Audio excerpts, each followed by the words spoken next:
Hello, everyone. Thank you all so much for joining us here at the International Interfaith Conference, United in Liberty, the Rise of Spiritual Diplomats. My name is Olga Schmidt, and I am so honored to welcome to the stage a world-class opera singer, Miss Maria Maksakova, to perform the U.S. national anthem. Her performance will be followed by the Pledge of Allegiance, led by Chief Joseph Riverwind, the war chief of the Arawak Taino tribe of Puerto Rico and the U.S. Army veteran. And after, Bishop Leon Benjamin will give us the opening blessing. We'll follow it in that order. So please help me welcome Maria Maksakova.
God bless America.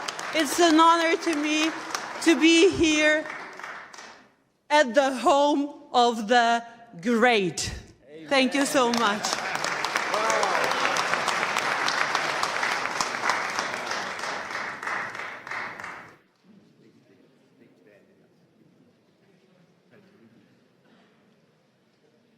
Chief Joseph Riverwind will join us next.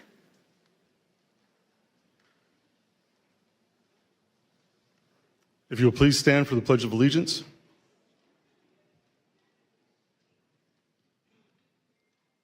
I pledge allegiance to the flag of the United States of America and to the republic for which it stands, one nation, under God, indivisible, with liberty and justice for all.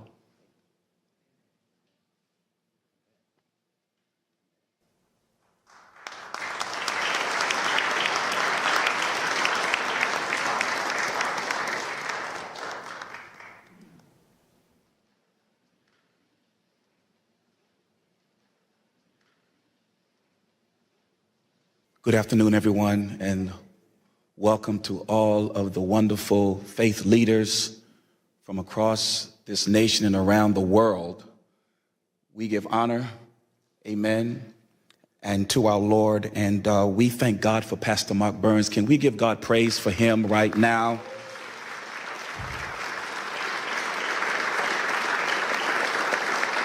The rise of spiritual diplomats as we pray today. The road of faith is not a road that is sometimes easy to get on. It takes courage, it takes boldness, it takes wanting to lay aside your differences to come together for a common good. What the Lord is saying today is that there are now adults who have turned into children who will walk by faith. Adults sometimes want to have their way, but children say whatever the Father says. We want us to come together as children of God, to get on this journey together, as Pastor Mark Burns has laid this out, that we need to solve the problems around this world. You are the solutionaries that have come together. Give yourself a hand for being the solutionaries. The Psalm says, praise ye the Lord, in Psalms 133, as I pray this scripture. Behold, how good and pleasant it is for brethren to dwell together in unity. It is the precious ointment upon the head that ran down upon the beard, even Aaron's beard that went down to the skirts of his garments, as the dew of Hermon, and as the dew that descended upon the mountains of Zion. For there the Lord commanded the blessing, even life forevermore. So, Father, we come to you now, Lord, as you said in your word. Let this anointing now flow upon this wonderful spiritual diplomat service, that let it flow, oh God, from the head. As Pastor Mark Burns has seen this in his heart, let it flow down, oh God, to every person that is in this room and those that may be watching afar off. Let it flow so that, oh God, everything that is disjointed may come together in the spirit of unity. Let it flow until, oh God, every, oh God, type of defrailment and defragment, anything that cannot be joined together, let it be, oh God, put away and lay it aside so that the true unity can manifest in this room today. Father, we thank you, Lord, for a growing surge, oh God, of faith that is now rising in the hearts of men and women that have come together to solve the problems, oh God, that make for peace around this world. This whole globe needs, oh God, peace. And so therefore, Father, we command the blessing to come now, that every heart, every mind, every soul, every person gathered together here today will now begin to get a divine download because of the anointing. It'll come, and your solutions, your way of doing things will unite with men and women across this globe, and we shall solve the problems of this earth, and this earth will be blessed because of your faith. We thank you now.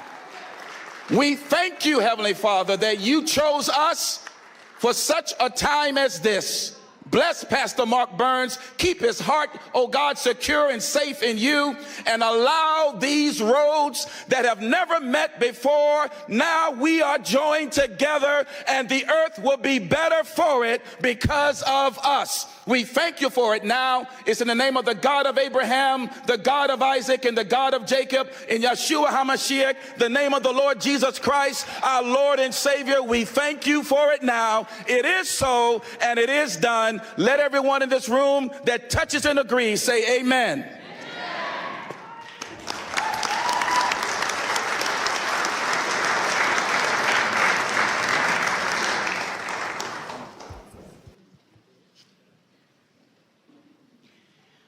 Ladies and gentlemen, it is my profound privilege to introduce a special video address prepared exclusively for this conference from a figure of immense global significance. Please direct your full attention to the screen for a message from the President of the United States of America, Donald J. Trump. I just want to congratulate and thank Pastor Mark Burns. He's been my friend for a long time, and he's been with me from the very beginning, and we very much appreciate it. But on the great job that he's done, so many people believe so strongly in him. So God bless you, Pastor Burns, and keep going forward. We have a world that's very troubled, as you know. It's troubled, I think, perhaps like never before, but we'll solve the problem one way or the other. Thank you very much for the great job you've done, Mark, and keep it up.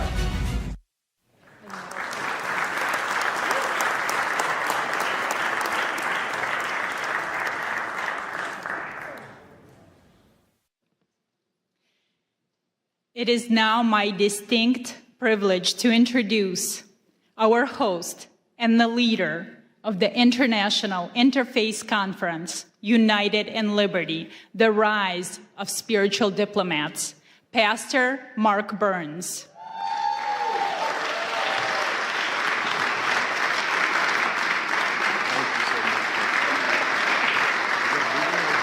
There's more.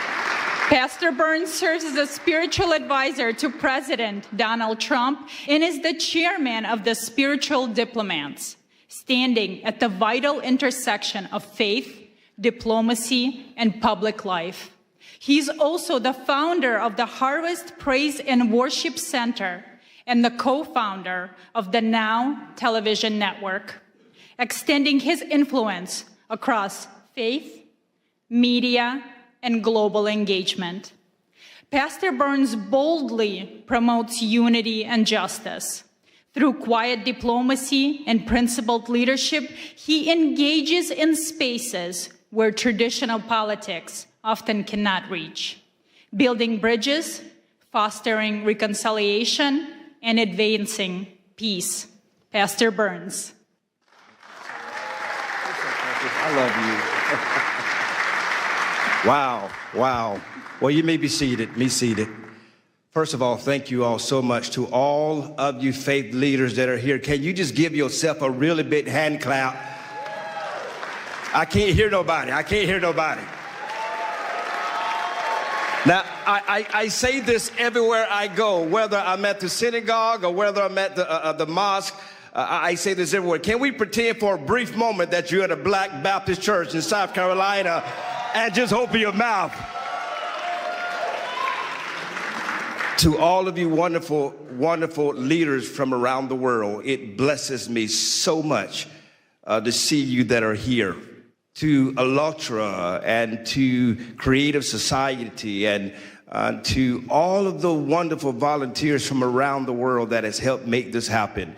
I just believe that we are truly the answer to ending true wars in this world and bringing world peace.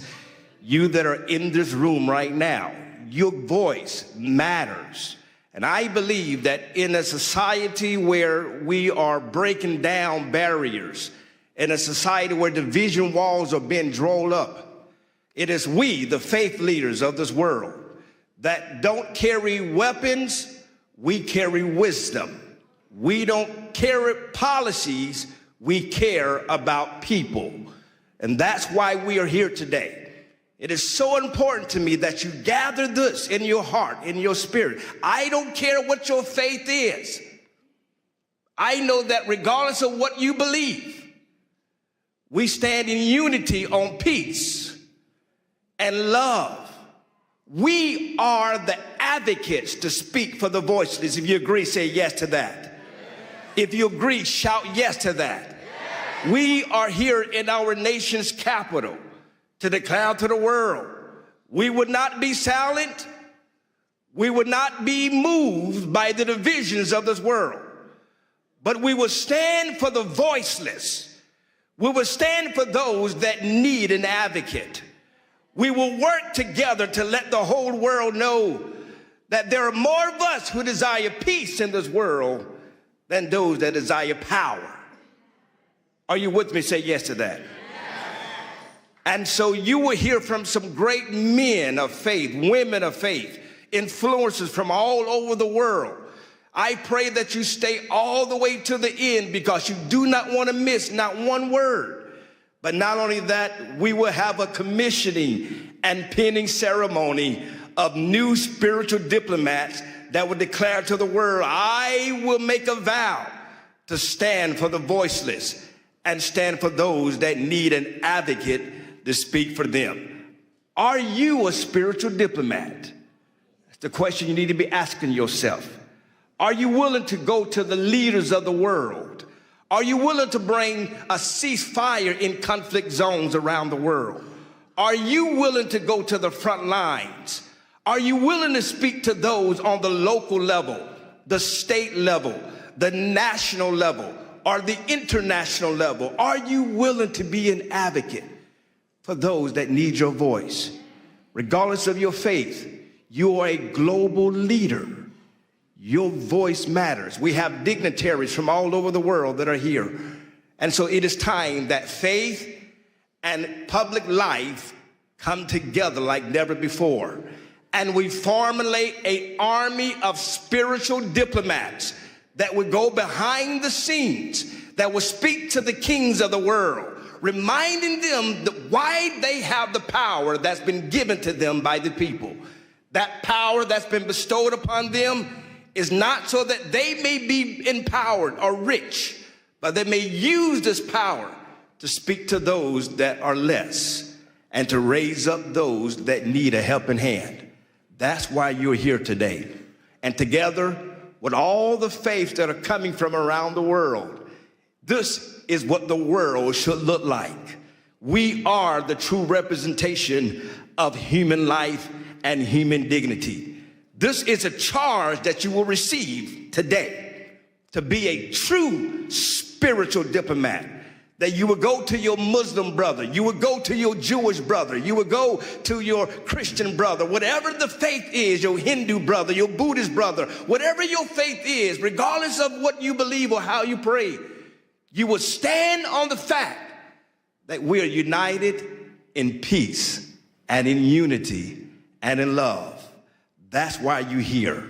And I pray that you received a mantle, a charge to go out back to your countries, to go out back to your states, to go out to your provinces, to speak to the kings of your world, to speak to the leaders of politics and political world, and to remind them that you will be the voice of moral compass in their life, and remind them when they veer off and they start serving self-interest, you will be a voice to bring them back to the center and remind them who they are and why God has selected them in leadership.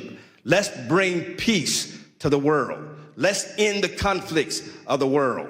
There's so much more that we're going to be doing together. This is not just a meeting. I need you to understand me clearly. If you're here just to be one of the number, if you're here just to take pictures, we don't need you nor want you. But if you truly here to roll up your sleeves and become the pit bulls of the world and remind the leaders that you will not be silent, you will not be moved, but you will stand for those that are lost. You will lead the marches where there may need to be marches led. You will speak up for those that are being killed viciously. You would not be just keyboard warriors, but you would advocate for those that desperately need your leadership. If you agree with me, say yes to that. So that's why you're here. We're uniting the world together. And we started right here in our nation's capital. God bless you. Thank you all so much. There's much more to come. Please, please, stay to the end. You want to be commissioned. You want to be commissioned as a true spiritual diplomat, where you receive one of these spiritual diplomat pins that you wear with pride, that you're telling the world, I am a leader you could call on. I am a leader that will stand in the gap. I will always fight for those that need a voice and a helping hand. God bless you. Thank you all so much.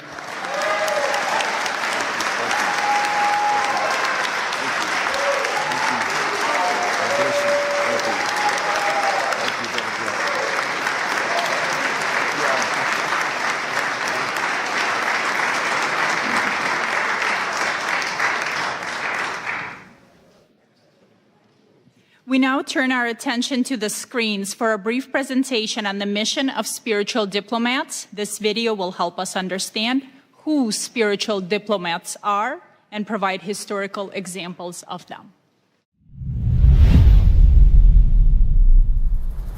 When most people think of diplomacy, they picture negotiators in suits moving between governments to strike deals. Spiritual diplomats operate differently. A spiritual diplomat is a faith leader who steps into spaces where politics, treaties, and traditional negotiations have failed. They don't carry weapons or political power.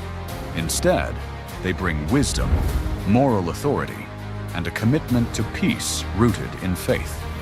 At its core, the Spiritual Diplomats movement is about advancing peace, protecting religious freedom, and defending human dignity across nations and faith traditions. These leaders represent the conscience of humanity. They include pastors, priests, imams, rabbis, and other faith voices who work together beyond political lines to foster dialogue and reconciliation. Their work is driven by shared values like safety for children, dignity and freedom for all people, justice, and the right to worship without fear. The model of spiritual diplomacy draws inspiration from historical figures whose faith guided them into spaces of conflict and division. People like Reverend Billy Graham, who stood before world leaders with courage and conviction, Sheikh Abdullah bin Baya, who worked alongside Christian, Jewish, and political leaders to foster understanding and protect religious minorities, Archbishop Desmond Tutu, who fought apartheid with faith and moral clarity, Gandhi, whose nonviolent resistance reshaped a nation, Dr. Martin Luther King, who stated that he dreams of a day where you're not judged by your color, but by the content of your character, and other interfaith leaders, who showed that moral courage can change the course of history. But spiritual diplomats don't only focus on big symbolic acts. They engage in quiet diplomacy by meeting with leaders in sensitive contexts, create safe spaces for interfaith dialogue, stand with refugees and persecuted communities, and advocate for religious freedom in global forums. They also work in conflict mediation, helping calm tensions, rebuild trust, and open the door to reconciliation where political solutions have stalled. A spiritual diplomat is not defined by nationality, title, or political office. A spiritual diplomat is defined by moral authority, by the courage to stand in places of tension and say that peace, dignity, and freedom of belief still matter.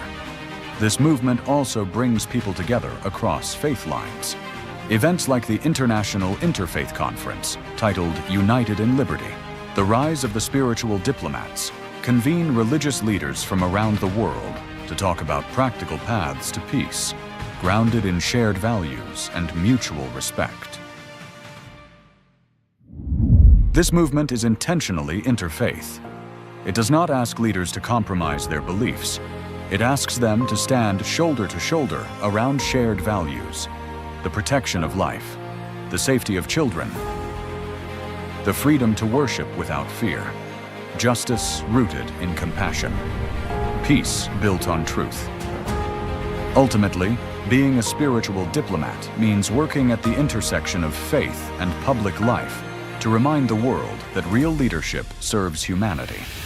It is a form of moral engagement that seeks to heal divisions, uphold freedom of belief, and show that peace is possible when faith leaders walk together, not as political actors, but as peacemakers and advocates for human dignity. This is the calling of a spiritual diplomat: to walk into difficult spaces with wisdom, to listen before speaking, and to lead, not with authority alone, but with good moral conscience. Are you a spiritual diplomat?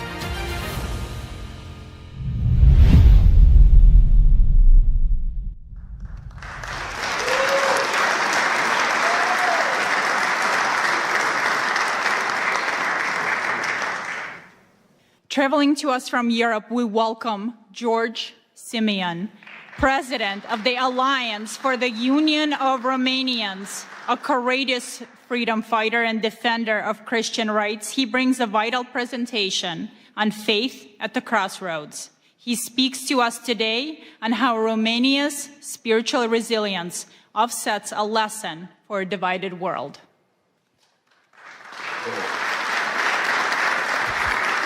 Thank you. It is with great pride that I am part of this movement. It is with great pride that I am the first speaker in this conference. And it is with great pride that I share the same values with Pastor Burns.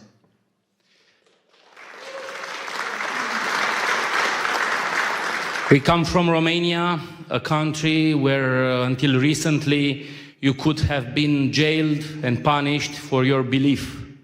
A country where the horrible experiment of communism tried to promote atheism.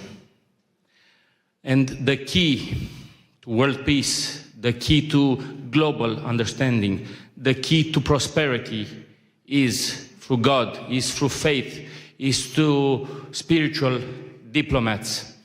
We are here in Washington with a big delegation of members of the European Parliament and the Romanian Parliament, over 40 diplomats who are here to speak about a horrific attack on human dignity.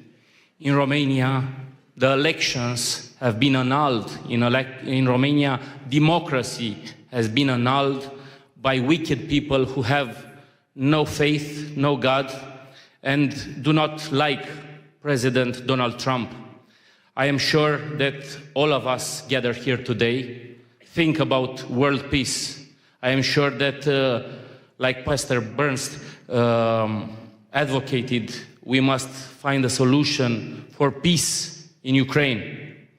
I am sure that in Gaza, we must adopt the Trump solution for peace. And in the Middle East, I was speaking with Rabbi Duvi Honig earlier. There are so many rabbis here in this interfaith dialogue. We must bring peace. And we are here in Washington, an example of democracy and world peace. You have a great leader for at least 3 more years. And we must follow on the footsteps on Donald Trump for our nations, for our religions. Thank you, great friend. Thank you for what you are doing. And count on us, on the Romanian people, for world peace and for spiritual diplomats.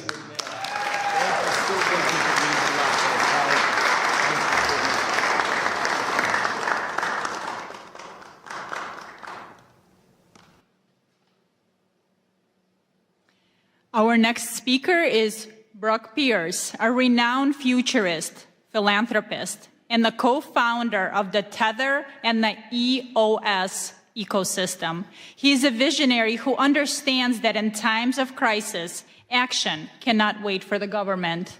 He will speak on the critical role of private citizens and technology in humanitarian aid.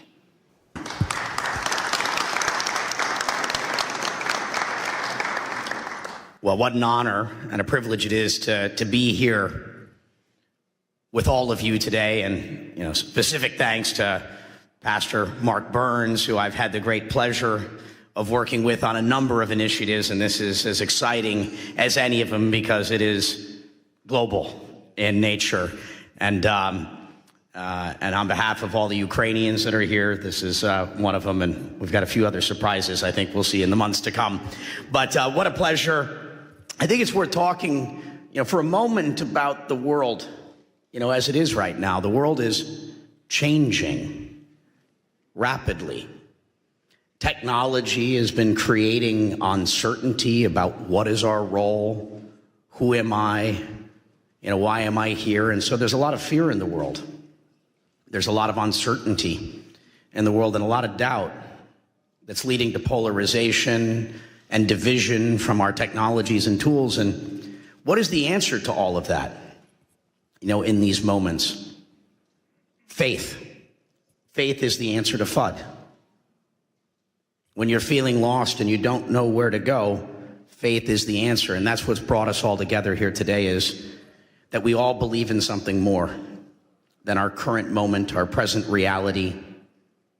We understand that there is a plan, that our life has meaning, and that we have a purpose for being here. And we just have to step into that, right? We have to say yes to being the spiritual diplomats, those of us that are so blessed and appointed to be in a position to engage with the leaders of the world and speak up, to use those connections and our voices to make that impact, in the world.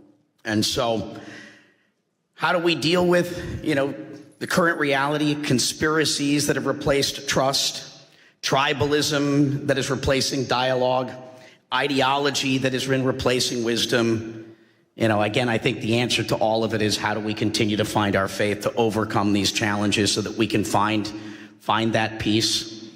We'll be doing another trip to Ukraine here soon, and Jordan, Israel, and Bethlehem. And, for those that take an interest in any of these journeys, please, connect with us. And so, what is spiritual diplomacy to me?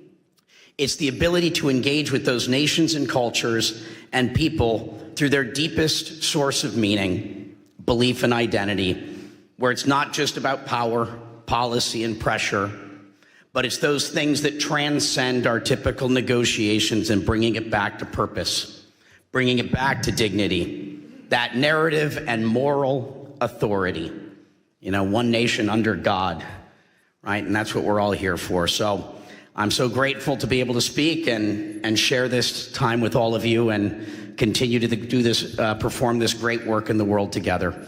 God bless all of you, and thank you for your presence and participation in this great work.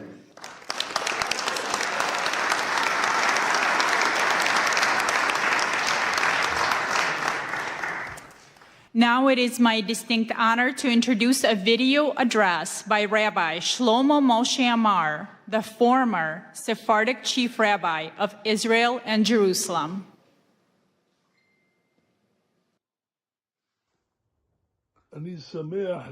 I am happy to bless the attendees of the International Interfaith Conference in the capital city, Washington, in the United States, which comes to share opinions and exchange views between religious leaders in order to increase love, brotherhood, and peace among the nations.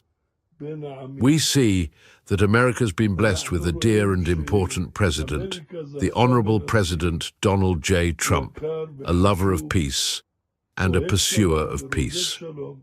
And I'm confident that this initiative also comes from Pastor Mark Burns, who President Trump appointed to lead this initiative. I met Pastor Mark Burns in New York, and his entire goal is to increase friendship and brotherhood among nations. This is a very, very blessed thing, to bring about understanding that will prevent wars and prevent great troubles and will increase good life among people, among religions, and among nations. May it be God's will that the blessing of the Lord rests upon you. Do correct things for the good of the entire universe and all inhabitants of the world. And may we hear and be heralded with good news, peace, and blessing. Amen. Amen.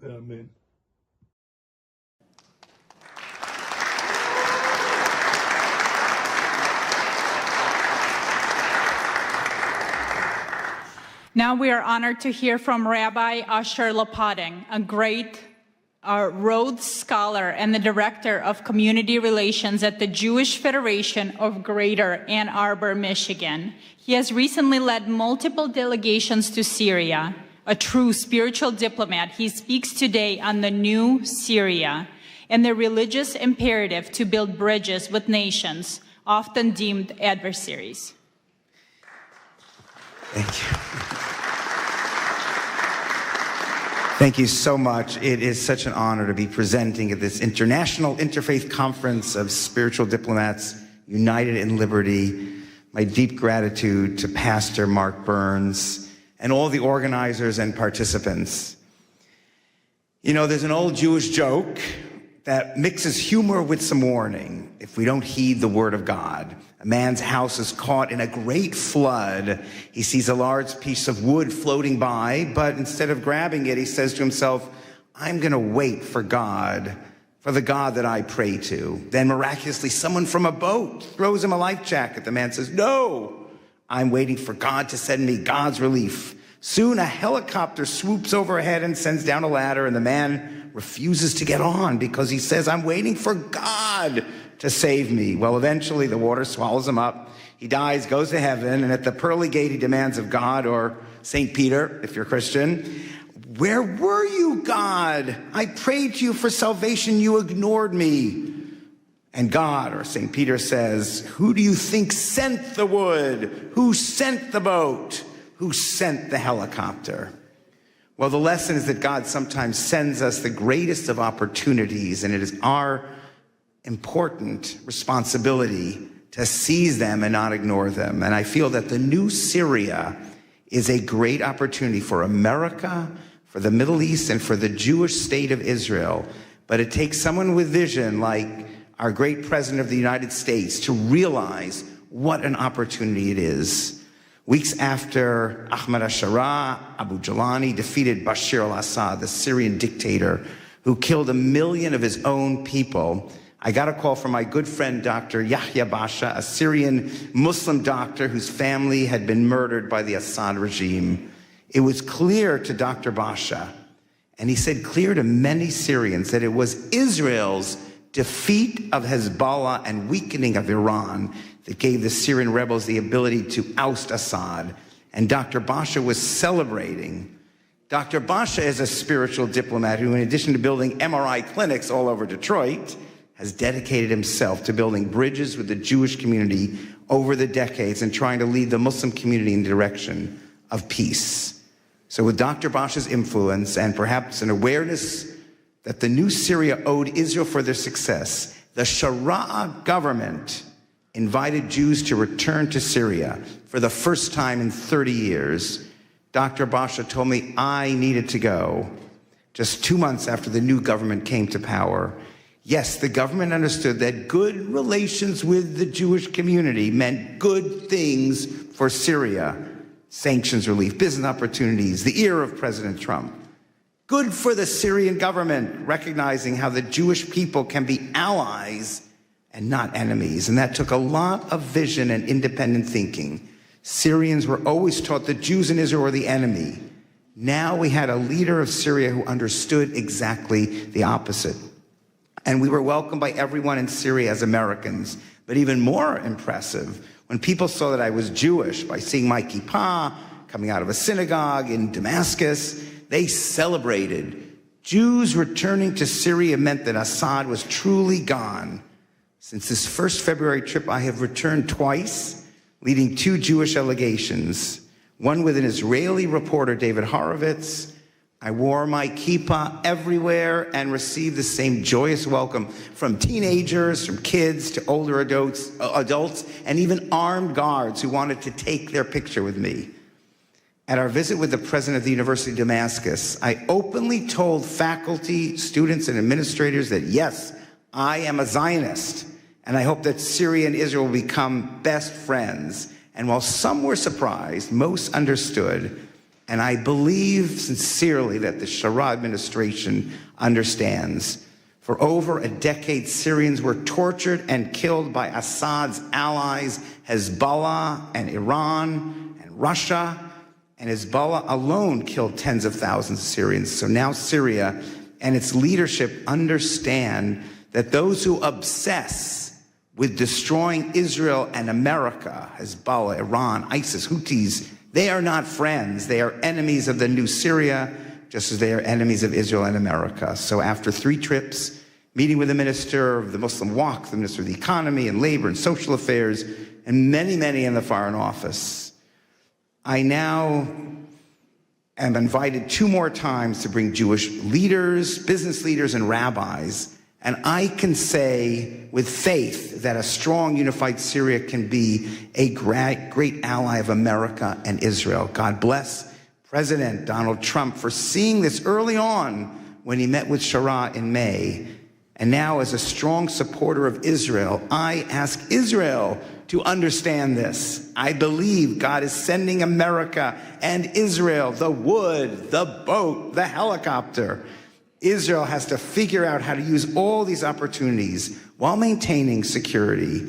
But I believe having a strong, unified Syria can be the best allies for Israel's security against its greatest enemies.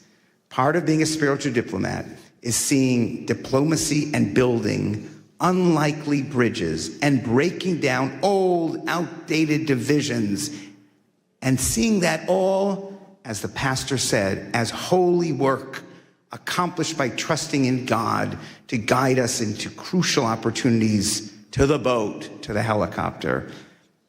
At these times, I think of the courage that it took for the great Martin Luther King to join with rabbis and Jewish leaders to fight together. Folks with different religions and backgrounds, but united in spirit and understanding and a respect for all human beings created in God's image. That is the courage needed to follow everything we see in the new Syria and Israel. And with America's blessing and hard work, Israel, Syria, America, and all those who love and want peace can be the greatest of friends and allies to prevail together against the forces against peace that surround both countries in the ultimate victory of light over darkness. Thank you.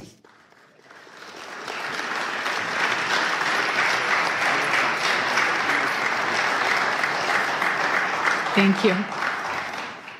And next, please welcome His Excellency Sheikh Ashraf Effendi, a distinguished Sufi master from the Naqshbandi order and a global peace ambassador. Sheikh Effendi came here all the way from Germany. He brings us wisdom from the Sufi tradition on the theme, "In God We Trust," emphasizing the key role of rope of God and divine blessing. And we will have a translator. Thank you very much. Assalamu alaikum wa rahmatullahi wa barakatuhu. Möget ihr alle im Namen des Herrn gesegnet, gegrüßt und von seinem Lichte geführt sein. In the name of Allah, the most gracious, the most merciful. In the name of the Lord, may you be greeted and blessed and guided by His light forever. Zweifellos ist dies eine himmlische Zusammenkunft und das Werk göttlicher Inspiration. This is a divine meeting and standing under divine inspiration of God. Und so wie Allah, der Herr, alle Welten und alle Seelen es wollte, haben wir zu einer heiligen Zusammenkunft hier zusammengefunden. And as God wanted, guiding all the beings on this planet, we have found our way here to this meeting. Ewiger Dank sei dem Herrn der Welten sowie den Organisatoren, die diese göttliche Inspiration realisiert haben. Immense gratitude to the organizers of this event and the volunteers that are here and everyone today invited. Wir werden uns noch später bei Ihnen bedanken, ausführlich bedanken noch. Doch wir haben jetzt nicht die Zeit. Bevor die rote Karte gezeigt wird, müssen wir zum Thema kommen. At a later point, we will express our gratitude to the organizers in more detail and with the appreciation they deserve, but now our time is running out. Wie wahr, bei allen Friedensveranstaltungen zuvor haben wir noch nie so eine Hoffnung gehegt wie bei dieser. Truly, at all previous peace events, we have never had as much hope as we do at this one. Denn eine Veranstaltung dieser Art, die Politik und Spiritualität miteinander verbindet, findet zum ersten Mal statt und dies ausgerechnet an einem Ort, von dem aus die Welt politisch, wirtschaftlich, sogar militärisch beeinflusst und geführt wird. For an event of this kind, which combines politics and spirituality, is taking place for the very first time. And this, of all places, in a location from which the world is influenced and controlled politically, economically, and even militarily. So wie wir es verstanden haben, geht es um die Freiheit des Glaubens und um die Zusammenarbeit von Politik und Spiritualität. As we understand it, this here is about freedom of belief and about the cooperation of politics and spirituality. Oh ihr Edlen, was denkt ihr? Wie können wir die religiösen Führer, spirituelle Autoritäten oder Diplomaten dazu beitragen, die Freiheit des Glaubens und eine Zusammenarbeit mit der politischen Führung zu realisieren? So what do you think? How can we, the religious leaders, spiritual authorities and diplomats, contribute to realizing freedom of faith and cooperation with political leaders? Müssten wir dafür nicht zuerst selbst in unsere eigenen Reihen die Ketten des Extremismus sprengen und unseren Glauben von jedem Extremismus befreien?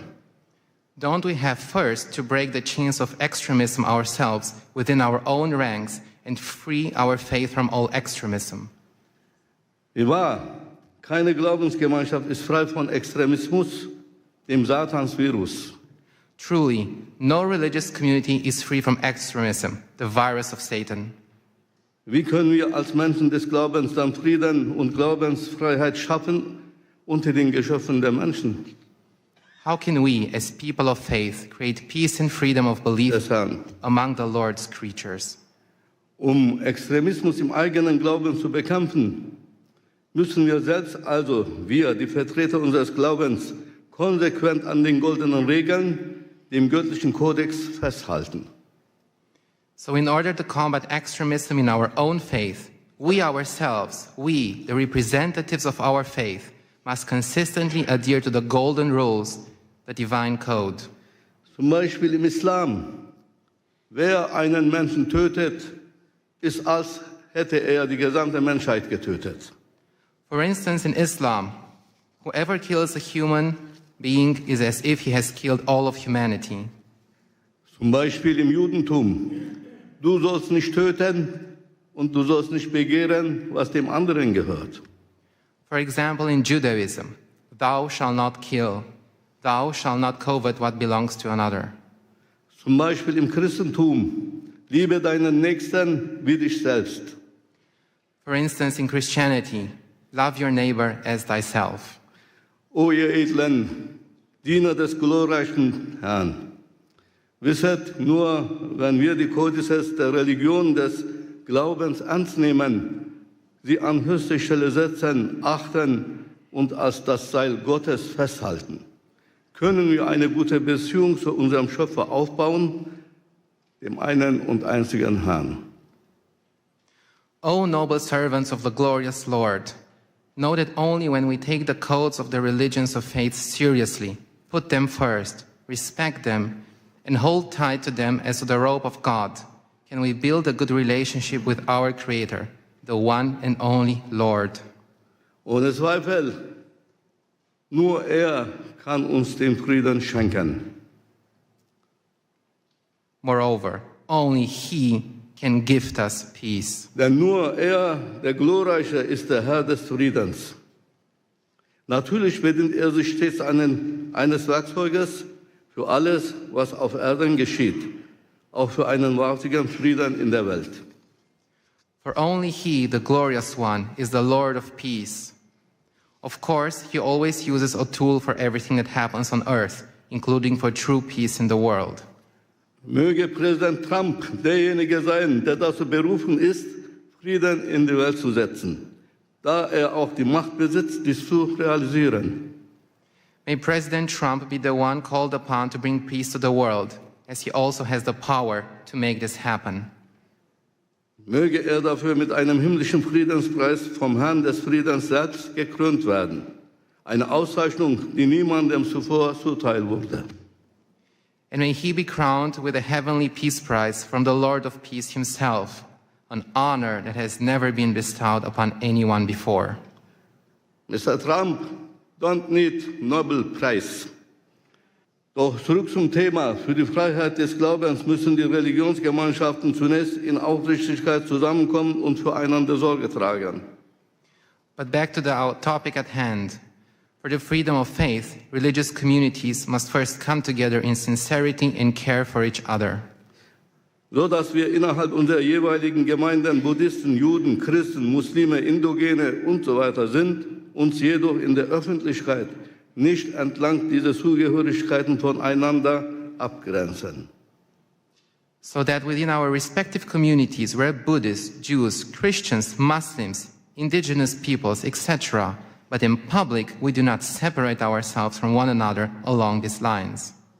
Nein, für uns selbst sind wir die Buddhisten, die Indigenen, die Christen, die Juden, die Muslime. Doch in der Öffentlichkeit müssen wir uns zeigen, Hand in Hand als Allianz der Gläubigen. No. For ourselves, we are Buddhists, indigenous people, Christian, Jews, Muslims. But in public, we must show ourselves hand in hand as an alliance of believers.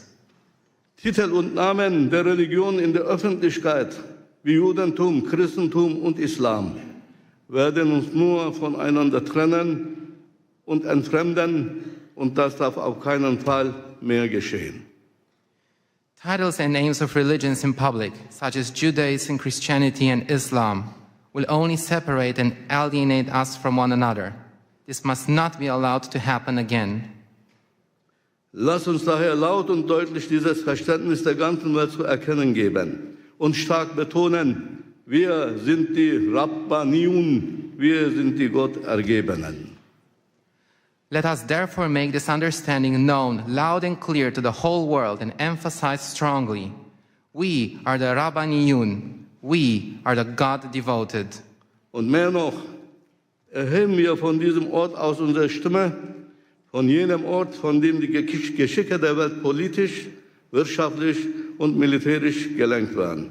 Wir richten unseren Ruf an die politischen Führungen und Regierenden, alle Länder und Völker dieser Erde und sagen, and more than that, let us raise our voices from this place, from the place where the fate of the world is controlled politically, economically, and militarily. We address our call to the political leaders and rulers of all countries and peoples of this earth and say, so wie auf dem US-Dollarschein die Worte in God we trust geschrieben stehen, möge auch das Gebäude der United Nations jene Worte tragen.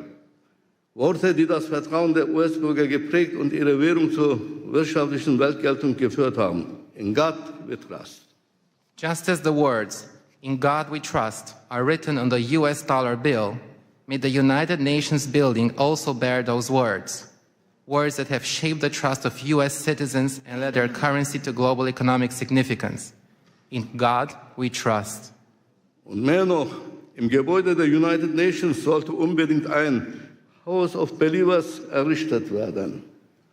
Ein Ort, an dem die religiösen und spirituellen Autoritäten der Welt als vereinte Gemeinschaft der Gläubigen zusammenkommen, um bei den Entscheidungen über die Zukunft der Menschheit mit der politischen Führung, mit geistiger Stimme der Menschheit mitzuwirken.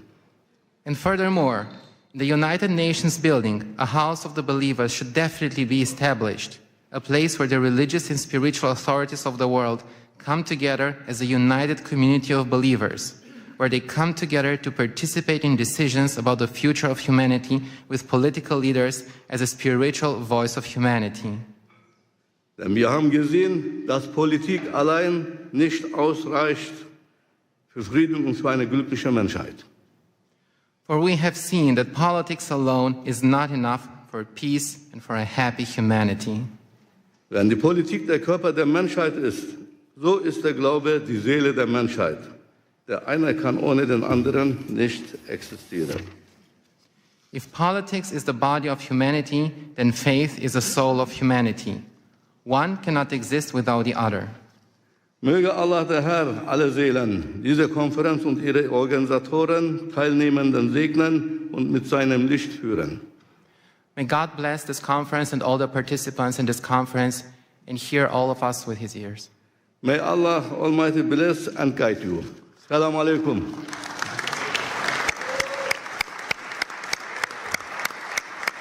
Thank you very much.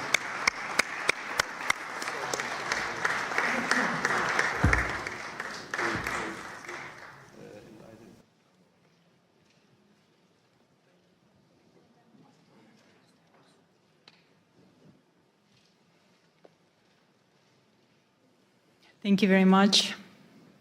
I'm pleased to introduce Rabbi Duvi Honig, founder and CEO of the Orthodox Jewish Chamber of Commerce. He has dedicated his life to uniting communities through economic cooperation. Today, he speaks on commerce as common ground, exploring how business can protect religious freedom and democratic integrity.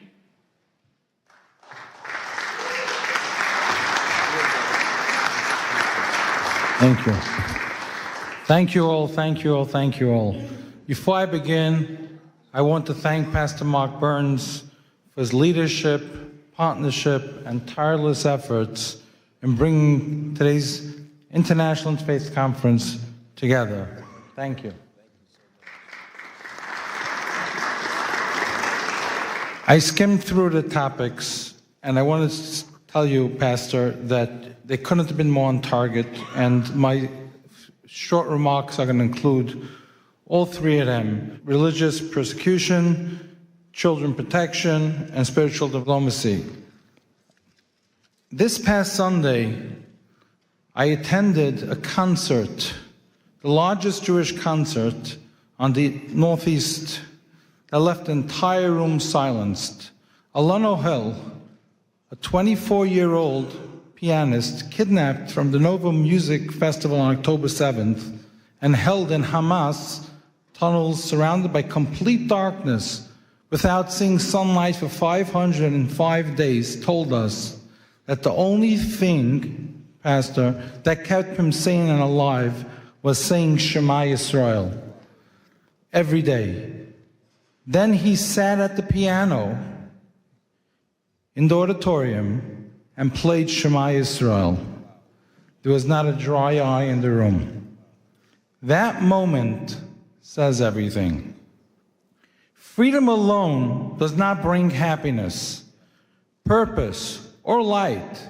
Faith does. When faith is pushed aside, even free societies become confused and hollow. We are seeing the consequences today. The woke movement over the past decade or so, and let's not forget what happened to women's rights, has tried to erase religion from public life. They ridicule moral boundaries and punish those who openly live by their faiths and basic truths, leaving a generation on anchor, divided and increasingly hostile to one another, all in the name of democracy. That means all us religious leaders, we were absolute with the woke movement because we kept the Shabbat. We didn't want to go to work, so we had to file those briefs to protect religion. Christians on Sunday, all those things. A man, a woman, who's a man, who's a woman. Would you believe that today the Supreme Court's using our taxpayer dollars to decide if a man's a woman's a man? Come on. And I want to go on a little more over here, okay? The woke movement, anti-Semitism, confusion, anger, is not how it was during the Holocaust. It's very different. We have simple, confused children in the next generation. Imagine if you're told two men are your parent. Imagine if you taught, follow the science, follow the biology, follow science. Okay, I'm following it. COVID, follow science. Okay, I'm following it. So how could you tell me in school that a man's a woman and a woman's a man? That brings inner anger. That brings frustration. That brings confusion to the next generation. That destroys our country, our nation, our values. They are hijacking democracy.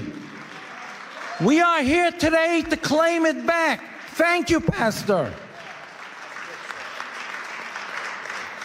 We owe gratitude to President Donald Trump for taking a clear stand against the woke movement. And we all know the lack of stories, people saying he's abusing women. He's the one who's standing up to protect women. There's another issue I want to discuss, and I'm over here, by the way, I'm not wearing any gloves. I'm here, I told the pastor when he spoke, whoever's here for pictures, please leave. You know, we're not here for that. We want takeaways. We want to discuss topics that empower us. We want to discuss topics that empower us all together as faith leaders, that we could stand together and represent our communities without being intimidated or threatened when we speak up, because that happens way too often. And this is a topic that I want to bring up and work with everyone together with Pastor. Too often, political faith-based liaisons and appointees by the government specifically abused authority entrusted to them. Instead of compassion, there's silence when we reach out to them for help. Instead of dialogue, there's intimidation. Dovi, if you make this public, and you speak up and you complain to President Trump that I didn't include the Jewish communities in Nassau County or Rockland County or 770, the Chabad community reached out to me for over a year. The Jewish liaison didn't respond to him. And I have a whole list of the biggest communities. And then I have a tweet from President Donald Trump who said that Lakewood, New Jersey, where I reside, is the #1 supporter of him, the Orthodox community. And we built it. 2016, Donald Trump, the Trump organization was a sponsor by my event, and we built his network with him. And still our community goes ignored. And I spoke up against this, and I got threats from the Jewish liaison from the White House, and he blackmailed me and cut me out of the Hanukkah party because I spoke up. And I am calling him out. Resign. We need to speak up and have people represent the president who represents the president's interests. People who stand by empowering faith-based leaders, not intimidating faith-based leaders. When we stand together like this, our different divisions, different departments, in the White House, in government, and I was threatened by state when I endorsed Lee Zeldin. I was threatened by state liaisons because of the crash, smash, and grabs, and they said you won't have any place with the new administration because you stood up for them. When I called out President Biden's team for hosting a hate-based summit, blaming it on the Jews, blaming it on Jersey City, blaming it on Rockland County attacks, blaming it on anti-Semitism, but not including one Orthodox Jew, I called them out for it, and the White House took a fight with me, and the Jewish liaison cut me out then as well because I spoke up for what's right. But I work with the other liaisons, I work with the government, I work with the administration itself, and I'm able to help community leaders day in, day out because I'm above them. But it's those communities who reach out to me that I have to bypass on their behalf that we have to speak out for. On another note, in a multi-billion-dollar economic stimulation creating thousands of jobs in the U.S., New Jersey will host FIFA 2026. And we, the Orthodox Jewish Chamber of Commerce, are taking the lead, working with the new administration in New Jersey to form. And I met with the Lieutenant Governor. He came to my JBIZ Expo, and we had a meeting for a half hour about this. And he's also a pastor. He wanted to be here today, but he was just sworn in, and he couldn't make it. I spoke to him about forming a FIFA faith-based committee, using the world's largest sporting platform to bring people closer together, promote respect across faiths and cultures, and unite rather than divide. Not like Europe. We're going to set over here in the United States, we're going to set that tone that sports unites people, doesn't divide people. I want to pause from personal note. Today, January 22nd, is my birthday.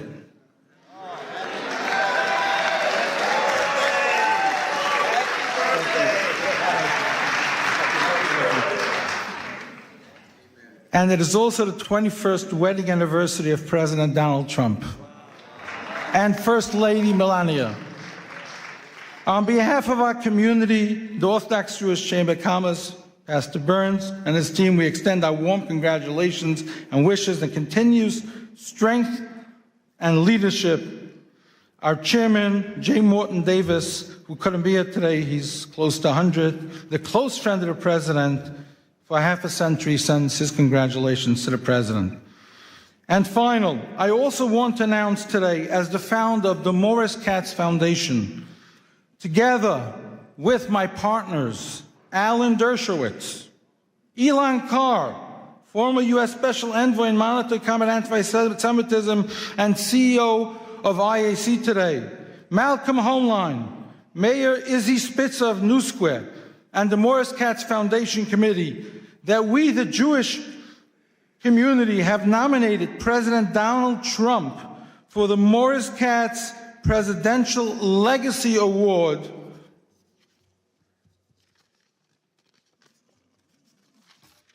for President's Day 2026. Morris Katz was a Holocaust survivor, twice Guinness World Record holder, who spent 6 years painting every U.S. president in old master style with millions of postcards sold from him, never to take freedom or leadership for granted as a Holocaust survivor inspired by Kennedy's assassination to show appreciation to our president.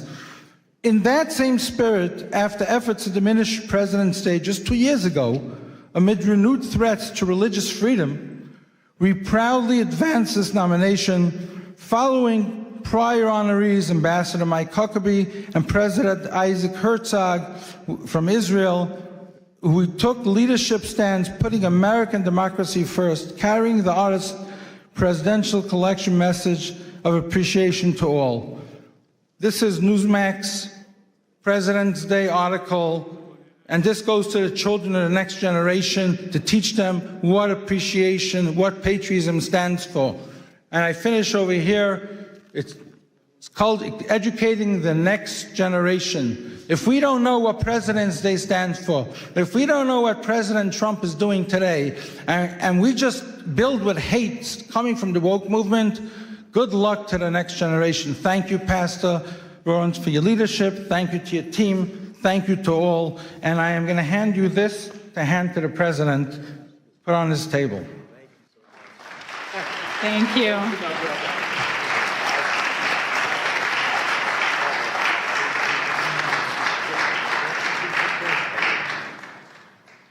Our next distinguished speaker is Sir Professor Dr. Gabriel Paupe Andreoli, President of the Institute for Advanced Studies and Cooperation and an ethical AI leader affiliated with the Vatican. A polymath in medicine and ethics, he addresses the shift from law to conscience, discussing the future of global governance.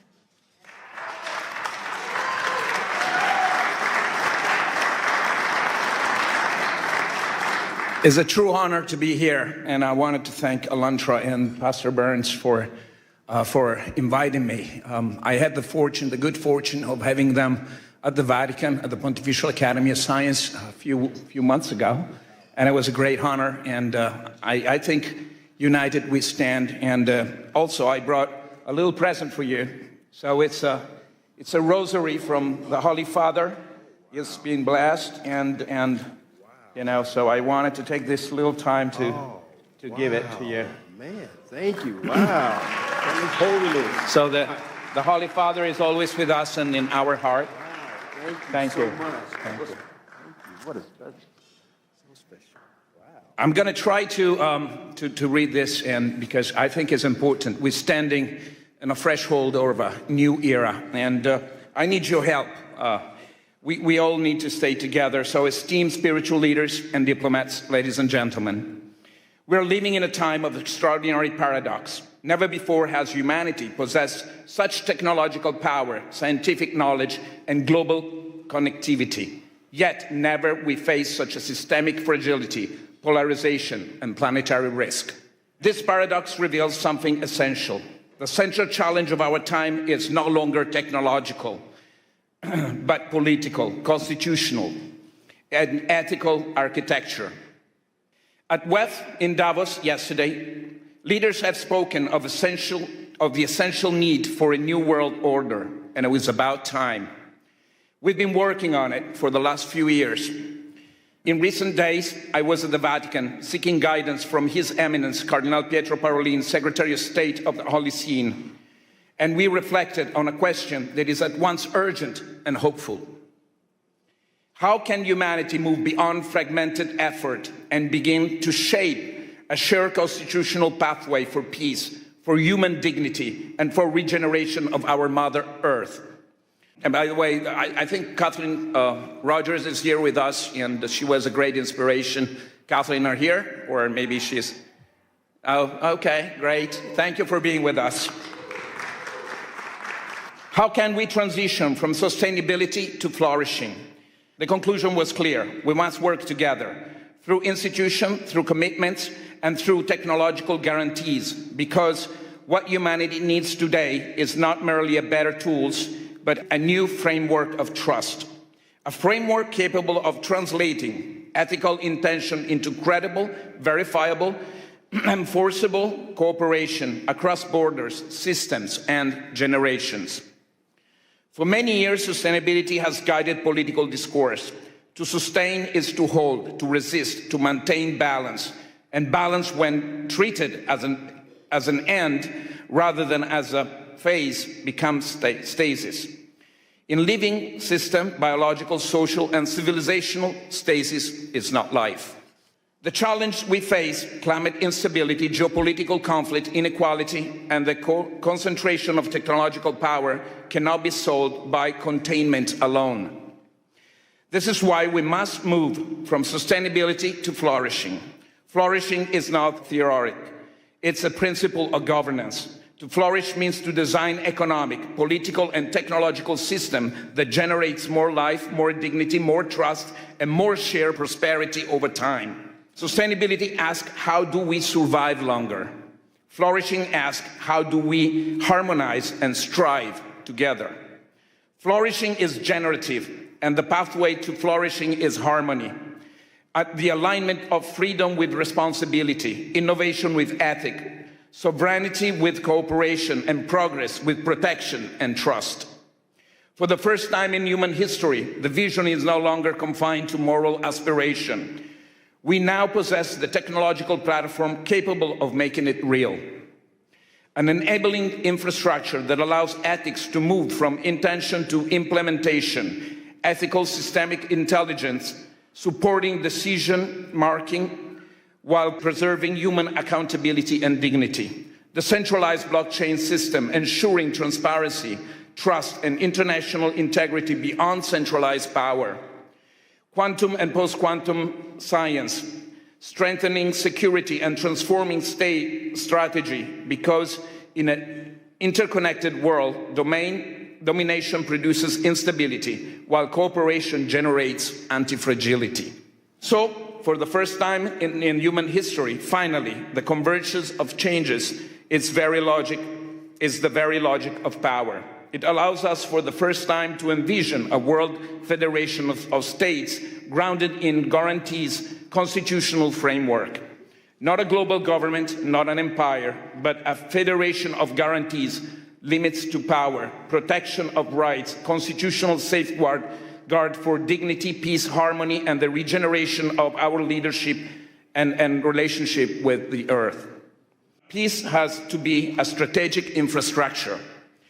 For too long, peace has been treated as a moral aspiration or a diplomatic outcome, but peace has failed repeatedly because it lacked the institutional and economic infrastructure. Almost there, don't cry. War remained profitable because peace was structurally weak, too dependent on personalities, too vulnerable to manipulation, too exposed to capture of institutions. That equation can now change.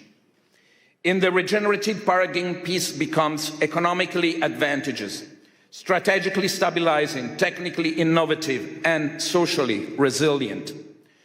Cooperation scales better than conflict. Trust multiplies economic and social value faster than fear. Regenerative systems outperform extract ones.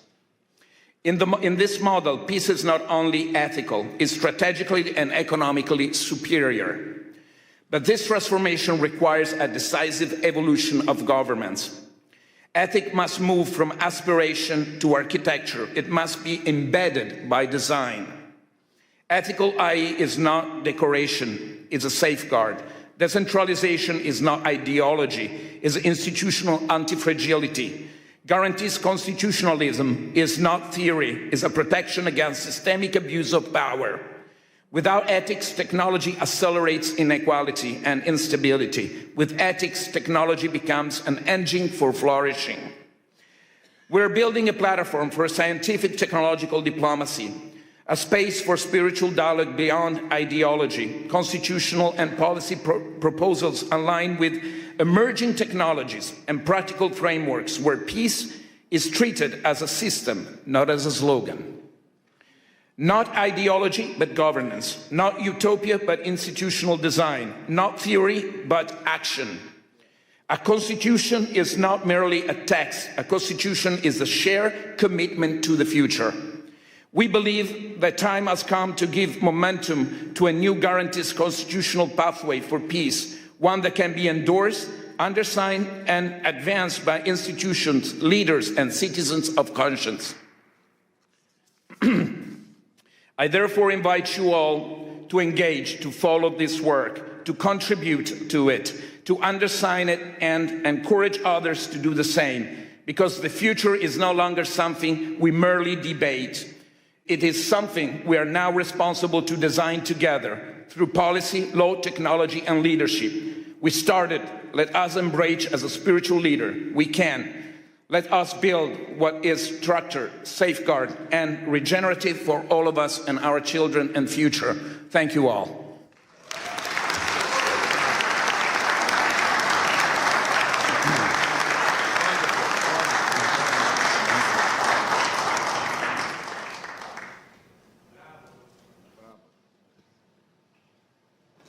From Nigeria, we welcome Reverend Bayodun Fadoyinbo, the Global Senior Pastor of the Commonwealth of Zion Assembly, impacting millions across Africa and the globe. He will share his experience on using spiritual diplomacy to end conflicts, drawing from his vast experience in Nigeria and beyond.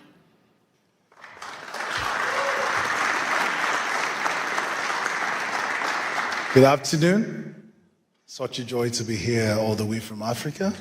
And I really appreciate Pastor Mark Burns for this privilege to speak with you. I want to thank you for this privilege, and I want us to know that it's very important for us to be here. And we are here because, not just because we've been invited here, but because God has brought us together and given us the kind of influence and affluence that we have to influence our world and to help our community and to experience peace. I want you to know that the world is looking not for leaders, not for speakers, but those who will broker peace all over the world. In this age where a sentence from a faith leader can shape hearts, move markets, and also topple government. I'm not a diplomat by training, but I have witnessed negotiation where treaties have failed. But I've seen prayers accomplish what political pressure could not do. This is not a call to replace politics with religion. But religion does not compete, but it completes diplomacy. We speak not of ourselves, but we need to know that we are messengers of God. I have been a pastor for 27 years. I found out that faith leaders are the only people that speak for 1 hour plus, and nobody stands up to say, excuse me, I want to contribute. Even in the court of law, people can say, my Lord, I want to speak. But in religious gatherings, religious leaders just speak and influence people. Their words are looked upon as the words of God. With this authority and this place of authority that God has given to us, we need to learn how to influence people. Because sometimes the way we speak, let's be honest, we speak from the place of tradition, we have authority, we have legitimacy of community, we have moral gravitas that secular institutions often forget. I want you to know that God has called us a call to forgiveness. A teaching of forgiveness can end blood feud. A sermon of dignity can inspire human rights movement. We remember the words of Archbishop Desmond Tutu. Even though it was not violent, even through his messages, he dismantled apartheid through his messages. We remember Pope John Paul II, whose simple appeal, war never again, echoed through Poland and beyond.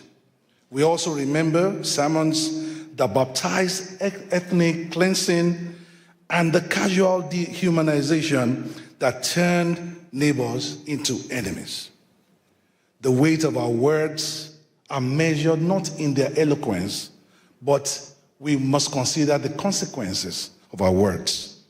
Today, our world suffers from dialogue deficit. We talk at each other, but not to each other.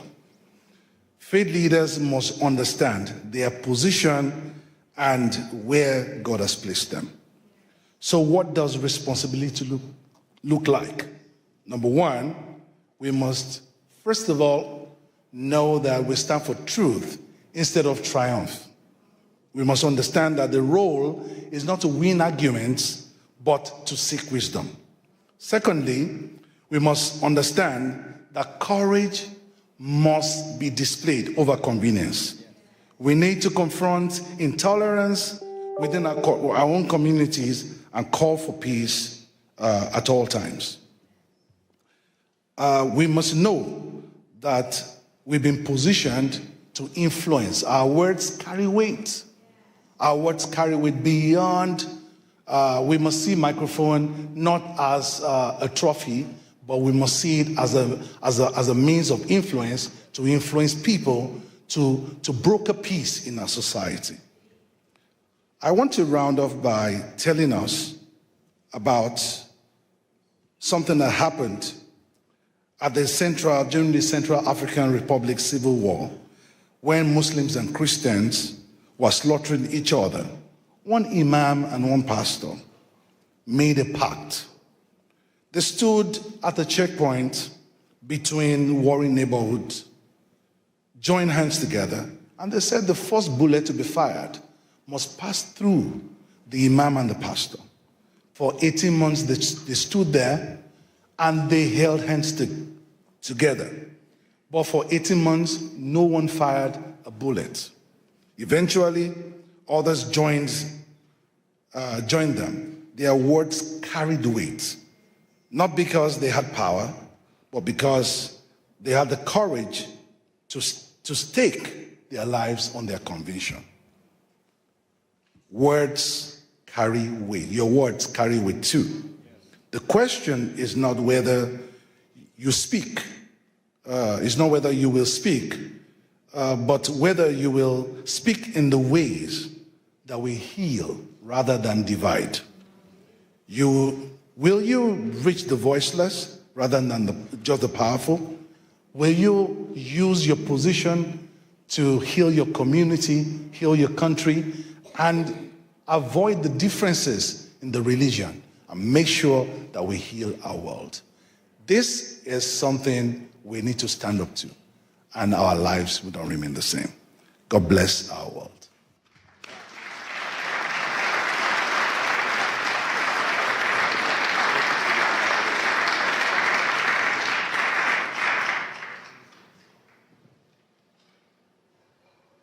It is my honor to welcome Ms. Marina Ovtsinova, the president of the ALLATRA International Public Movement, and a specialist in global risk strategy who pursued her studies at Harvard University.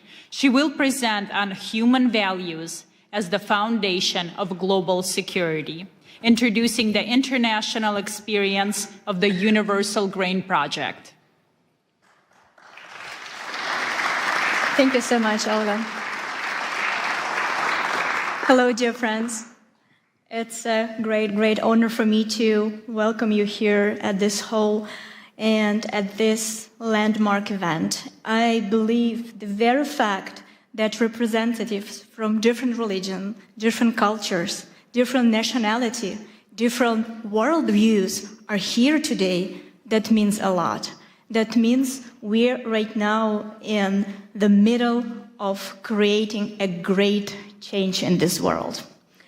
And with a deep gratitude, I would like to acknowledge that today's conference became possible because of the meaningful collaboration between Pastor Mark Burns, his global initiative, Spiritual Diplomacy, and the ALLATRA International Public Movement. I will give you a brief introduction about the ALLATRA. This is an international volunteer-based alliance of scientists, experts, and professionals from more than 180 countries, dedicated to study climate, geodynamic, and environmental risks. We strive to advocate scientific awareness, promote multilateral cooperation, and addressing global existential challenges, and of course, protecting human rights and religious freedom as the fundamental freedoms. We are firmly convinced that spiritual diplomacy has the power to shape the kind of world that deep down every single person longs for, a world that is safe, prosperous, and just. A world where human life comes first, and the spiritual diplomacy represents the real opportunity for all of humanity to overcome this current crisis. And we have solid evidence that we presented to you today that humanity is deeply seeking spiritual diplomacy as the force capable of transforming our world.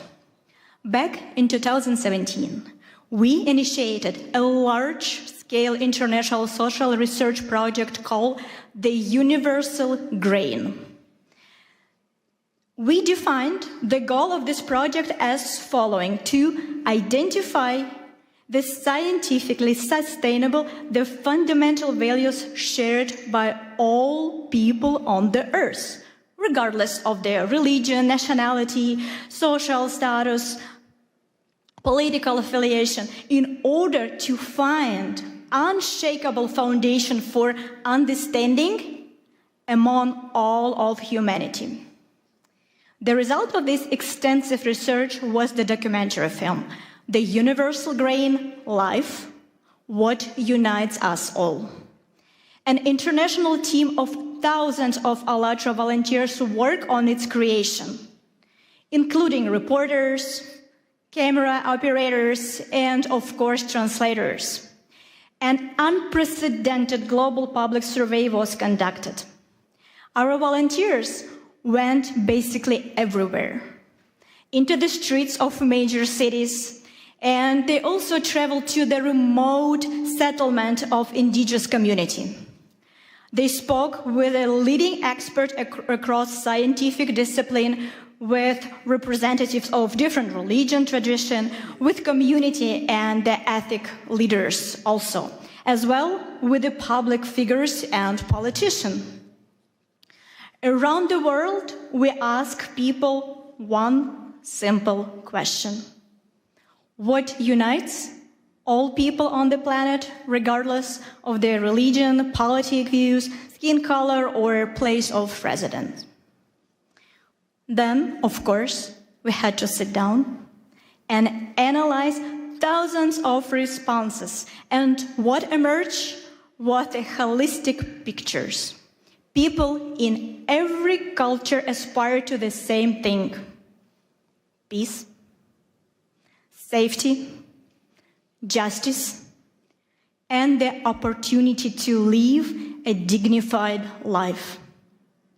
This is the universal grain that lies at the foundation of all world religions and humanistic teachings. Why is this knowledge important today? Because we are living in an era of global climate and geodynamic and environmental change. The challenges facing our planet know no borders. Nature does not ask which religion we follow or what kind of passport you have, right? In the face of growing threats, we are all simply people, residents of one shared home, the Earth.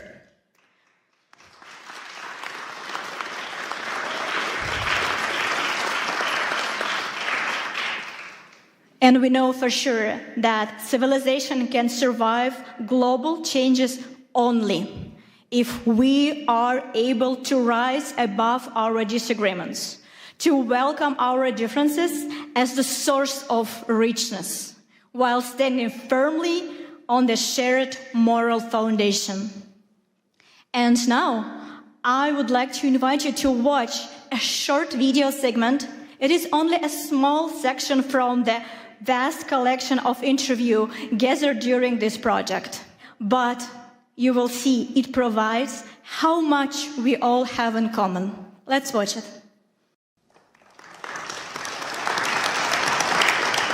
Life on our planet manifests itself in an amazing diversity.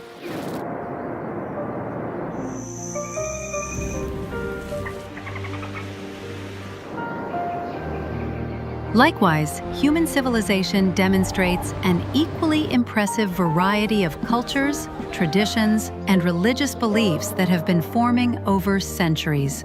This kind of rich heritage reflects various approaches to understanding human values and people's life in society.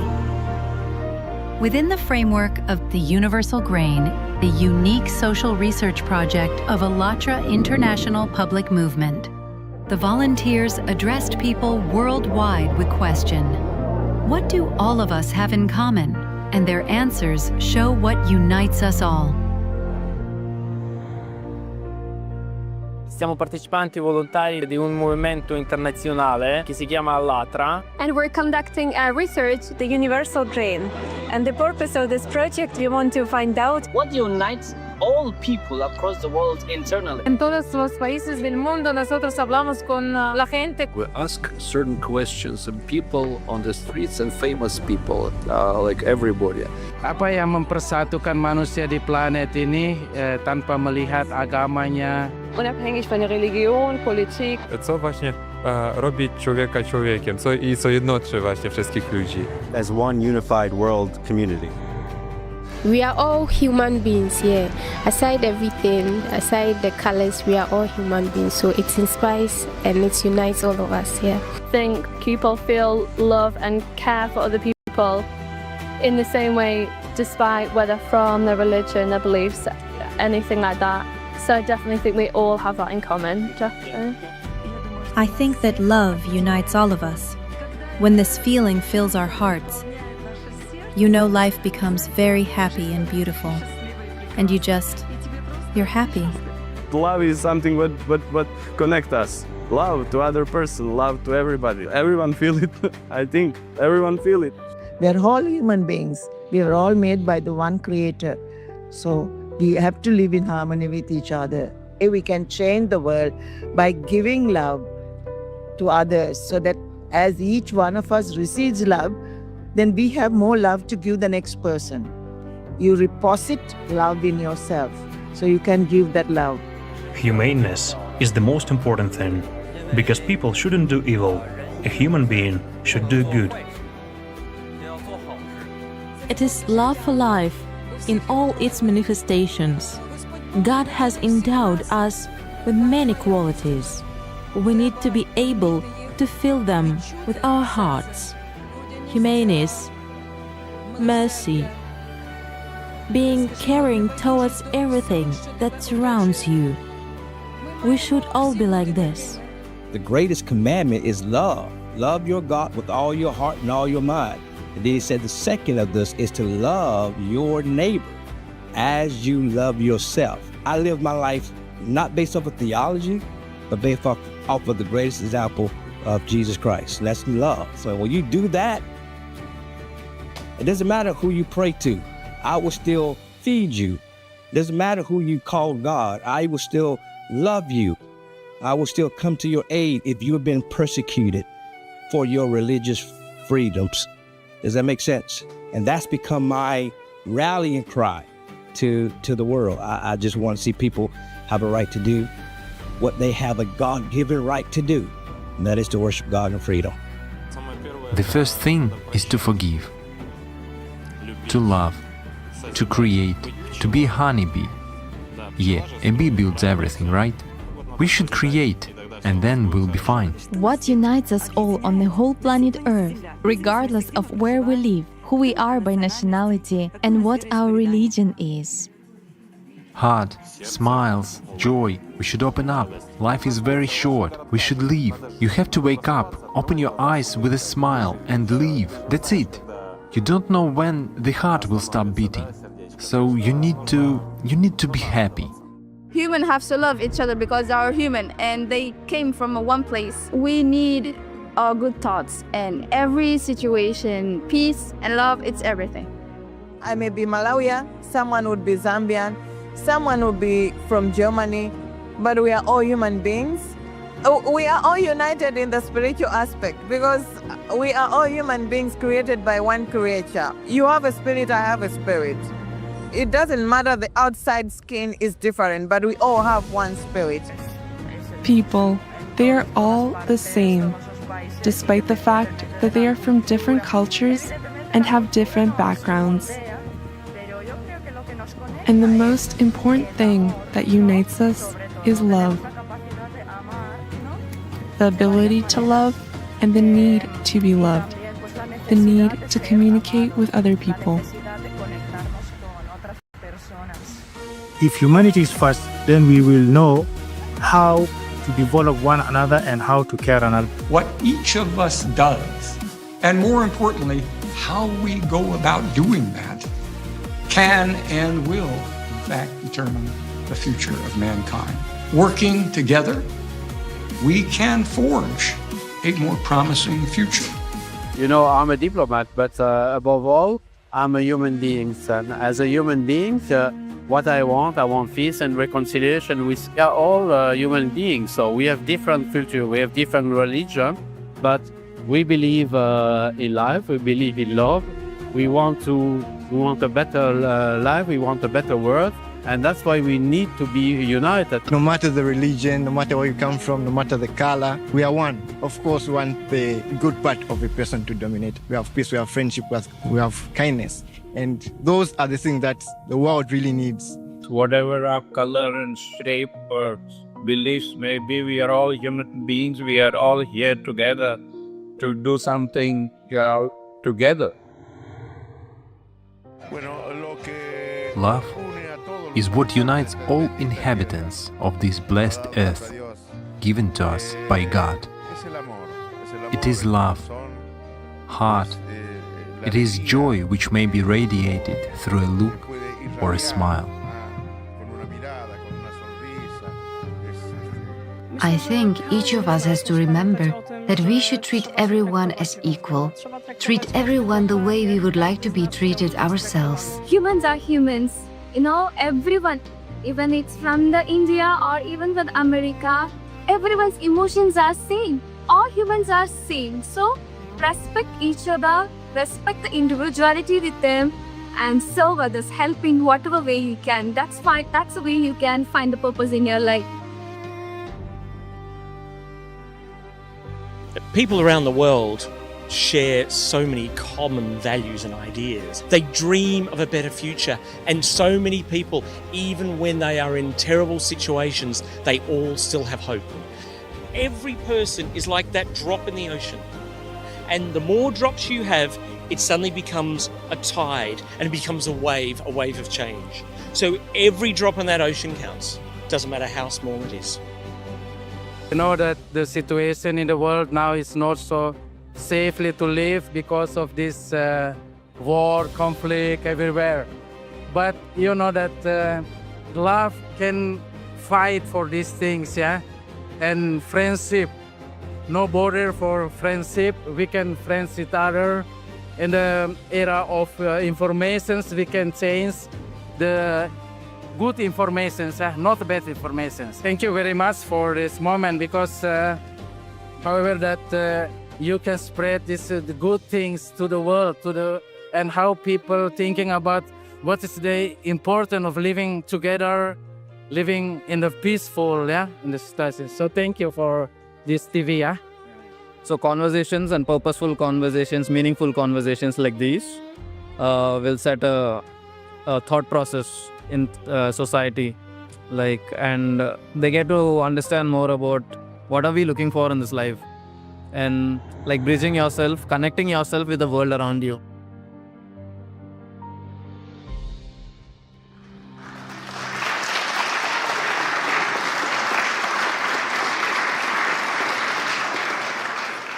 And remember, this is just a short excerpt from the huge work that our volunteer did for the benefits of the entire humanity. And what you have seen is the powerful evidence that the spiritual diplomacy is not an abstract idea, but a vital necessity, capable of answering humanity's shared demand for a world where goodness and humanity prevail. And we have another example that vividly illustrates the power of spiritual diplomacy. It is the living story of one person. You know, unfortunately, we live in such a world where we need to pay a very high price for the desire to say a truth. We often are persecuted for that.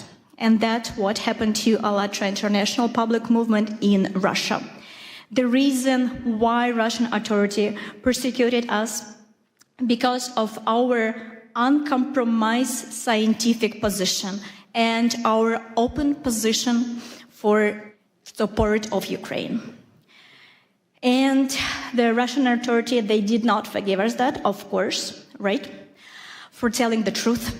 And we become the target of their propaganda and their persecution machine. Our participant, in order to have the ability to continue their work, continue to spread the truth, had to leave their homes and leave very, very rapidly. So, sorry.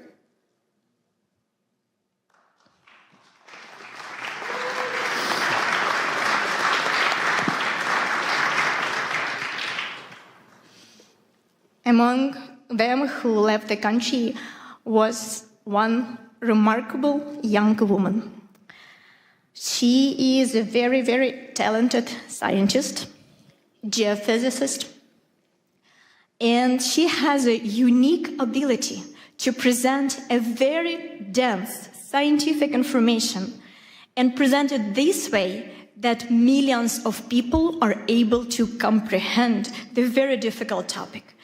And she was loved, appreciated, and really followed by millions of people because of her honesty, her desire to stay and say truth without making compromise and little adjust the truth that it will be digestible. She was able to present everything as it is, and she became the main target of Russian authority.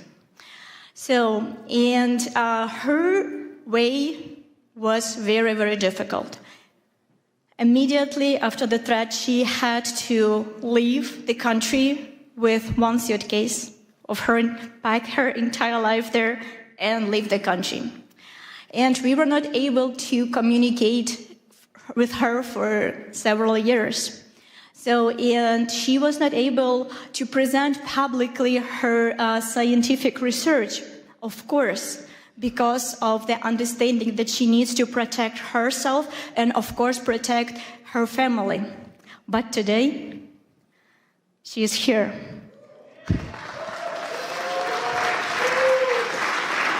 And this is one of the victory of spiritual diplomacy. And she is here because she wants to express her gratitude to Pastor Burns because of his support, his guidance. She is here to present him personally with the book that she wrote about Pastor Mark Burns. Ladies and gentlemen, please welcome Елизавета Kromova.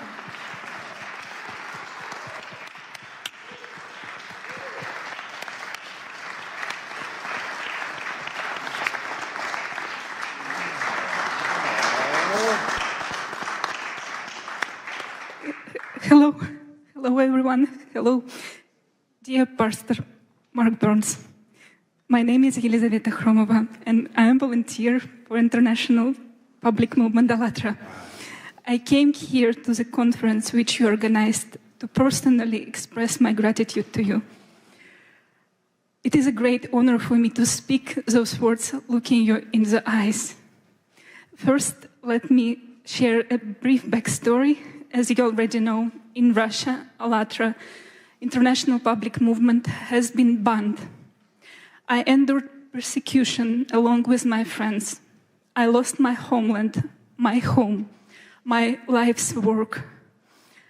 And at one moment, I even lost my hope that I can even find the reason to believe in humanity again. Then one of the darkest days of my life, everything changed when I saw your interview. I didn't know you, but when I watched it, I felt as if we had known each other forever. And in your interview, I didn't saw judgment or desire to lecture someone. It was just disarming sincerity. You said, I am neither left nor right. I stand for human rights. Wow. And you spoke of a God who loves people. And your words reach the deepest part of my soul. I'm really sorry. I'm so nervous. I'm so sorry. You showed by your example that there are people who don't stay silent, who choose what is right, but not is popular. There are people who build bridges between people, cultures, and beliefs. And in these bridges, we can meet each other face to face and see in each other the dearest and the closest one another. I saw in you the ministry of Jesus Christ in action. As Christ sit at the table with the despised and outcast, he said, I see you, I am with you, and you did the same. You reached out to those whom others tried to destroy. And your words reminded me that our rights, granted not by people or laws, it comes from God. Yes. And we have protected in every corner of this world for all people and for all faiths. And this is why I wrote this book about persecution, about my path back to home, to hope and faith, and I dedicated this for you, because you became a voice for me in the darkness. And this book is called Pastor Mark Burns, The Man Who Restored My Faith. You didn't just help me find my faith back, but you also showed me that faith can unite, heal, and lift us up. My God.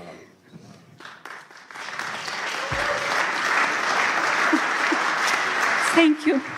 Thank you, dear Pastor Mark Burns. Thank you for who you are. Thank you for your courage, for your bravery, for your love, for your service to people.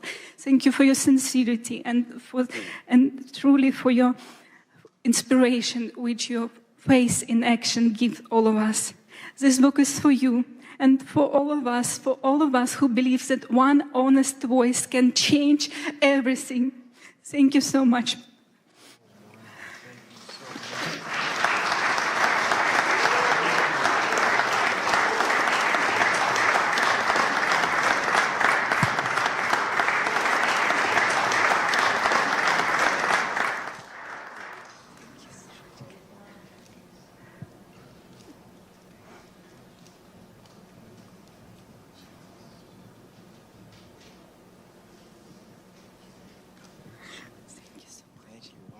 Give her a wonderful hand clap. Wow.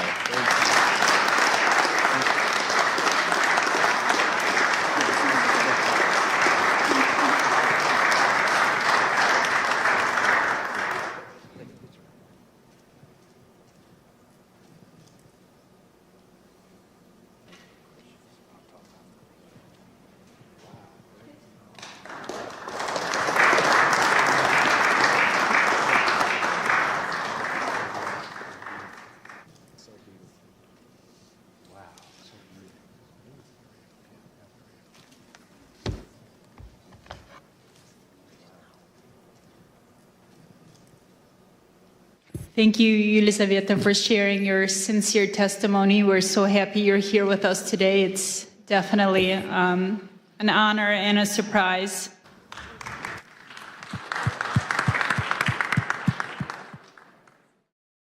Ladies and gentlemen, we are starting. Thank you so much. And we are honored to welcome Congressman Mark Harris, representing North Carolina's 8th District, to the podium to open the second session dedicated to the critical theme of religious persecution and human rights. Mark Harris is a former senior pastor and a dedicated public servant. He will speak to us on the absolute necessity of safeguarding the rights of all people to practice their faith without fear. Congressman?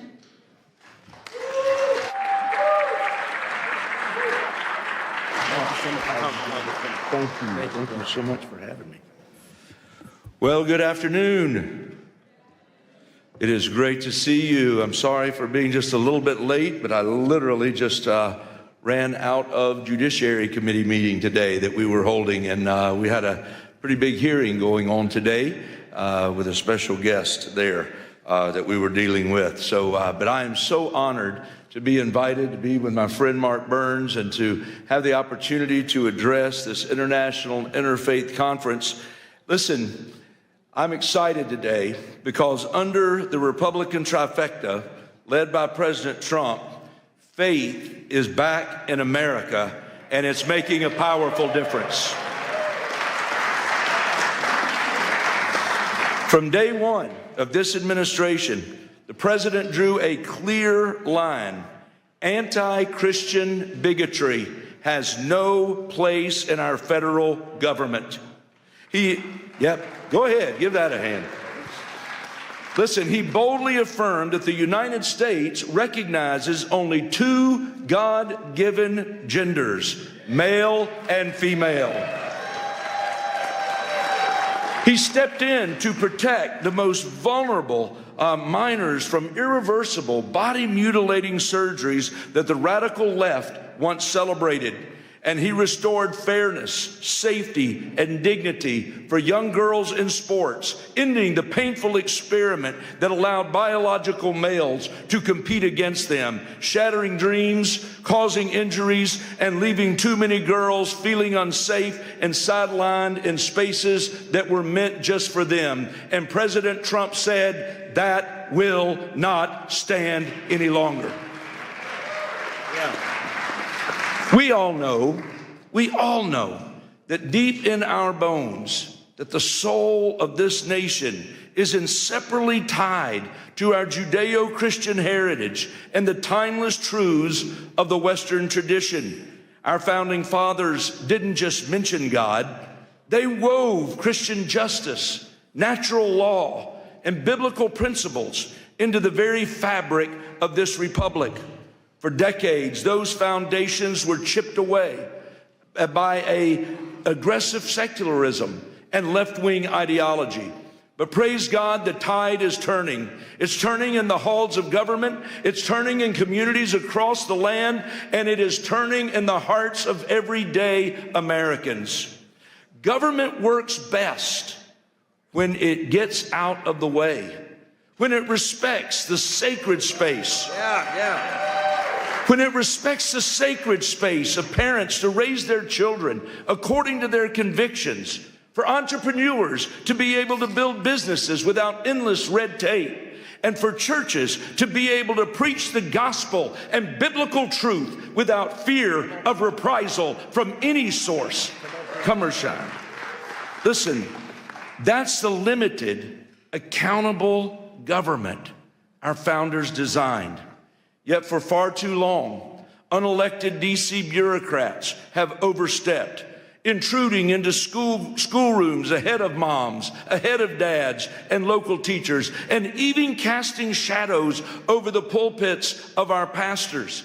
Consider the IRS's chilling overreach, threatening to revoke a church's tax-exempt status if a pastor would dare to apply scripture to the moral issues of our day.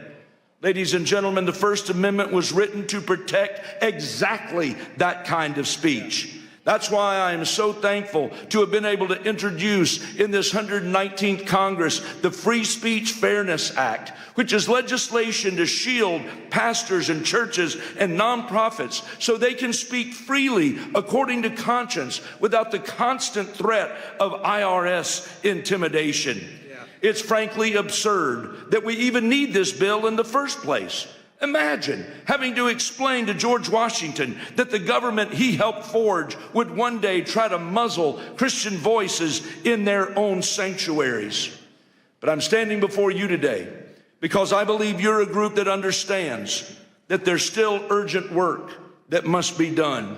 This very week, as thousands march the streets of Washington for the National March for Life, celebrating the Dobbs victory while pressing forward to protect millions of unborn lives still at risk, I believe we've all got to stand shoulder to shoulder and arm in arm, and we've got to recommit ourselves to that fight. And we've got to do it together. Listen, the Supreme Court got it right in the Dobbs decision, returning the issue to the people and their elected representatives. Tragically, as I stand here before you today, the total number of abortions has actually risen since that time, fueled by the explosion of chemical abortions delivered by mail through telehealth and shield law loopholes. That's precisely why I've introduced legislation to shut down abortion by mail, effectively criminalizing the practice and closing the deadly back door. Ladies and gentlemen, legislation is essential, but even that is not enough on its own. As conservatives, as people of faith, it's our calling to keep sounding the alarm. It's our calling to keep holding our leaders accountable. And it's our calling to persevere until we end this grave evil once and for all in this nation. House Republicans step into this new year, I believe, with great optimism and real resolve. We're committed to restoring peace and safety in our communities. We're committed to securing a hopeful future for our children. And we're committed to lifting America back to respected leadership on the global stage. So as I come to you this afternoon, I just want to humbly ask something of you. Please lift us up in prayer. Lift us up in prayer that we in Congress will not grow weary, that we will not stumble. But as Hebrews 12 exhorts us, that we will run the race with endurance, the race that is set before us, looking to Jesus, the author and perfecter of our faith. Thank you, and may God bless you, and may God bless the United States of America today. You're sent here to fight, so let's fight, fight, fight until we get it done. God bless you. That was good. Thank you. That was powerful, brother. Appreciate it, man. Amen. Pleasure to be with you. Ladies and gentlemen, please welcome Mr. Matt Schlapp, Chairman of the American Conservative Union and a pivotal figure in American political strategy. As a leader who has guided the conservative movement globally, he addresses the critical intersection of faith, freedom, and political action.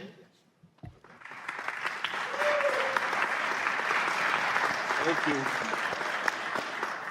Hello, everyone.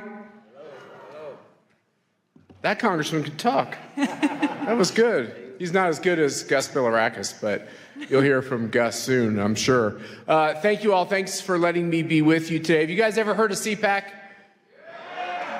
How many of you here today are not from America? Could you raise your hand? It's a lot of people. Welcome to a great country. Welcome to a restored America, where you can walk down the streets and be safe, that you can wear a yarmulke and be safe, that you can have a Bible in your hand and be safe. This is the America that we have to recapture.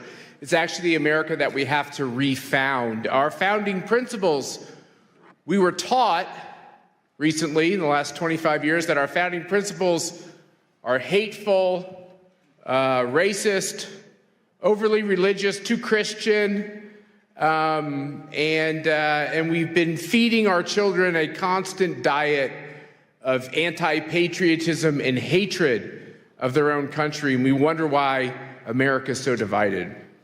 And we now have CPAC events in over 12 countries and 5 continents. So if we're not in your country, we're near your country. And what we're seeing is common themes in all these countries. In each one of our countries, we see the problems of the basic persecution of religious freedom, the persecution of political speech, and we wonder where it's all coming from. And then many of us were watching the World Economic Forum in Davos, and we can see that maybe that's where a lot of it is coming from, or coming from the UN, or coming from these global institutions, which know better. They have more fancy degrees than most of us have. They're trying to tell you that your values are old-fashioned and counterproductive. And the most wonderful thing about Donald Trump's victory, kind of like resuscitation, revitalization, there's another R word we could use, political resurrection, it gave hope to all of us. We have a renewed sense that it's okay to live the life that God put us on this earth to live. But I think our time is short. In basketball, they have a shot clock. In football, they have a clock. You only have so many quarters to score and everything else. There's an end time to all this. We don't know when it is. The Bible tells us we don't know that exact time. But America also has an end time, and freedom has an end time. And maybe we can extend that time. You all know how many times in the Bible God is mad at people, and he wants them to turn from their wicked ways, and they don't want to. And then he finds a good man, and that good man negotiates on behalf of the people who are kind of mediocre to bad and tries to earn them more time. And, I fear that we're in this kind of a situation where we're trying to get more time.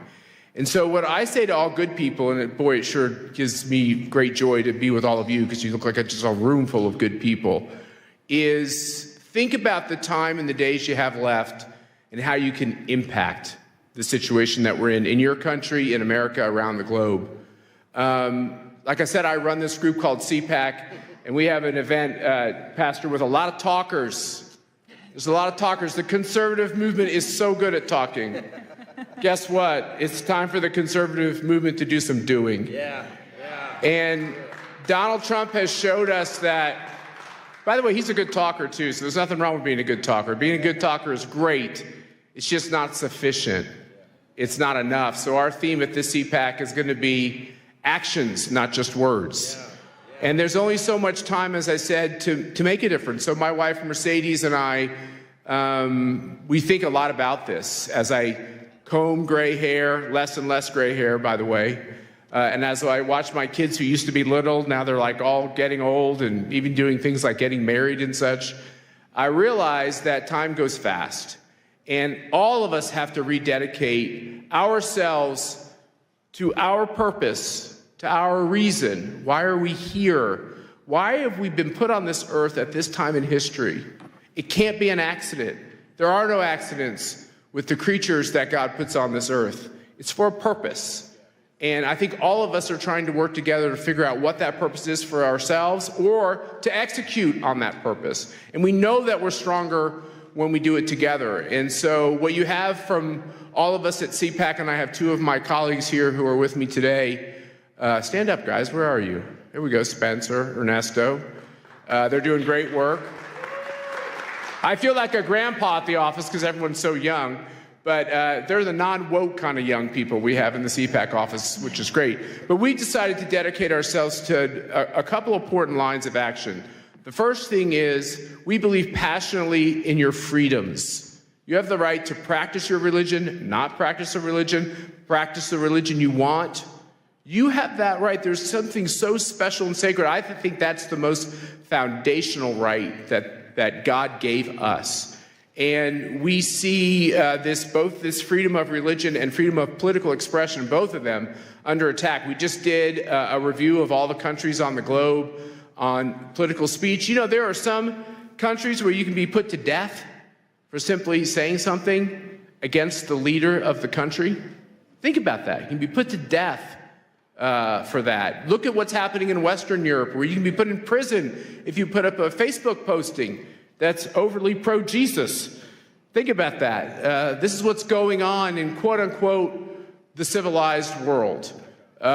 We look at religious freedom and the persecution of Christians and the rise of anti-Semitism in Western democracies. I'm using air quotes for a lot of these things. It's disgusting that millions and millions and millions of Christians are being persecuted, many losing their lives, being slaughtered in countries. And you wonder, like, how could we have this kind of evil and chaos? And why are so many Christians believe that, like, that's a kind of like a made-up hoax that's not really happening? Well, it is really happening. The videos and the photos are real. You talk to the pastors that come from these countries, it's real. There's the persecution and the martyrdom through the blood, but then there's the martyrdom through the persecution in the sense that if you're too bold in your faith, you can't get the job or you can't get into the school. Or that's what we're seeing growing and growing and growing, and sadly in my own country here in America and in other Western democracies. And I want you to know that I believe you do have a friend in President Trump and the Trump administration on these issues. I believe you have a friend in Mike Johnson, who's the Speaker of the House, who's a very good man on all these issues. We have a lot of great people who are trying to make a difference. But as far as CPAC is concerned, we're going to be in these countries. We're going to be confronting these regimes. We started up a new center to end communism. How about we just end communism? Aren't you tired of fighting communism? Let's end communism.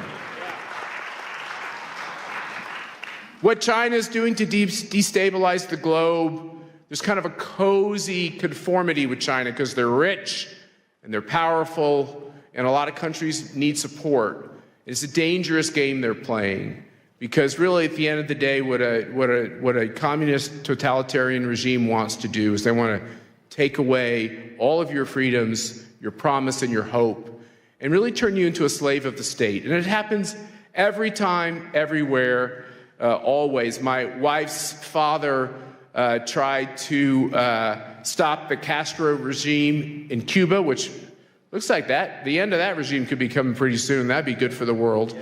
And you have people like Jimmy Lai, who was arrested in Hong Kong, who simply wanted freedom for the people of Hong Kong. What you're seeing around the globe is really disgusting. And what we're going to do is take our voice, our team, our message, confront all these regimes. It's amazing. I don't think those of us who believe in freedom have all the money. I don't think we have all the power, but man, sometimes we look like we do. And I think we got to be like bears. Bears in the forest, sometimes they growl, or like the little dog that barks really loud because they're really little and they got to bark loud so you think they're bigger. We have to recapture this idea that if God puts you on this earth for a purpose, and the purpose is now, why would he put you on earth for this purpose to just be humiliated and lose? Why did Donald Trump get off that canvas? Was it to lose that race? No, I think he got off that canvas with the help of angels to win that race and to give people hope all over the world. And I think we're in the same position. I think the reason why it seems like all the money against us and all the power is against us, and that it's an impossible fight, the reason why we have to look at that every day is because of one simple thing. We are small, he will be large. He will have the victory. We just have to ask for it, and we have to be true to it. And that's the moment that we're in. We have to believe that God put people on this earth to prosper and have freedom, right, and to live their purpose. And that it's our job right now in these dark times to make sure that that can continue. So that is our motto. It's about action. The action is now. You all are welcome. We have to get out of this idea that the only way conservatives will come together is if you agree on everything I agree with, and you have to sign a piece of paper that says you'll never disagree with me. That's a bad way to build a movement. What we ought to do is say, hey, is there one or two important issues that we agree on? Can you agree that someone should be able to practice their faith as they choose? Yeah. If you do, we should be able to work together. Do you think that people should be able to get in politics and vote for the candidate that they want to? If you believe in that, that's something we can work on together. Do you believe that communism fails every time for every people, always? If you do, we can work on this together. And I think that if we can stitch this together and get out of our orthodoxies and instead focus on our commonalities, I think we can reshape the face of the earth, and I think we're going to do that. And God bless you, and thank you for letting me be with you today. Thank you. Thanks, Pastor. That was awesome. Perfect, brother.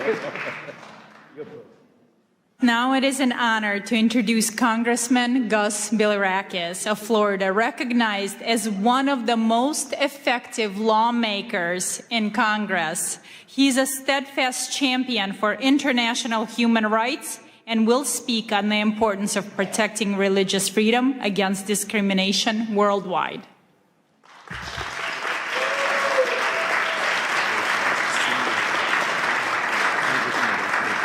Thank you for having us. Thank you so very much. And I want to thank my good friend Matt. He's so right about these issues. We have a lot of things in common. We have to work together for the good of society, humanity. And you talked about, Matt, you talked about your wife, Mercedes' father, that was probably a political prisoner in Cuba. But this shouldn't happen in our hemisphere. And President Trump is doing something about it. We have hope now. And, Cuba is 90 miles from just south of Miami. And that's in our hemisphere. Venezuela, same thing. We need to take care of our people and make sure that they have freedoms and opportunities to succeed. So we appreciate President Trump as well. We gather here today, folks, on Capitol Hill for a truly remarkable occasion. The International Interfaith Conference, the Rise of Spiritual Diplomats. Thank you so much for attending. Please, again, before I begin, I want to extend my deepest gratitude, Pastor Burns. Pastor Burns, thank you for your vision and for your tireless leadership in organizing this great summit.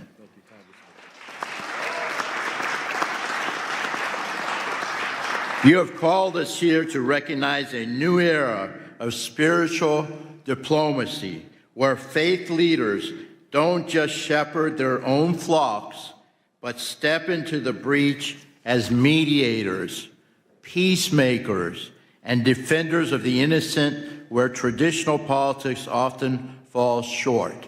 And I will tell you, people like Matt and the Speaker of the House, who's not here right now, but Mike Johnson, he cares so much. He really does. And he's genuine, he's sincere, he's a godly man. And we are making a difference, folks. We are making a difference. We're making a lot of progress. So I chair the Congressional Caucus on International Religious Freedom. I see the first freedom not as mere legal concept, but as the heartbeat of human dignity. Yet as we meet on today, January 22nd, that heartbeat is under threat, folks. So again, I've got to tell it like it is. The data from this year's 2026 report is staggering. We are witnessing government restrictions on religion at their highest global levels in decades, unfortunately. We are so very fortunate here in the United States of America. And I know there's some bumps in the road, but we have religious freedom. And we should never, ever take that for granted. But in Nigeria, folks, the crisis has reached a breaking point. Statistics from the start of this year show that over 3,400 Christians were killed for their faith in the last reporting period alone. In this day and age, it's happening around the world, folks. I have fought to ensure Nigeria remains a country of particular concern, because we cannot stay silent while thousands are slaughtered. Do you agree? Yeah. In China, the CCP continues to target Falun Gong practitioners and Uyghur Muslims with high-tech surveillance and arbitrary detention. This is happening, folks. It's happening every day. China currently leads the world in the arrest and sentencing of believers. I mean, they're not spreading it. They're just practicing their faith, their religion. And in some cases, it's meditation, what have you. But they should be free to do so.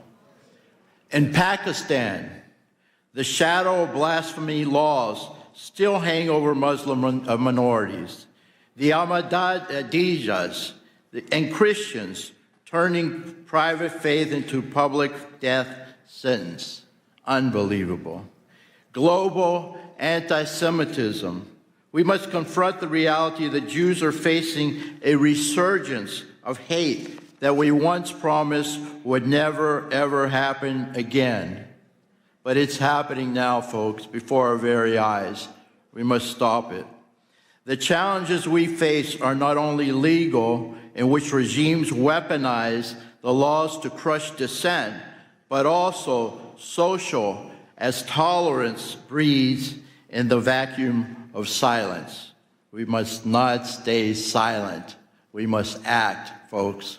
And that's what we're doing in this Congress. This is where the spiritual diplomat comes in. You are the ones who can reach the places a secular envoy cannot.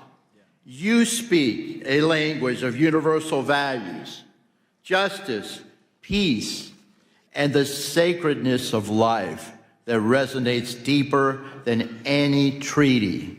You're the ones. We can do this together. I'm Greek-American, and we say, Oli mazi, all together. We can do this together if we stick together.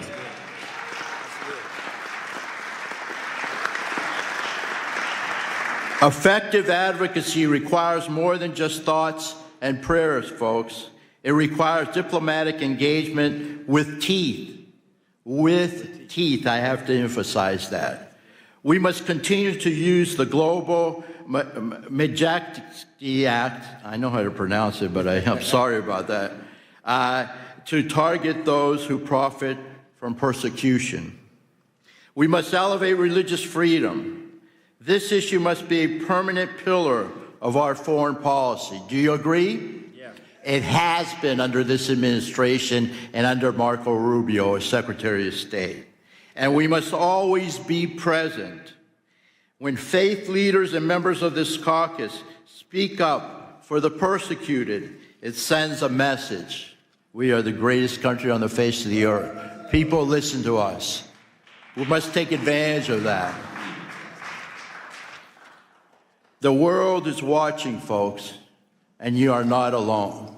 You are not alone. Pastor Burns, you often say that spiritual leaders, and I quote, carry no weapons, they carry wisdom, right? I'll repeat that. Pastor Burns says, spiritual leaders carry no weapons, they carry wisdom. Today, let that wisdom guide our policy, whether it is Christians in the Middle East who are being persecuted, a Muslim in China, or a Jew in Europe. And I will tell you that the Orthodox Christians are also being persecuted in the Middle East. Syria in particular, and of course in Turkey as well, there's not religious freedom for Orthodox Christians in the country of Turkey. We must speak up, folks. We must not be afraid. Let us leave this conference, not just as observers, and I know you won't be, but as diplomats of the Spirit, committed to ensuring that every child of God can worship without fear. That's our goal. Thank you very, very much. God bless each and every one of you, and God bless America. That was powerful. That was good, Congressman. Thank you so much.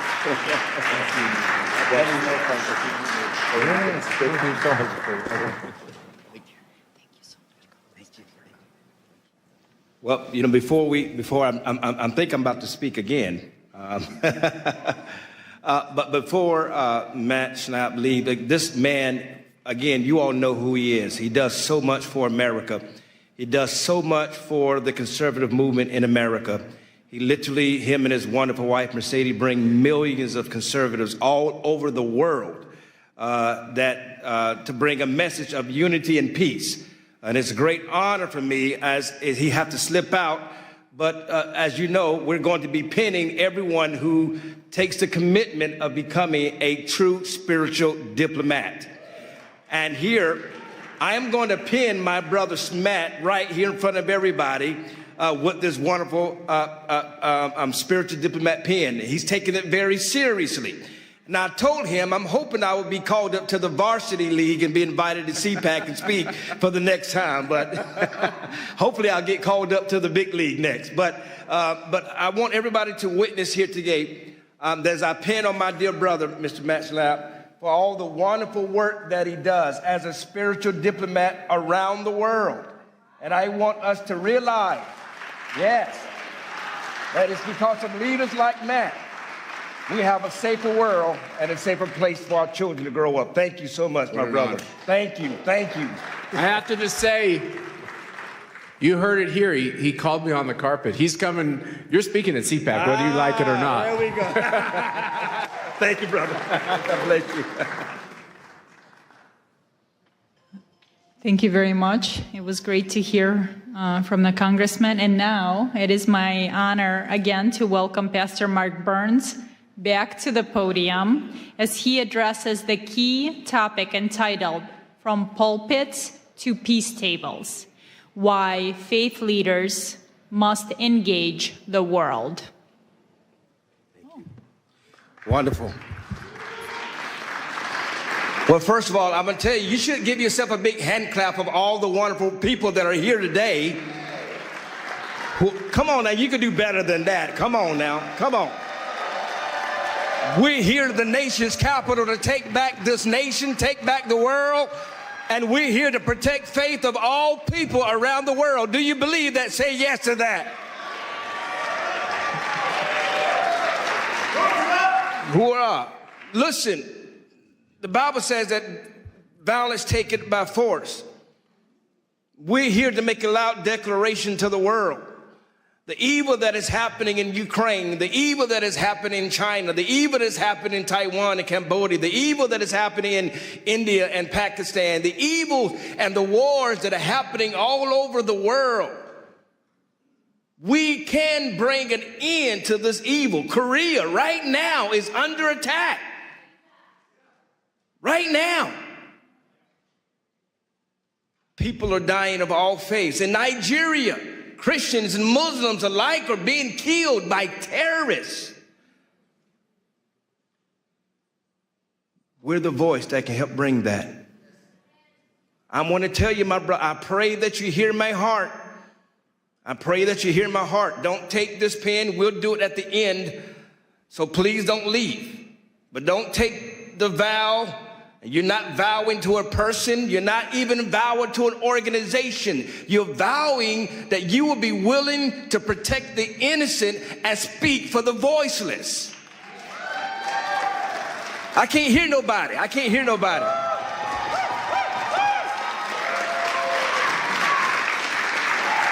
That's why you're here.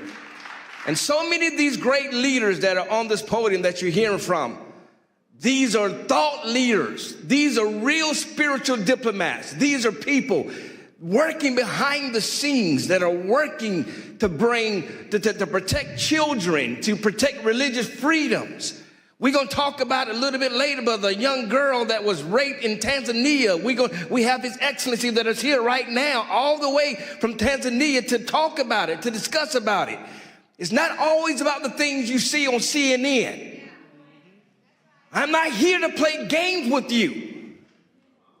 I was recently at an embassy, and I'm not going to mention the name of the embassy, but I was sitting down with the ambassador, and we were sitting down, and everybody was eating, and everybody was loving on each other and patting each other on the back, and I put my hand down, and I said, "Don't you understand why we're here?"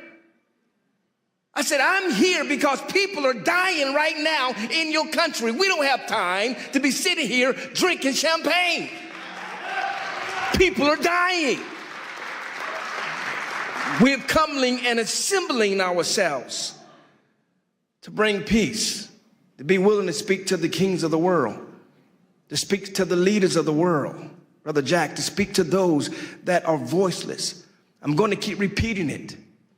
I want you to get up and leave and exit yourself out of this room if you just want to get a lapel pin, just to say, I was there. I don't need you, nor do I want you. I am not here to play games. There are too many people that meet in this building, and all they do is talk, talk, talk, and nothing ever happens. I need people who are going to go to the front lines with me. I can't hear nobody. I can't hear nobody. I am in a room full of leaders, am I not? I am in a room full of real warriors. I can't hear nobody. I dare you to open your mouth up and say, I'm one of the people. I'm ready to go to war. Somebody say yes to that.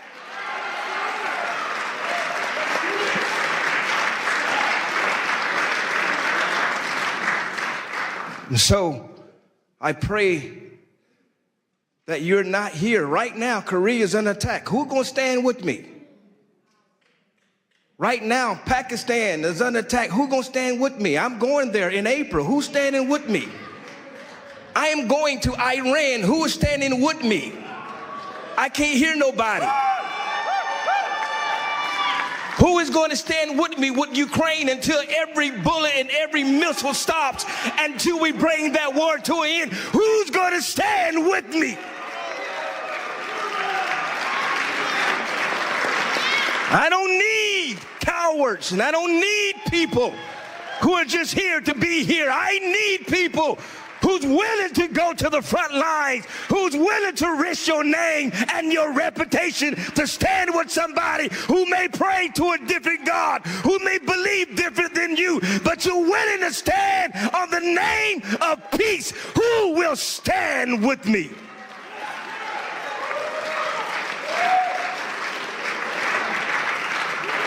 Who will stand with me? Who will stand? Who will stand? Who will stand? You're going to be charged today. You're going to be charged today. I'm telling you, my Jewish brothers, my Muslim brothers, my Hindu brothers, my all of the faiths, the Buddhists that are here, all of you, the Christian brothers and sisters, all of you that are here, you are going to be charged. Please take it serious, because somebody's life depends on it. Are you hearing me? Tragic that even happened in your own family, happened in your own life. I've studied your story and how you left, how she sung the national anthem, but she was in Russia, and how her husband came under political persecution, and they left Russia, moved to Kyiv with her son, who's standing right there, just to have her husband assassinated in Kyiv. This is the kind of battles that people are facing right now around the world, and yet she flew all the way from Kyiv just to come to sing the American national anthem. That's putting our differences aside and standing as one people, as one voice.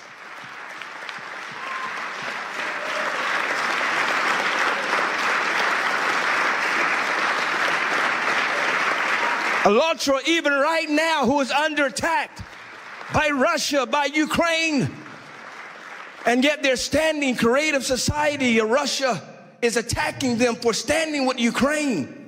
But yet they got volunteers all over the world. I'm telling you right now, every faith leader, you need the organization of ALLATRA and Creative Society. You need them. You need people like them that will go to the trenches. They are not just talkers, and they don't do it. They don't do it. And I'm talking about Olga here and Marina here. Olga is the head of a Creative Society, and Marina is the head of ALLATRA. And they have volunteers all over the world. When I'm at the Vatican, they got volunteers that are there. When I'm in Korea, they got volunteers that are there. When I am in Africa, they got volunteers that are there. These people don't just talk the game, they do it. And they don't need no presidential invitation. Quit waiting for the White House to invite you. You don't need an invitation. I can't hear nobody. You don't need an invitation, Valerie. You show up and fight. You show up and fight. You do it faithfully, consistently. So these leaders that are up here, they're not here to waste your time. They're not here to be famous.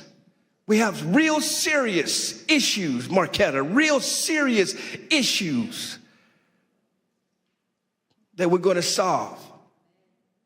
And what I'm going to be asking of you is helping us to continue to create this network.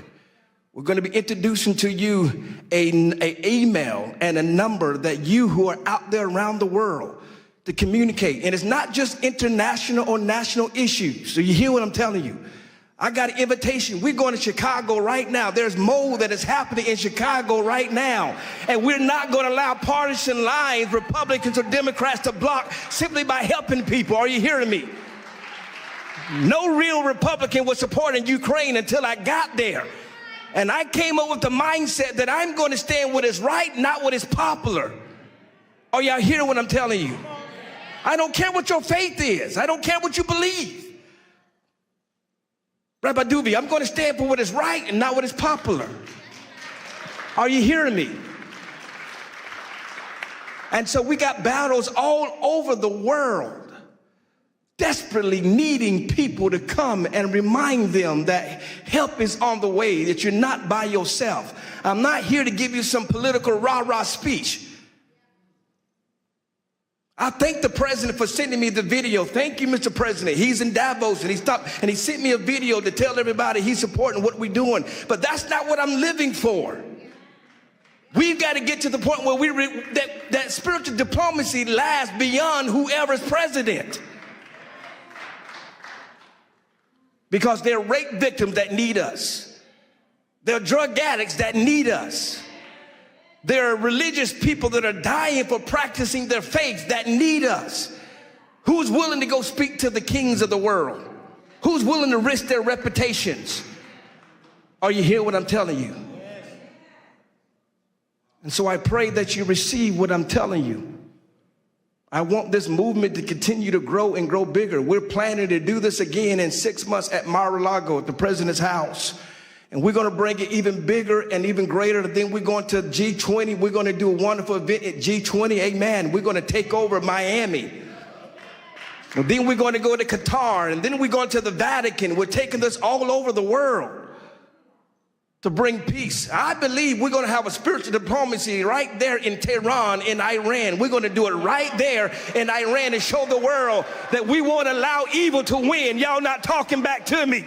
We won't allow evil to win. We will stand for what is right and not what is popular. Somebody say yes to that. We're going to go to North Korea. We're going to knock down the wall. We're going to get to Kim Jong-un. We're going to tell the world that we are here to faith, that we will not have enemies in the name of faith. Are y'all hear what I'm telling you? If you're playing politics, leave me alone. Don't get a picture with me. Think I'm playing with you. I'm not. I'm not. I don't got nothing to lose. You don't understand how I got here. I didn't get here by sucking up to nobody. The president calls me his pit bull for a reason, so I'm not here to impress you. Are y'all hearing what I'm telling you? But I'm going to be here after President Trump. But I'm going to be here to be in the next president face, and the next president face, and the next president face, to tell the world that we will unite the communities around the world. We will stop being divided by who you pray to, and we will stand on the principle of peace and love for the whole world to come together. Whether you're black, whether you're white, whether you're young, whether you're old, whether you're Jew, whether you're Christian, whether you're Muslim, Buddhist, it doesn't matter. If you're a human being, we shall stand until we reach the promised land. God bless you all.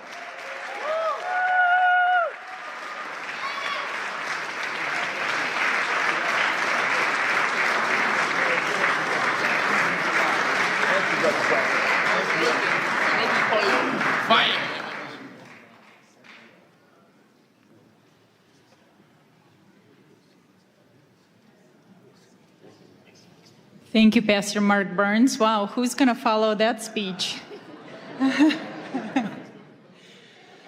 We are honored to hear from Rabbi Eli Abadi, medical doctor, a senior spiritual leader and member of the Council of Sephardic Sages. He speaks on building bridges of faith and peace in a post-Accords world, examining how the Abraham Accords have opened new paths for coexistence in the Gulf.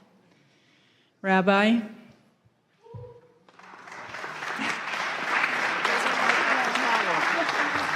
Pastor. That's a very hard act to follow. I was the lucky one.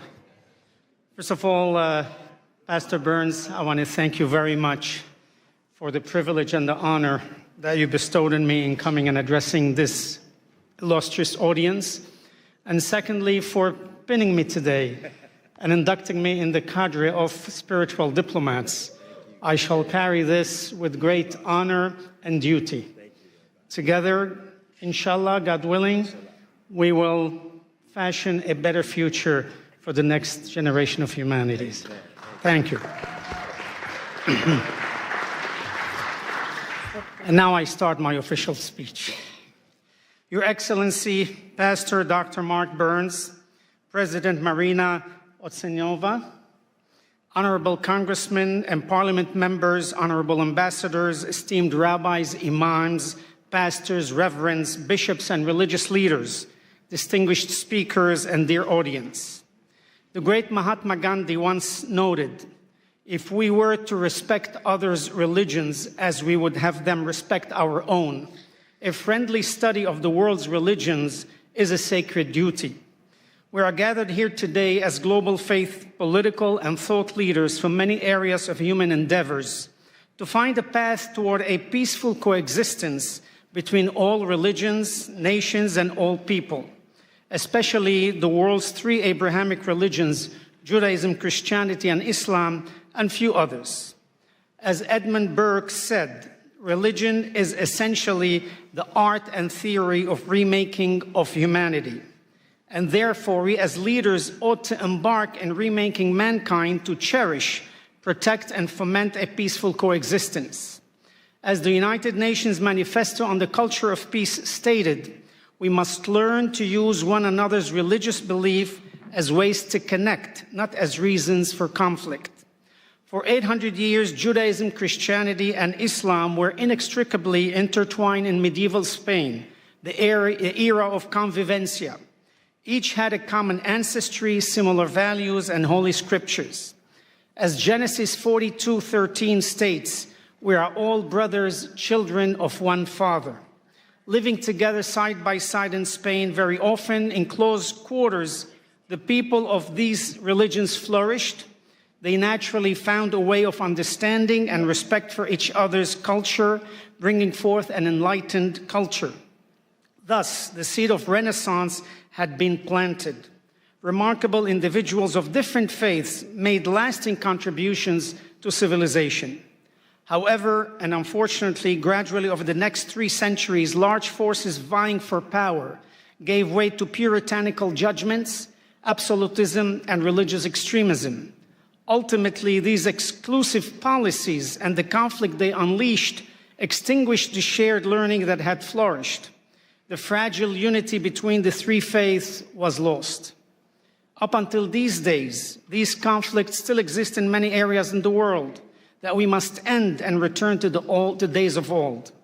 In the area of faith, Jews, Christians, and Muslims believe that God made a covenant with Abraham.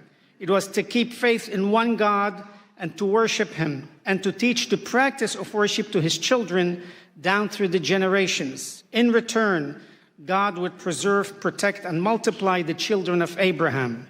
This covenant became the legacy or trust for the children of Abraham to continue. Abraham's offspring would become great nations. And as stated in Genesis 17:4, the Lord said to Abraham, "Herewith my covenant with you, and you shall be the father of many nations." The people of these nations are now called Jews, Christians, and Muslims. We are all monotheists. We all believe in one God, the creator of all that is, in the universe and on earth. As leaders, we are enjoined by our faiths to find path toward a peaceful coexistence between all religions and all people. Therefore, in order to establish a channel of communication and cooperation on an international level, we must continually ask of ourselves what we insist from our own people, the acceptance of diversity in religions. First, as leader, we must lead by example and communicate to our people that peace is a basic human right. Scriptures in Leviticus 19:18 teach us to love thy neighbor as thyself. It is a directive that teaches each one of us here today to love one another through peace, acceptance, and understanding. Second, as each of us takes enormous pride in our own religious history, culture, and strength, so too must we pride ourselves on the level of understanding and tolerance our people have of other religions and cultures. As we encourage our people's pride in our own religions, we must castigate our congregations should intolerance and ignorance of other religions and cultures arises. Third, it is our responsibility to guide our people towards looking for the inestimable value of peace and not in conflict. Yes, the world is made up of different races, colors, ethnicities, religions, and political ideology. However, the seeds of peace begin to grow when people of all faiths and backgrounds are encouraged to communicate, tolerate, accept, and ultimately love each other. Today, ordinary people from all three faiths share a deep desire for peace and justice, and from many other faiths, not just these three. They all aspire to seek to encourage a model friendship and respect for each other. We as leaders of our respective faiths and people do also share a deep desire for peace and justice. We will work towards it, and we pledge our time, efforts, and wherewithal to the implementation of being spiritual diplomats between people, nations, and religions. Our aim should be threefold. One, to stand together should any of our communities suffer harassment or attack. Two, to respond together to events, local or global, which have an impact on the relationships between all of us. And three, to overcome some of the misrepresentation, demonization, stereotyping, prejudice, and lack of awareness in the world through an ongoing educational process that teaches peace and respect for each religion, ethnicity, race, and nationality with a goal of a peaceful and respectful coexistence. It is time to take the initiative without waiting for more ignorance, hatred, and war to occur. It's time to actively bring peace where there is conflict. It is time to seek the good instead of evil, hope instead of despair, and love instead of hatred.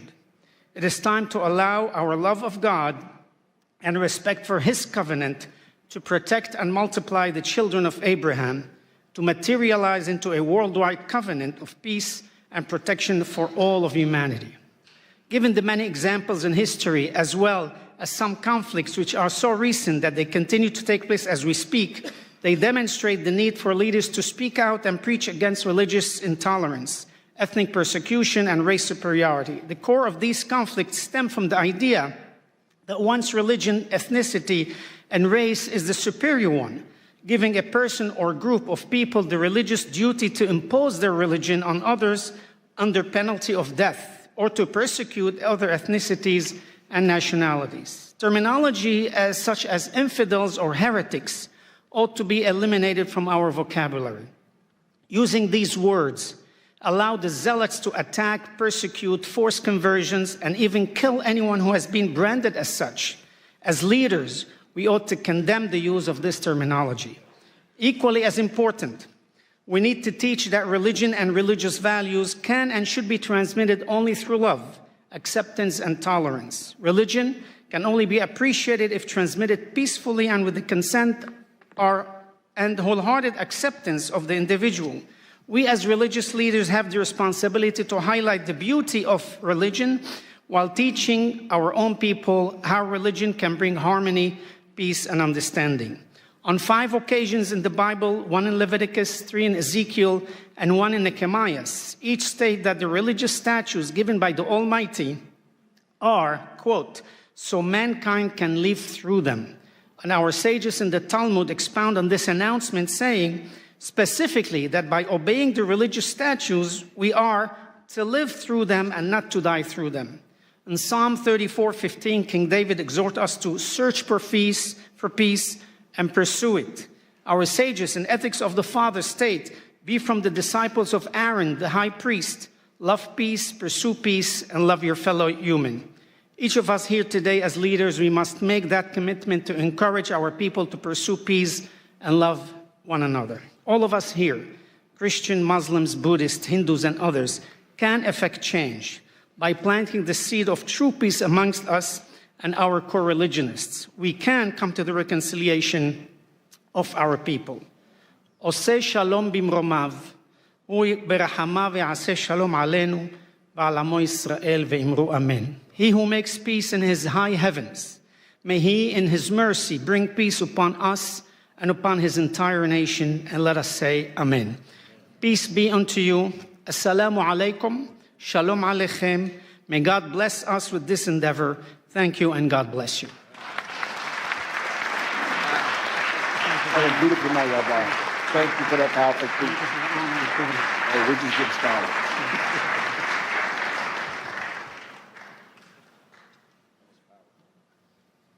Very much. Returning to the podium is Ms. Marina Ovtsinova, President of ALLATRA International Public Movement, bringing her expertise in counterterrorism and global security.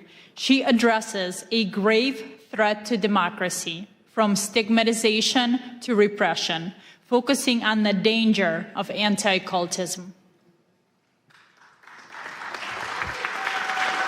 Thank you so much. It's a really big pleasure to have the opportunity to address you once again. Thank you so much for that, Pastor Burns. So, and the energy in this room feels really huge, right? It feels like a really strong. And it's because we all, every single person in the room, we gathered to defend human freedom. A person's dignity. We all, every single person here understands what that means. And we're here to protect the right to believe, to speak the truth, and to live without fear. These freedoms are the very fundamental on which true security in human society is built. But we need to acknowledge something very clear. That foundation, that really important foundation for the human freedom is now in danger.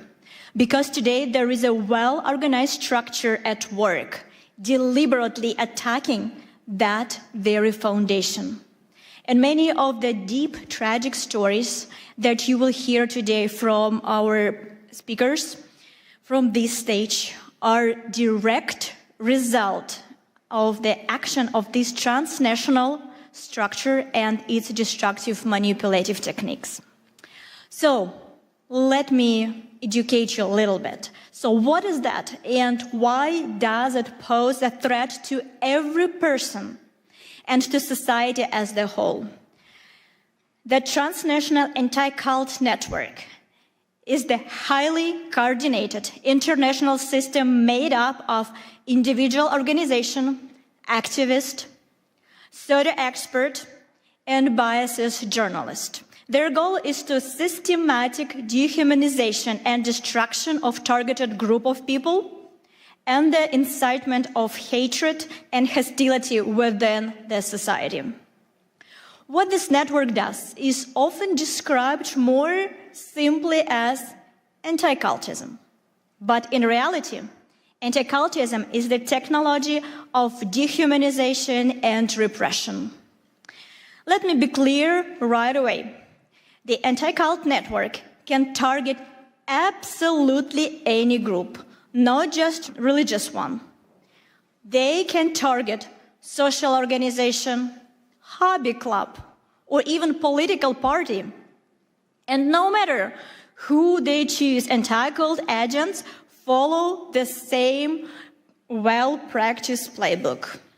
First, they slap the label on the targeted group in the media, calling them sect, cult, or simply dangerous group. Then, the step number 2, they launched an aggressive media campaign to smear that group using fake discriminations, false testimonies, and distorted information. Through these dirty media campaigns, they dehumanize the people in the targeted group. They strip them out of their humanity. And as a result, Those exposed to this manipulation stop seeing the targeted group as equal, as neighbors, as co-workers, as parents, as children, or fellow citizens. Instead, they begin to treat them as outsider or enemy.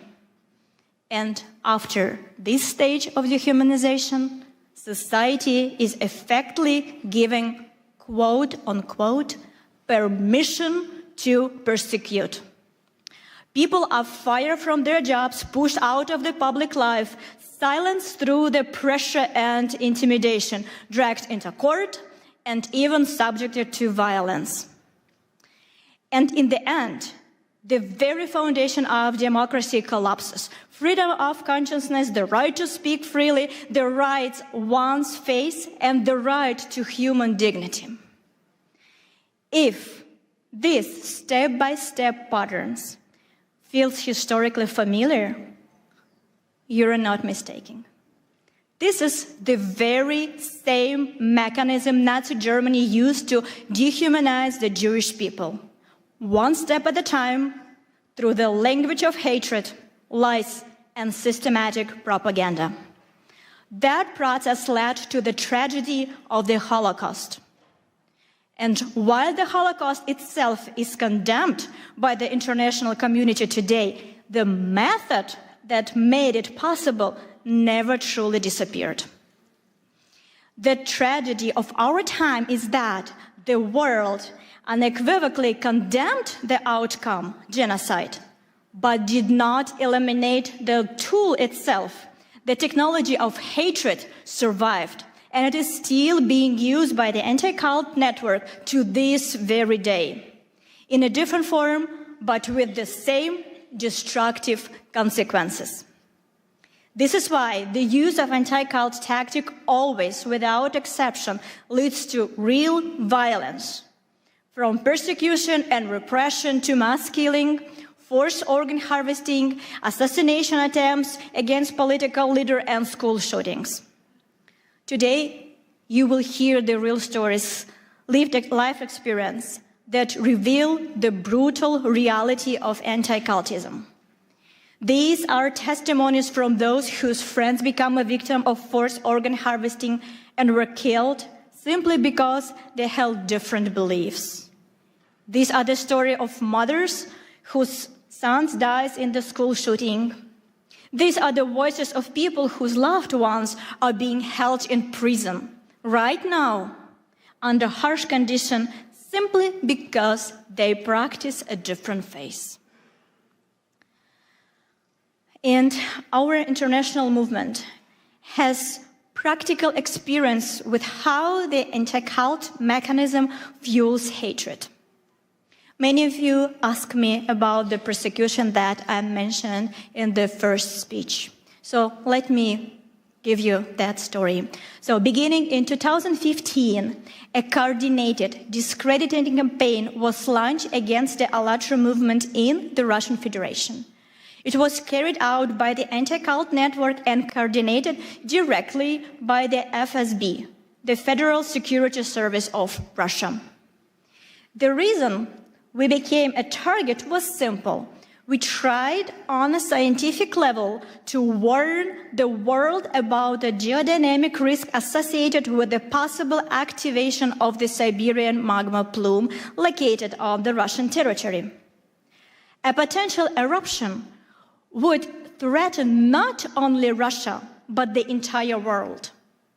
Our warnings were ignored. The economic interests of powerful groups profiteering from Siberia's natural resources matter more than human lives and safety. As a result, a network, anti-cult experts, and structures affiliated with FSB was deployed against us. Their mission was to destroy our reputation and drown out the very substance of our scientific warning. In the end, the ALLATRA movement was labeled in Russia first as undesirable organization and later than extremist, in part because of our support to Ukraine also. In Russia, anti-cult actors use their full arsenal against us. The media, courts, and the full machinery of the state. They believed that by putting us on the blacklist, they could force us into the silence. But they were wrong. We began to speak even louder. We studied their method in the smallest details. We made them public. We exposed the structure of their network, their roles, their connection, their channels through which they spread their narrative and their real motives. And we brought it to the world's attention. We proved that this Russian anti-cult infrastructure of hate has already been exported to China, Korea, Africa, Europe, and the United States. We traced how the pressure that began in Russia becomes a source of persecution around the world through publication, through the analysis, through the same talking points appeared in different countries as if copied from the very same subject and pasted in a different country.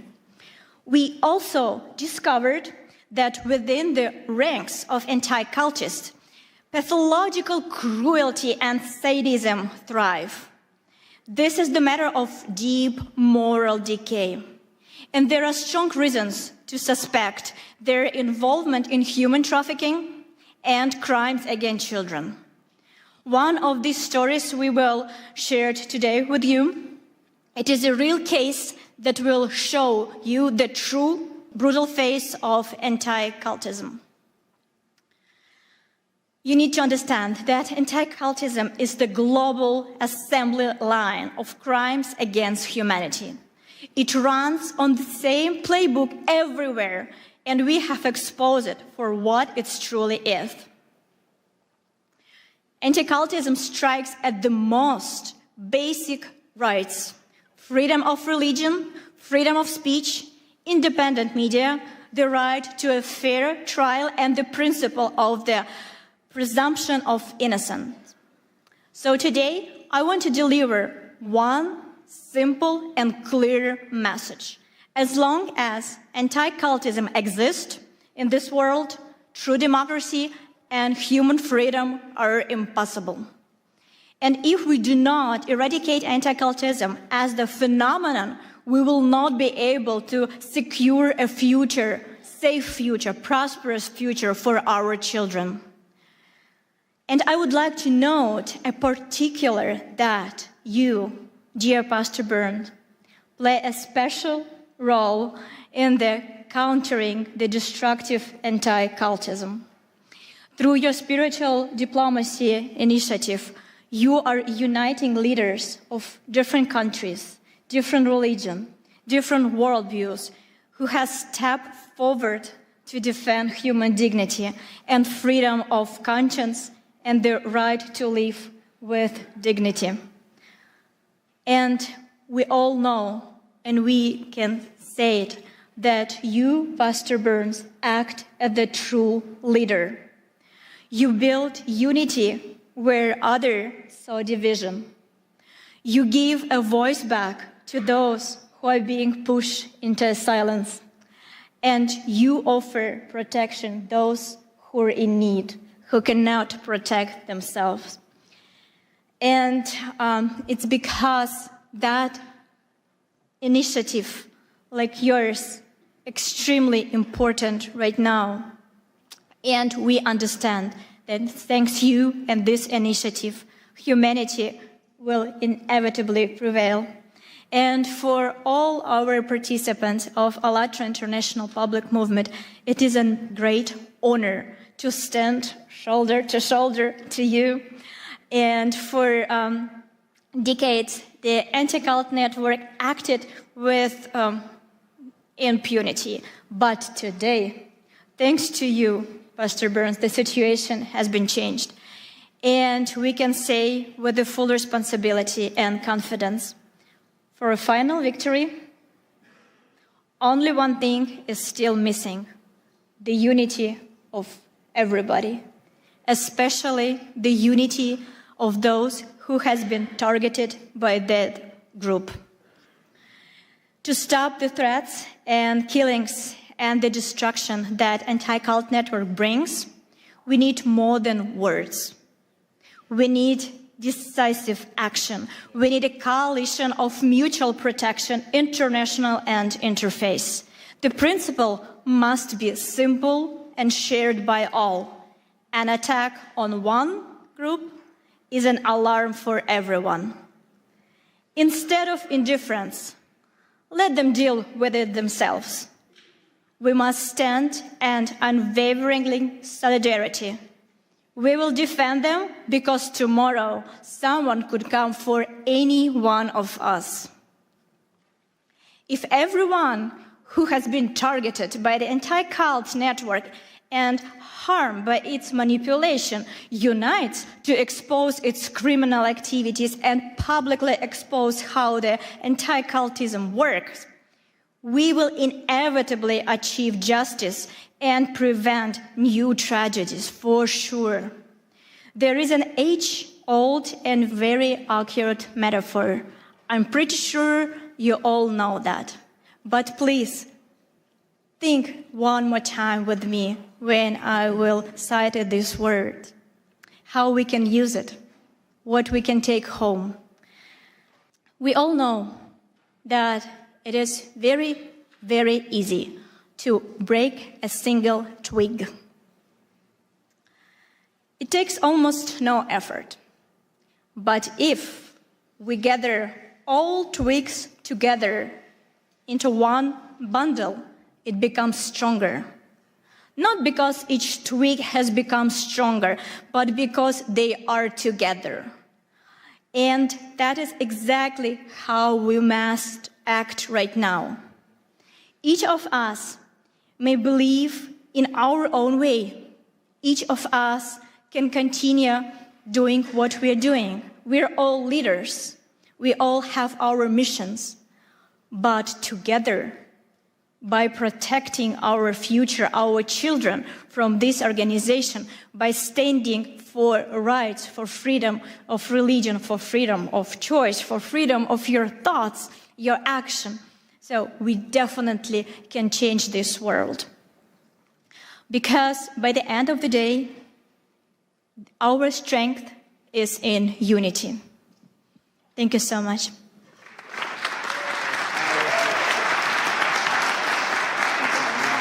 Wonderful. That's so powerful.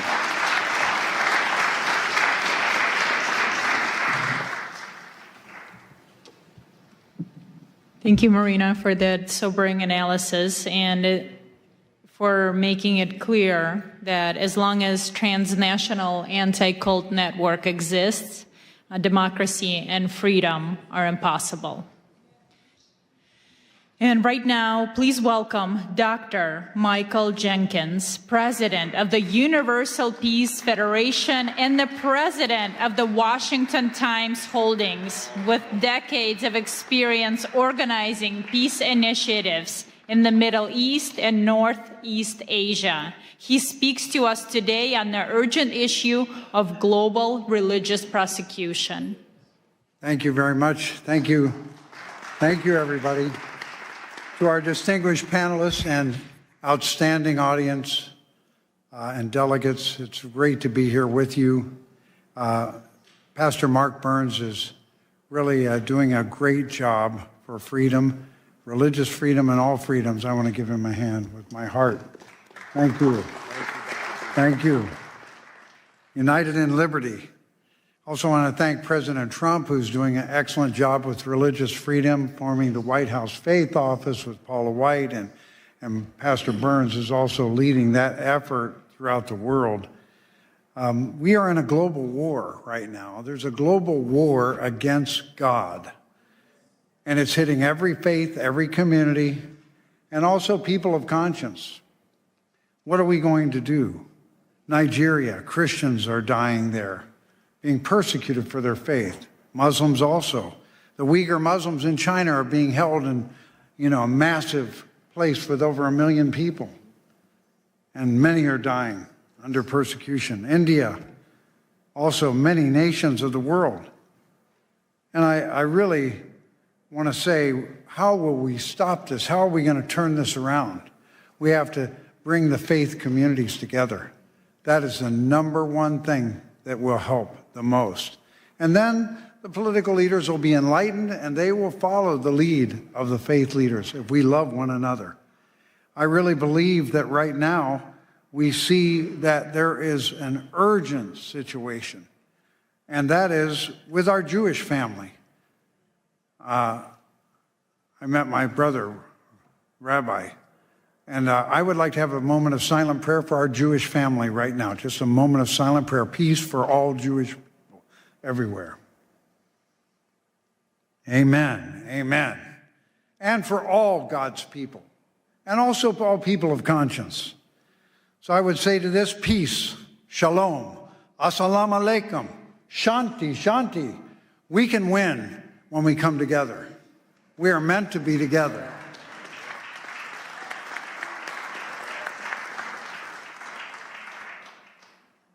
I was fortunate to be called for the Middle East Peace Initiative for many years, and I went over there dozens of times to Gaza, to Jordan, also to Lebanon, all the countries around that area. And I found interfaith dialogue can do more to heal divisions than anything else. Other things are important too. Economic development, all kinds of friendship, education, economic investment, but interfaith dialogue can bring hearts together. Suddenly, your Muslim brother or your Jewish sister or whoever it is, your Christian friend, are no longer strangers that we have images about. They become family. They become family. So even as miserable as it has been for the people of Gaza and Israel, interfaith dialogue has to rise, Pastor Burns, right away. Right away. You need to lead it too, because you're so much fun to be with. This man loves everybody. One thing about interfaith dialogue, if you love people and you really appreciate how God is working through their faith, it changes you. That's why America has such a central role to play, because there is an understanding that all faiths are welcome here, even though we mess up a lot of times.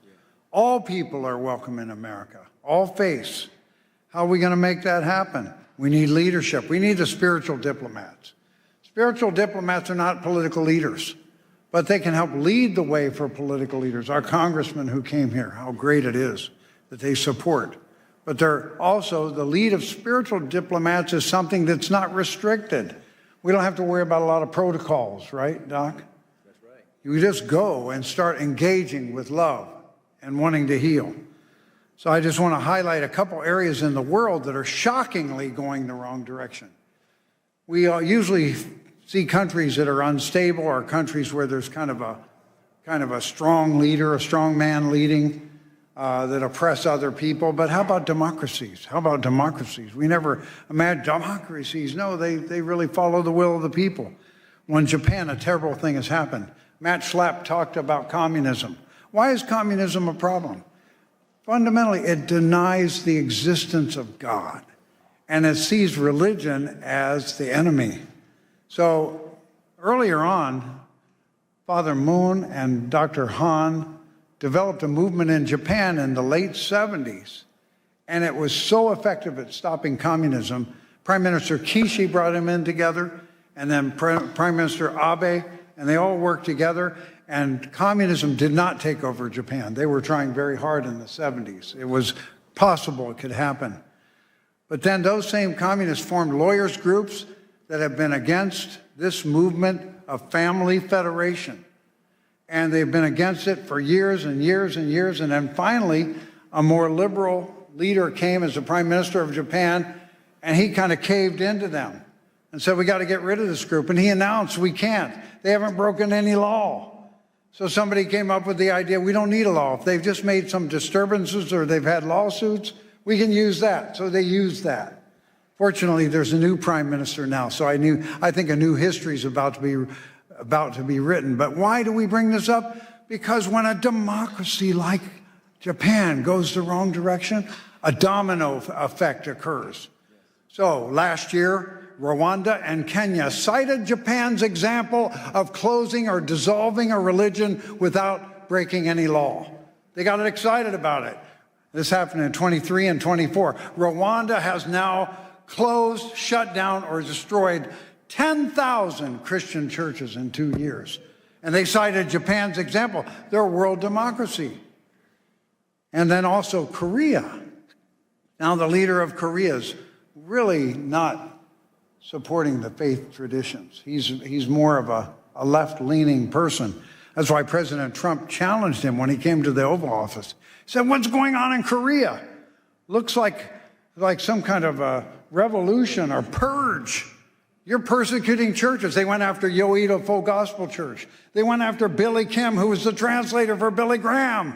On July 18th, this last year, they raided thousands of organizations, or thousands of people came out and raided many churches, including the Family Fed. And they went to Sagero Church, a Presbyterian church, and because that leader is standing up for family values, marriage in the image of God, and freedom of speech, he's now in jail now. He's been in jail for almost 137 days, right? And Mother Han of the Family Fed, she's been put in jail now for 125 days. She has not been convicted of anything. So we're just calling your attention to that, because when you come together, we can move our faith communities together, and then the nations can move. God bless you all from your nations, your faith. God bless your family, and God bless America. You're so good.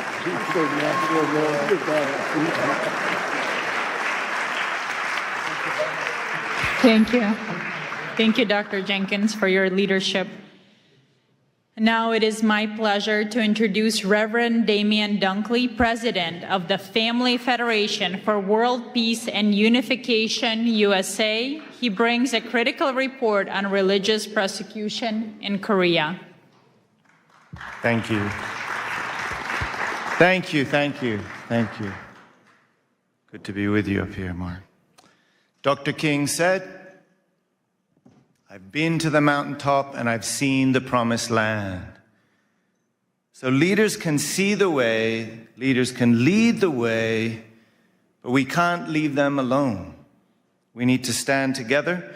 We cannot watch from the sidelines. So, Pastor Mark Burns, thank you. Thank you for convening this room.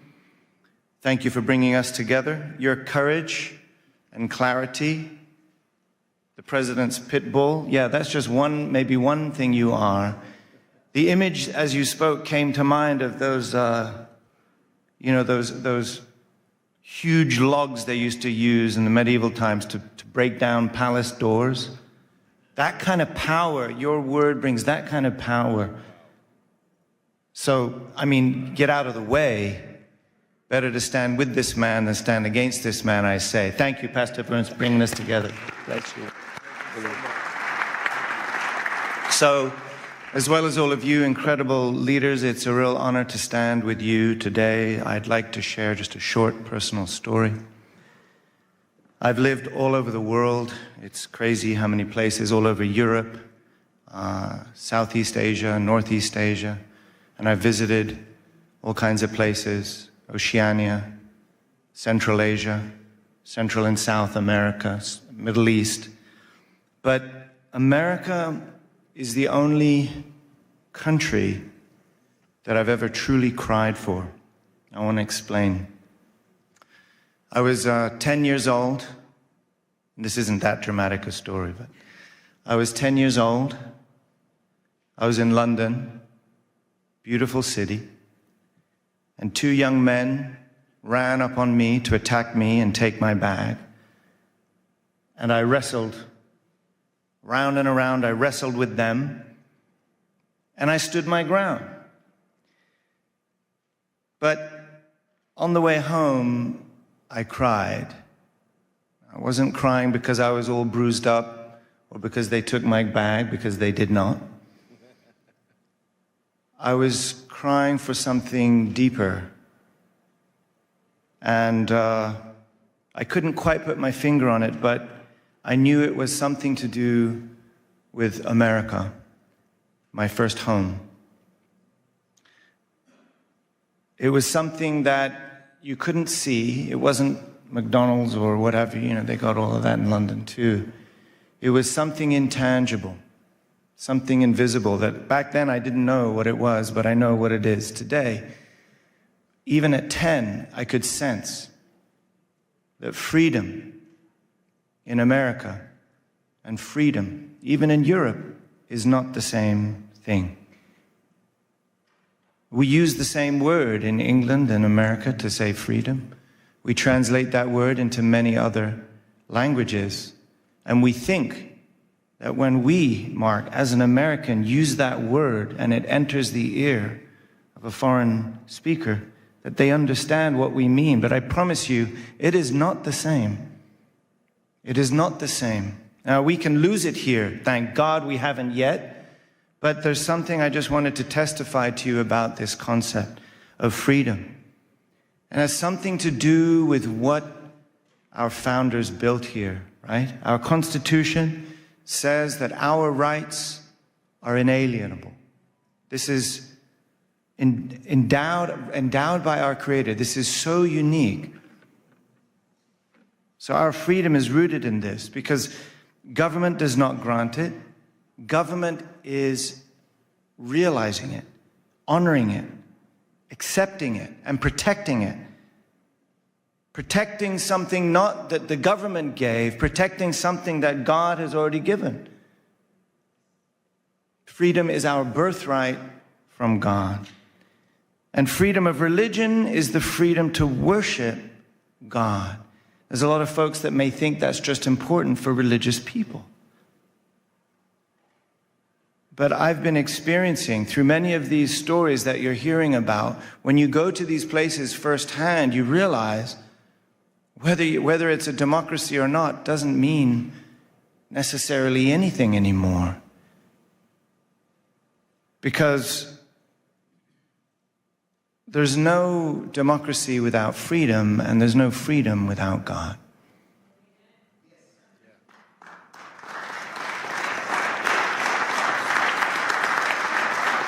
I really believe God invested in this nation, not just for these people, but to be a shelter for all religions and all people. And the world is crying. Liberty is everyone's birthright, which is why America must stand to protect and serve the freedom and liberty of all people on the planet. I believe that by putting God first. And the world is crying. Recently, I was in Korea. We just heard mention of this, Dr. Jenkins. And I experienced something I never expected to. It's a free and democratic country, a place I never expected that I would need to feel like I got to look over my shoulder before I say something. And many of you may know this feeling. I never thought I would feel that in Korea. Honestly, I started to kind of feel that right here in America until recently. I visited Dr. Han, the Mother of Peace, in a detention center in Seoul. I visited Pastor Son Hyun-bo in a detention center in Busan together with my brother, Pastor Mark Burns. Thank you for standing up for freedom in Korea and all over the world. Thank you. We saw them together. We saw them in their miserable prison garb. Hemmed in on all sides by cement walls. Cut from the world. Reduced to their most humble essence. But what struck me in both cases was the testimony of the guards. They recognize their loving character. They recognize their spiritual authority. And these detainees had already earned great respect through their daily actions. Those cells do not stop their spirits. Those cells do not stop their light from shining and influencing the entire world. Amen? So why are they imprisoned? Dr. Han, the Mother of Peace, is turning 83 in a couple of days. A great-great-grandmother. 8 decades of serving, living for God, living for humanity, sacrificing for peace, not even a single parking ticket. So why? Why 1,000 police investigators like stormtroopers raiding her home and spiritual campus, throwing all of her personal things around her bedroom, looking for something they still haven't found? And like we heard, over 3-4 months in a jail cell. She'll be there for her birthday, as she was there for Christmas. Why? Perhaps the only threat that she poses is that of being an inconvenient faith. A faith that reminds the powerful that their power is not above God. This is what makes America great, actually. The state is not saying, we grant you your freedom because you are a child of God. The state is saying, you already have your freedom because you are a child of God, and we cannot stop that. It is not the government that gives you your freedom. And that is the difference that I'm feeling even in democracies around the world. So we know this isn't just about 1 or 2 churches. There's a global war on God. And that's why I'm just drawing our attention to this unique taste of freedom rooted in religious freedom right here in America. We need to protect it right here in America for the sake of not just America, but for the sake of the world. That is why we're coming together. Religious freedom is America's greatest treasure. And if we lose it, it's not just lost here. It will affect the planet, I promise you. So, to defend American democracy against godless dictatorships, this is what Dr. Han reminded us why we've been working in America, why founding the Washington Times, to protect American democracy against godless dictatorships, against communism, and to restore the original virtue and value of the family, the moral spine and backbone of this nation, and to remind everyone that we're not just one nation under God, we're one family under God. When America attends God, it becomes the beacon of freedom and liberty, the light and hope to the world. We cannot leave one another alone on that mountaintop, Mark. We'll only be able to defend liberty when we rise up together, when we stand up together, when we work together, just like those sticks we're talking about, right? That is why it has been an honor to stand together with you here today. Thank you so much. Let's do this. Where are we going next? You're so powerful. Such a nice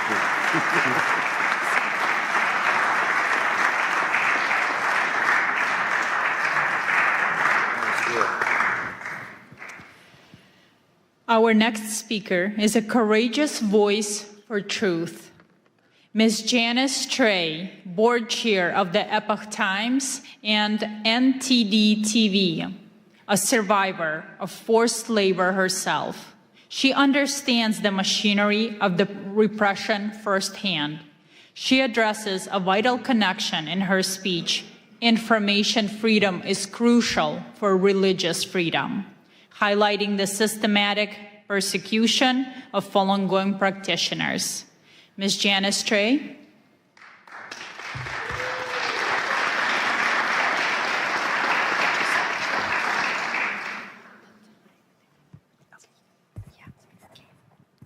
Thank you, Pastor Burns, for having me here in this magnificent Cannon building, congressional buildings. I would never have imagined I would have this date, because I could have killed during the forced labor camps as a child laborer, first grade, second grade, third grade, carry fertilizers to the top of the hill heavier than myself, pick up crops from the cornfield every day after school during harvest seasons. And I could have been killed during the Tiananmen Square massacre, June 4th, 1989. The fact that I am alive in front of every one of you, in front of all the spiritual diplomats, we all should give a voice to the voiceless.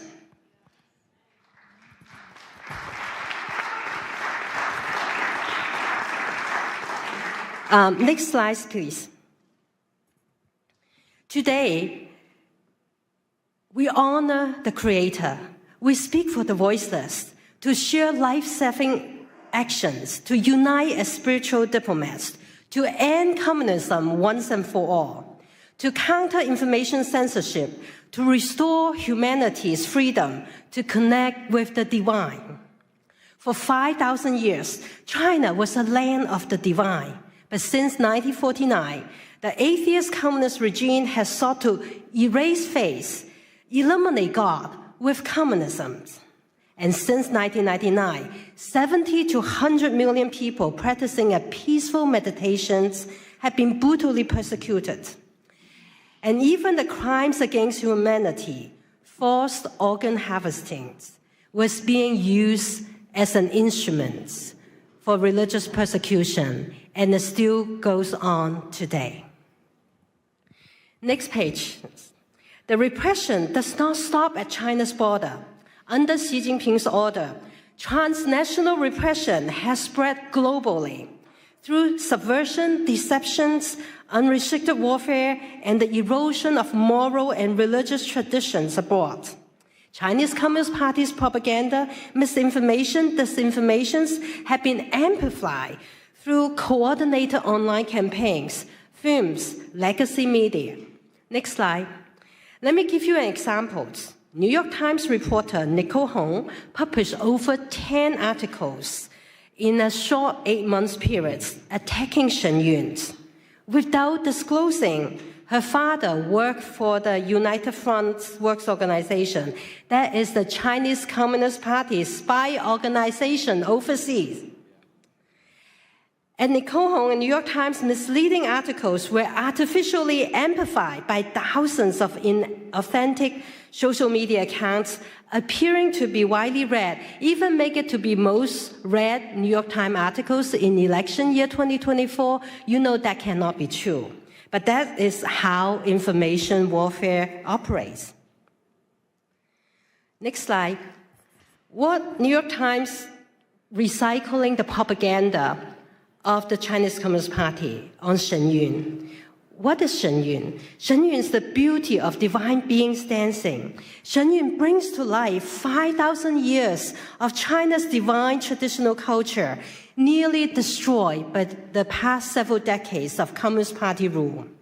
Shen Yun Performing Arts is actually a U.S. company based in New York, founded 20 years ago. It's the fastest growing, successful American companies, and with 8 touring companies reaching over 20 countries, 200 cities every year, and it has inspired more than 10 million audience members. If you haven't seen it, go see it yourself. It's so beautiful and inspiring that you may feel connected to the divine. Next slide. Shen Yun also tells the true story of the peaceful civil resistance by as many as 100 million people. They are persecuted simply by living the universal principles of truthfulness, compassion, and forbearance. Why? Next slide. This spiritual practice includes 5 gentle exercises and meditations. Falun Gong is practiced in over 110 countries, recognized by tens of thousands of proclamations around the world for its significant health benefits, spiritual clarity. And its founder, Mr. Li Hongzhi, has been nominated for Nobel Peace Prize 4 times. Next slide. The Chinese Communist Party responds with defamation, torture, killing, because truth exposes lies, compassion reveals brutality, faith defies tyranny.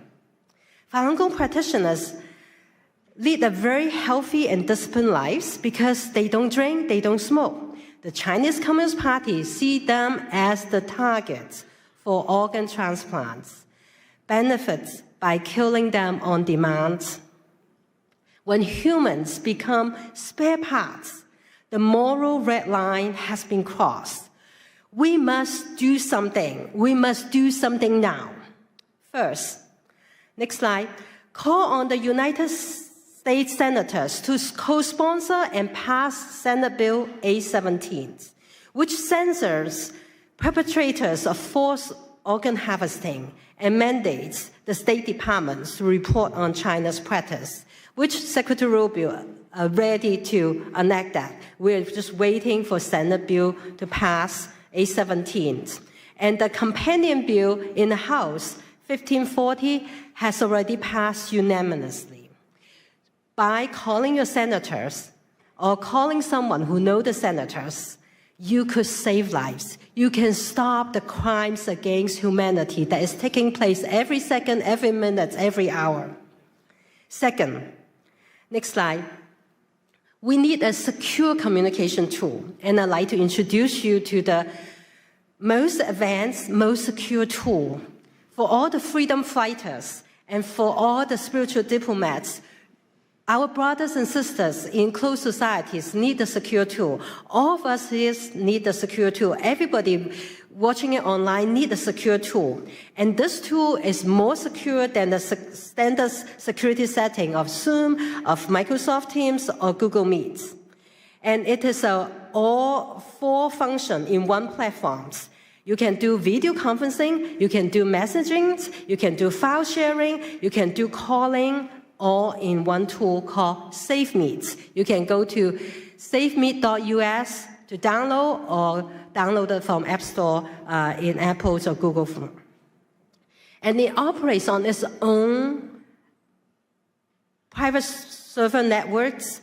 It's not on any of the big tech clouds. So you will not be subject to those cyber attacks that are often experienced by the big tech. And SafeMeet uses the encryption technology that's trusted by NATO, NASA, German Department of Defense, French Interior Departments, and the United Kingdom's National Health Services. It's all free.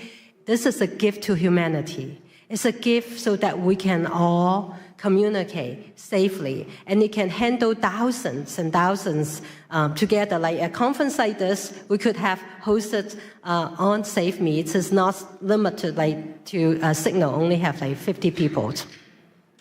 Third,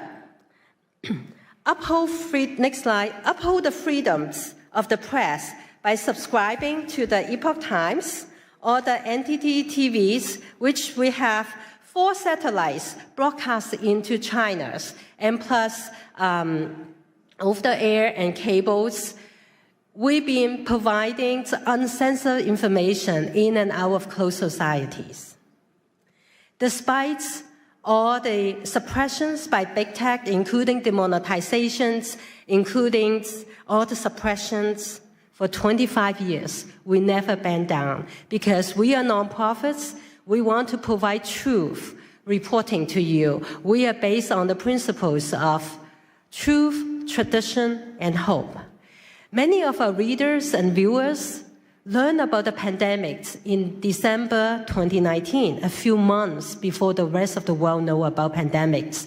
And they changed the return flights and avoided the lockdowns. Whereas their relatives and colleagues will perish in China, never return home. You never know when timely information saves lives. So sign up Epoch Times and NDT. Epoch Times, 9 commentaries of the Communist Party, as of yesterday, has inspired 457,255,926 people, renounce the Chinese Communist Party and its affiliated organization, the Youth League and the Young Pioneers. The specter of communism ruining our world exposes how communism suppresses faith and corrodes humanity by destroying culture and moralities. Last but not least, the 4th action, if you have not seen Shen Yun, go check it out. Tell communism, no, we are not listening to you. We want to see communism before China, before communism. We want to learn the 5,000 years of wisdoms that God has given us. All of you are courageous. You stand up for religious freedom and human rights. It's critical today that we all join hands to face down this evil, as our courage is stronger than brutalities. We can accelerate the fall of communism. We can dismantle censorship, and we can all reclaim humanity's sacred connection to the divine. May God bless you, bless everyone who walked the path of truthfulness, compassion, forbearance, and may God bless the United States of America. Thank you all. Thank you so much. That was so powerful. Thank you.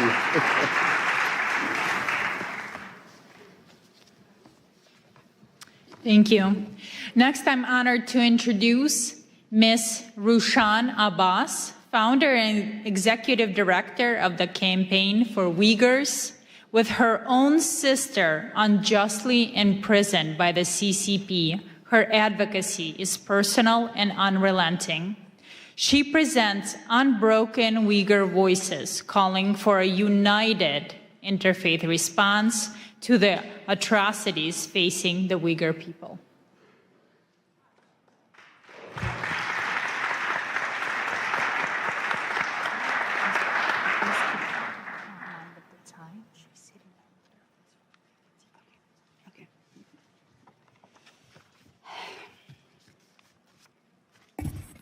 Assalamu alaikum. Good afternoon, everyone. It's a privilege to join you all here to this wonderful conference, an extraordinary initiative led by brave Pastor Burns to advance peace, dignity, and the freedom of belief. I speak as first-hand witness to China's religious persecution. My people, Uyghurs, in East Turkestan, also known as Xinjiang Uyghur Autonomous Region, under China's occupation. They're enduring an ongoing genocide right now because of their identity and religion. The Chinese regime brands Uyghur Muslims as extremists, criminalize normal practice, and disguise mass detention of millions of people as re-education centers. And where the Uyghurs' faith is erased and replaced with enforced loyalty to the communist Chinese government. For them, the faith is a threat to absolute control. Surveillance technologies track people who pray, attend religious gatherings, and Uyghur mothers are sent to the jail because they are teaching their children the culture and the religion. Some of them are sentenced for more than 10 years. Over 1 million Uyghur children are taken from their families, sent to state-run orphanages, where being raised with Chinese communist ideologies, forsaking their religion and religious and their cultural identities. Uyghur women are subject to forced sterilization, forced abortions.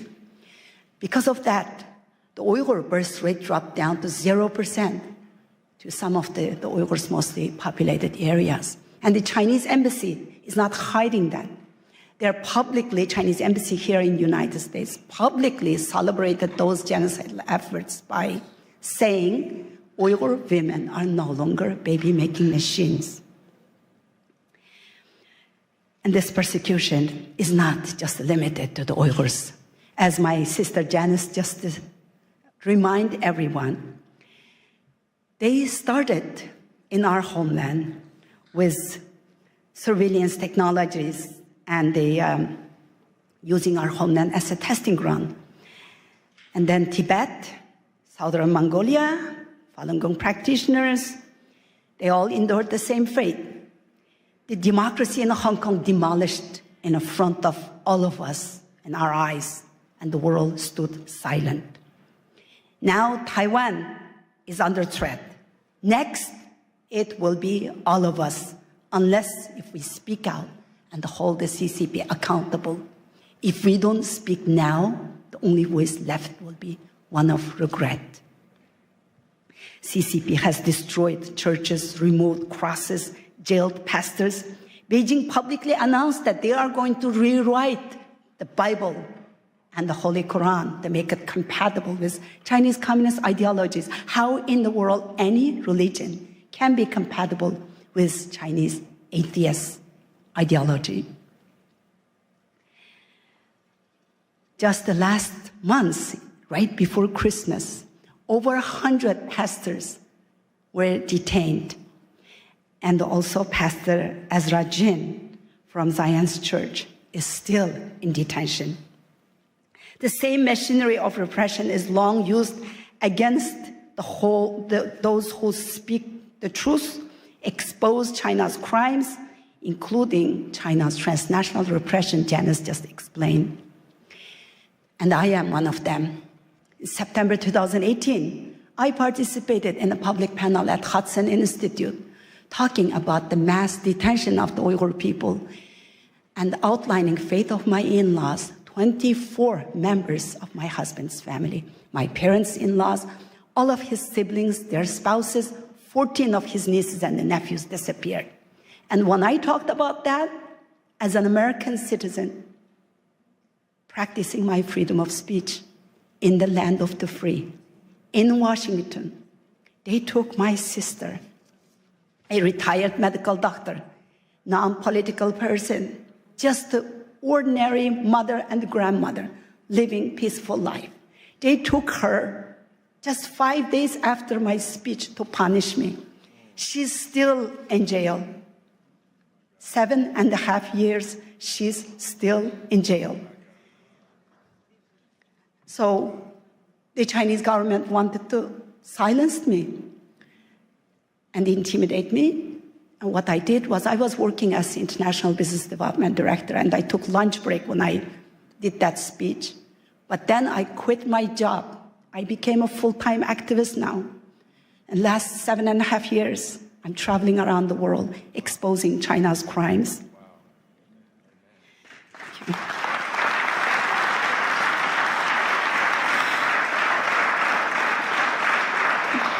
Our religion, our language, even our names, our identity, our faith, everything is being erased.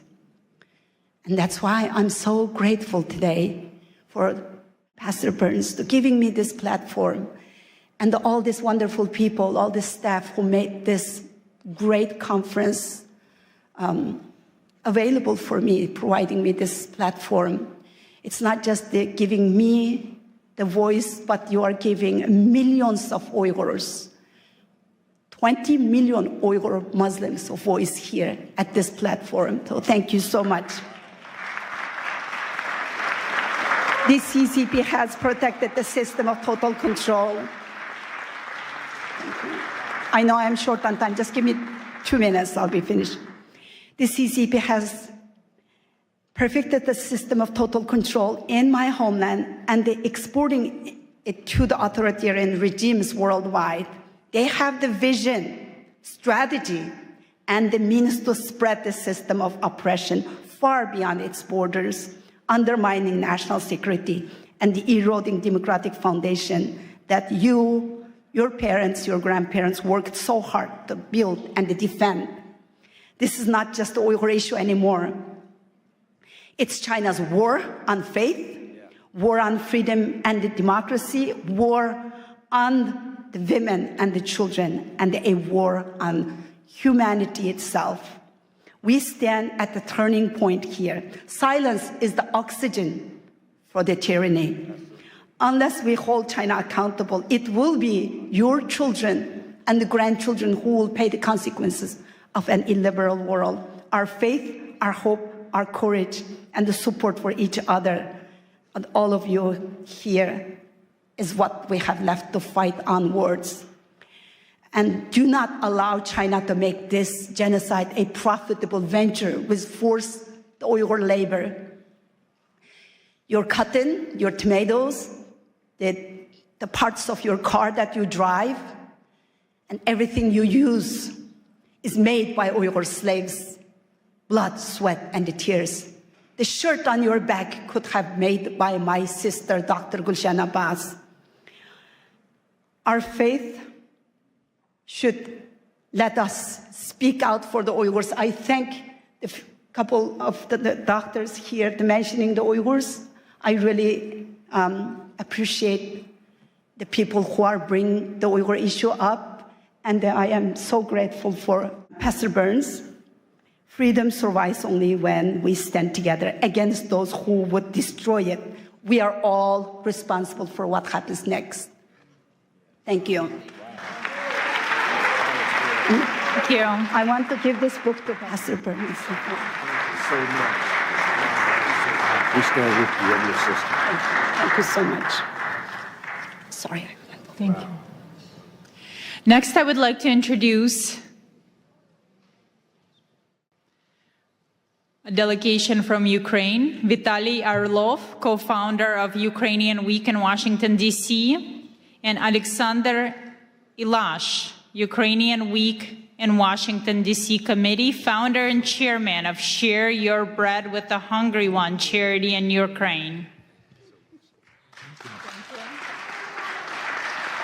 Good afternoon, everyone. It's a pleasure to be with you, and we just arrived yesterday to be here at this very important event, and we heard a lot about Ukraine today.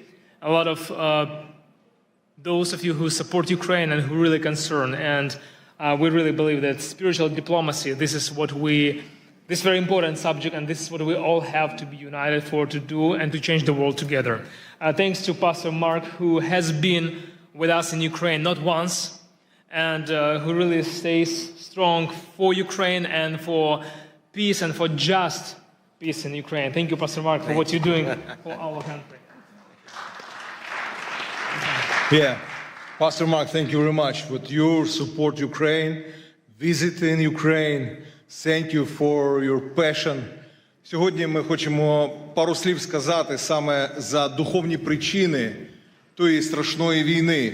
And while we're here, we would love to share with you just a couple of words about spiritual reasons for that horrific war in our country. Бо агресія Росії проти України має духовні причини. Because we deeply believe that there are spiritual reasons for that aggression of Russia against Ukraine. На жаль, слабке лідерство в світі приводить до важких часів. And unfortunately, we all know that a weak leadership bringing a hard and difficult times in humanity, in this world. Легкі часи народжують слабких лідерів. And easy time brings to a weak leadership. Слабке лідерство приводить до важких часів. And a weak leadership brings a hard days and hard years to our важкі часи world. Yeah. Народжують сильне лідерство. But difficult times bringing to a strong leadership. Але, на жаль, добрі часи знову приводять до слабкого лідерства. And unfortunately, good days and good years bring us to weak leadership again. Ми дуже дякуємо пастору Марку. So we're very much grateful to Pastor Mark. Що він піднімає прапор сильного лідерства, духовного лідерства. That he is the one who raising up on a high level the flag of spiritual diplomacy and spiritual leadership. В Україні, thank you very much. І сьогодні нам потрібне духовне лідерство для того, щоб відверто сказати, що реально відбувається в моїй країні. And today we all need that spiritual leadership to be able to say openly what's going on in my country of Ukraine. Сьогодні кілька міст, які налічують мільйони людей. These days several cities знаходяться під атаками, бомбардуванням російської армії. Cities are being under constant attacks of Russian army.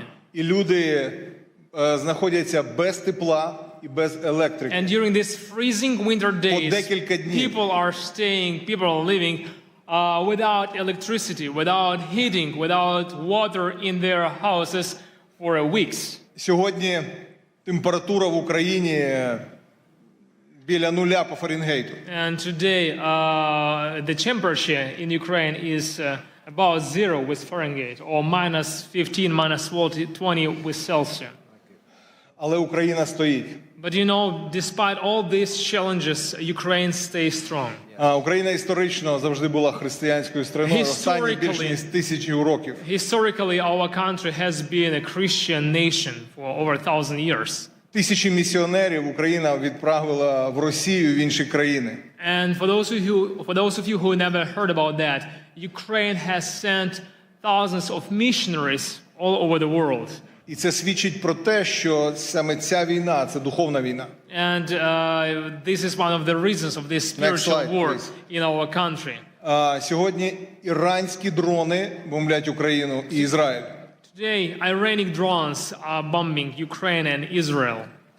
Сьогодні північна корейська зброя бомбить християнську країну Україну. And today, Northern Korean soldiers and weapons also bombing Ukraine. І Україна знаходиться зараз в християнській цивілізації.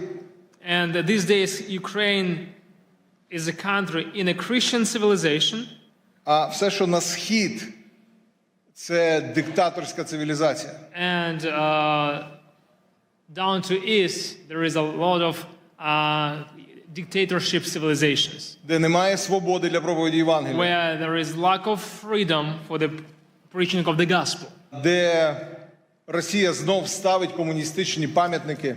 Where in Russia they putting back those communistic monuments. Росія розбомбила 700 церков в Україні. Within this almost 4 years of this war in Ukraine, Russia has targeted and destroyed over 700 temples and church buildings in Ukraine. І деколи цілилась саме в церкву, бо поруч нічого більше не було. And we have a lot of cases when, for sure, we can say that they, for reason they wanted to target church building, because around the church there is nothing. It's just a church building. Next slide, please. В окупованому Мелітополі, окупованому Росією та Мелітополі, вони забрали церковне приміщення. And there is a city of Melitopol in Ukraine with a very nice church building. І зробили з нього військовий музей російської армії. Russian forces, they occupied and they took over that church building and they made kind of like their military storage there. Росіяни вбили біля 70 пасторів і священиків. And it's over 70 pastors and priests who were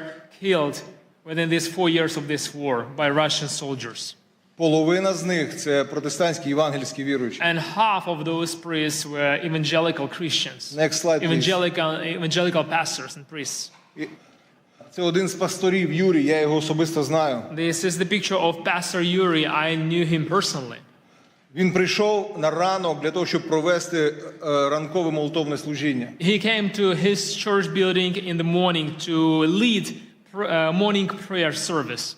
Як тільки служіння закінчилось, and right after the service finished, люди розійшлися. And people left the building. І прилетіла російська авіаційна бомба і розбомбила і вбила його. Right after that prayer service, Russian aviabomb was dropped straight to that church building, destroyed the building and killed the pastor. Тому я дуже прошу, щоб ми, духовна дипломатія, повинна називати чорне чорним, а біле білим. And that's why, today here we are talking with you about spiritual diplomacy, and we have to be the people who will call white things white and black things Це black. справжня духовна битва. There in Ukraine we are on the real spiritual warfare. Наступний слайд. Why do I say this? В Україні повна свобода для проповіді Євангелія. Because you have to know that in Ukraine we have full-scale freedom to Пастор preach the Марк gospel. декілька місяців тому молився з президентом Зеленським і з урядовцями в нашій країні. Prayed together with our president and with a lot of parliamentaries, members of parliament, during our national prayer breakfast in Kyiv, in the capital city of our country. We have full-scale freedom to preach the gospel. Російська пропаганда намагається сказати, що в Україні немає свободи. And these days we heard a lot that Russian propaganda tries to say and to deceive people that we don't have freedom for the gospel in Ukraine. Декілька років тому ми зібрали 500 000 людей на центральній вулиці. A few years ago we had a gathering which 500,000 people attended для того, щоб славити Бога і at the прославляти very царя царів. central square in the Kyiv, in the capital of our country. And those people were gathered to praise God and to worship Him. В Україні сьогодні самий більший в Європі молитовний сніданок. And these days we have, every year we have the largest prayer breakfast in Europe. В 90 офісах державних проходять молитовні сніданки і читання Біблії. And during the year we have prayer breakfast in over 90 locations all across Ukraine. Диявол хоче все це зупинити. And the enemy, he tries to stop all of this. І дуже часто він розв'язує війни, коли відбуваються якісь стратегічні речі на цій And very землі. often we can see in the history that when some strategic things are developing for the sake of the gospel, then the war came to that place as a weapon of the enemy. Коли народився Мойсей, вбивали хлопчиків. When the Moses was born, the Pharaoh tried to kill all the boys. Коли Ісус народився, When Jesus вбивали was born, хлопчиків.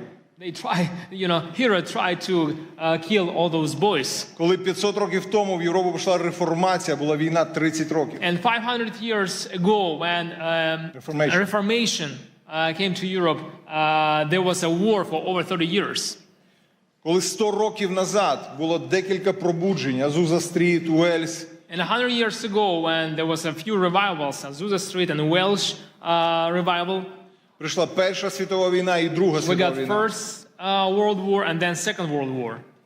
Тому, друзі, ми просимо вас That's why, friends, підняти голос молитви we want to ask you to keep us in your prayers. і підняти голос духовної дипломатії. To raise up your voice of prayer and to raise up your voice of spiritual diplomacy. Для того, щоб зупинити цю комуністичну російську навалу.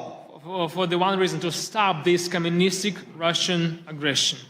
І ми хотіли би кожному з вас подарувати мою книгу. And we brought this book. This is my book that we brought to give to each of you.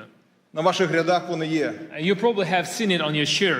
Ця книга про саме духовні причини This is a війни. gift for you from Ukraine, and this is a book about spiritual reasons for the war in Ukraine. І купа свідоцтв, що сьогодні Бог надзвичайно робить в And there Україні. inside you will see a bunch of testimonies what God has done through these 4 years of the war in Ukraine, what kind of miracles we have seen. В цій невеличкій брошурі 3 трагічних історії. And also it has a small brochure with 3 stories of 3 families. У трьох чоловіків 3 men від російських бомбардувань. 3 men who lost their families because of Загинула Russian дружина bombings. і майже всі Some of діти. them lost their wives, some of them lost their wives and kids.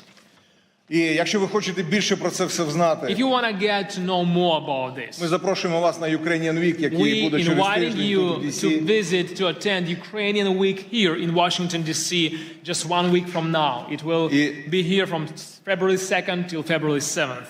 Пастор Марк буде кей-спікером And Pastor на Mark is нашому going to be українському our тижні. keynote speaker at our Ukrainian Week in Washington, D.C. So you all invited. Yes. And Edward Graham, many congressmen and senators. We're going to have Edward Graham. We're going to have a good number of congressmen and senators who are going to be with us. So you all invited. Please register and get to be with us and support Ukraine. Thank you very much. Духовна дипломатія Spiritual піднімається. diplomacy raising up here now in the United States, and it's going to spread all around the world. Thank you, Mark. Thank you, God bless you, brother. Героям слава. Thank you very much to Vitaly Orlov and Alexander Milash. Thank you so much. Now we shift our focus to the protection of the most vulnerable among us, our children. Please welcome His Excellency Ambassador Lazaro Nilandu, a distinguished Tanzanian diplomat and former cabinet minister, who will discuss the critical work of protecting children in Tanzania and securing their future. Thank you so much. Thank you. Thank you. Thank you. Good afternoon, everyone. Pastor Mark Barnes, God bless. It was a pleasure having a chance to speak with you over the phone the other time, and I can see you now.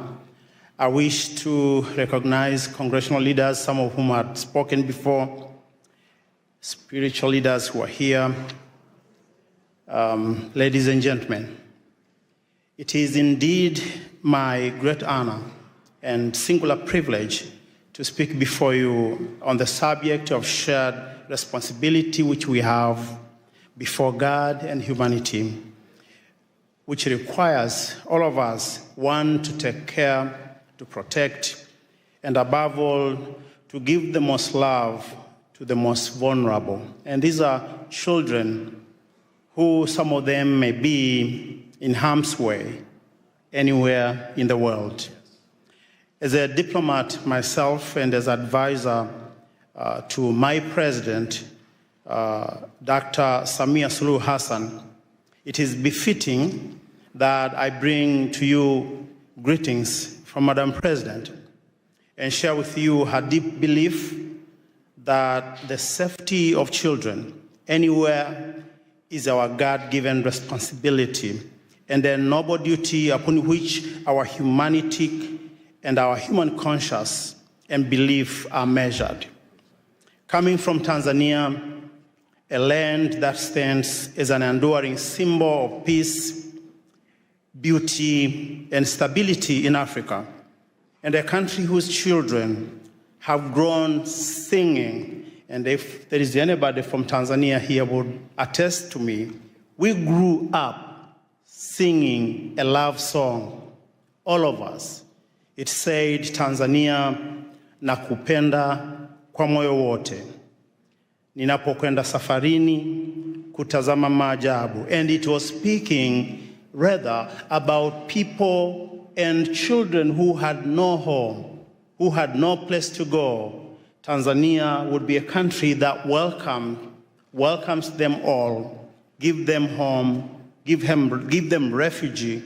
And these melodies and lyrics have defined who we are as a nation, spoke then and now that suffering children are safe in God's hands, and we the people remain his instrument of sharing his grace, his care, his protection, and enduring love for all of the children of our world. Currently in Tanzania, and I wanted to give this perspective so people understand where we are currently today in Tanzania. We are hosting around 231,000 to 232,000 refugees. This is according to UNHCR, mainly from the country of Burundi and DRC.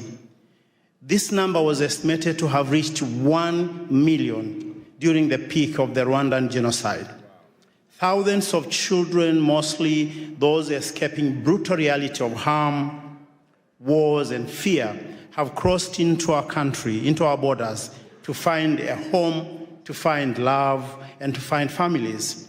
Tanzania has continued its open arm policy in shielding children and persecuted persons from neighboring countries and allow them to share in our endowed heritage, the hospitality of our warm-hearted people. And if you ever come to Tanzania, you find love in the street. You find joy in the street. There is something in the air when you walk the nights in the cities like Dar es Salaam and other places. The vast opportunity brought by our beautiful country, we have opened the door and arms for those that are in harm's way. Ladies and gentlemen, sometimes, and of course it does happen, bad actors have taken advantage of this generosity and access given to people from all around the world who wish to extend a helping hand in support of children in need across our land and, of course, across our continent. We had a story recently that Pastor Mark and I shared. Yes. This was a story of a man who was not a native of Tanzania.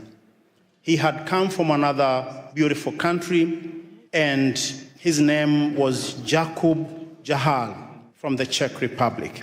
This man, whose infamous actions represents a modern-day cross-border criminal rings targeting children, is alleged to have abused children and misappropriated charity funds meant to support those same children in need in an orphanage somewhere in Moshi, just beneath the beautiful foot of Mount Kilimanjaro. This man became a monster in hiding, accused of abusing children in the most inhumane ways. And Jacob is reportedly to have arrived in Tanzania sometimes in 2020, initially as a community support lead through an organization called Nature Skills, which was supporting vulnerable children and promoting environmental action. Such actions are abhorrent and contrary to international laws and to the laws of the United Republic of Tanzania, and hence a coordinated due process to bring the perpetrator and his associate to justice is warranted, and regardless of where they may be hiding today in the world. Tanzania, under the able leadership of Dr. Samia Suluhu Hassan, our first female president, proud mother and a leader, has stood tall among nations in Africa by advancing Pan-African policy to protecting the rights of the children. Even during our darkest hour, our nation and her people has reason to find a reason, compromise, and purpose to continue holding all our children by the hand and keeping the faith in the greater good of humanity through God. It is well noted that during the years of J.F. Kennedy, and this is a man that many Americans remember with pride, this was back in 1961 to 1963. These years were known for the youthful energy of his new frontier vision. As America faced multiple challenges and opportunity at the same time, and among them, I remember from reading and from understanding, it was Cuba Missile Crisis, establishing a Peace Corps that continue to bring change across the world today, and also advancing the space technology. During these coveted times, a young leader from Tanzania, Julius Nyerere, had risen to power in our country, having delivered independence of Tanganyika from the rule of England without bloodshed. And this is important. He was a spiritual diplomat of his time. And they two quickly became friends. They had a bond of friendship. They had a bond of love and brotherhood. And this friendship resulted in JFK inviting Julius Nyerere to come to this city, Washington, D.C., on January 15, 1963. Among other things that they discussed was making the children of Africa and the children of Tanzania an endowment that we will all be proud. They discussed, among other things, the children's safety that would be the epicenter and foundation of Tanzania and U.S. relationships that have endured today. The welfare of Tanzanian school children, as I said, was among things they discussed then in 1963. Ladies and gentlemen, at such times as these, interfaith dialogue must continue to build trust. Where politics alone cannot, humanity is brought together in shared values and perspectives. The unity among faith communities is essential in addressing today's global challenges, the safety of children included. It is our sacred duty and shared responsibility to go beyond the call of duty, anything that we are, that we believe, that we want to do, to making sure the freedom of religion, the beliefs, and the faith is protected for all, because this is foundation upon which we can have societies that are strong. Ladies and gentlemen, whatever that happened now and today, I wish to say that one of the famous things that Nelson Mandela once said was that Africa, as he was looking at the continent, having come out of jail, he said, Africa, the Lord gave you struggles, and struggles made you strong. We are all made strong because of some of the things we go through. And I believe as we continue to stand united, as we continue to work together, the voices of far places like Africa, what we do, what we are achieving should be part of the contribution, positive contribution to this debate in the world, to making our world a better place. And I want to finish by giving you this. Someone somewhere in Africa continue to believe we do have that African dream to be a better people, to be loving, to open our hands to the rest of the world. We are over 54 different countries speaking hundreds upon hundreds of languages. But yet when you visit the continent, even places where you may not have heard, there is love in the air. If you come to Tanzania, if you come to places like Arusha, Mount Kilimanjaro, and you go to just ordinary folks in the villages, you find love in the air. We would like to have this love continue to unite our world as we continue to be free people, working for the whole world and uniting all our perspectives for the greater good. Thank you, and thank you for listening. Thank you.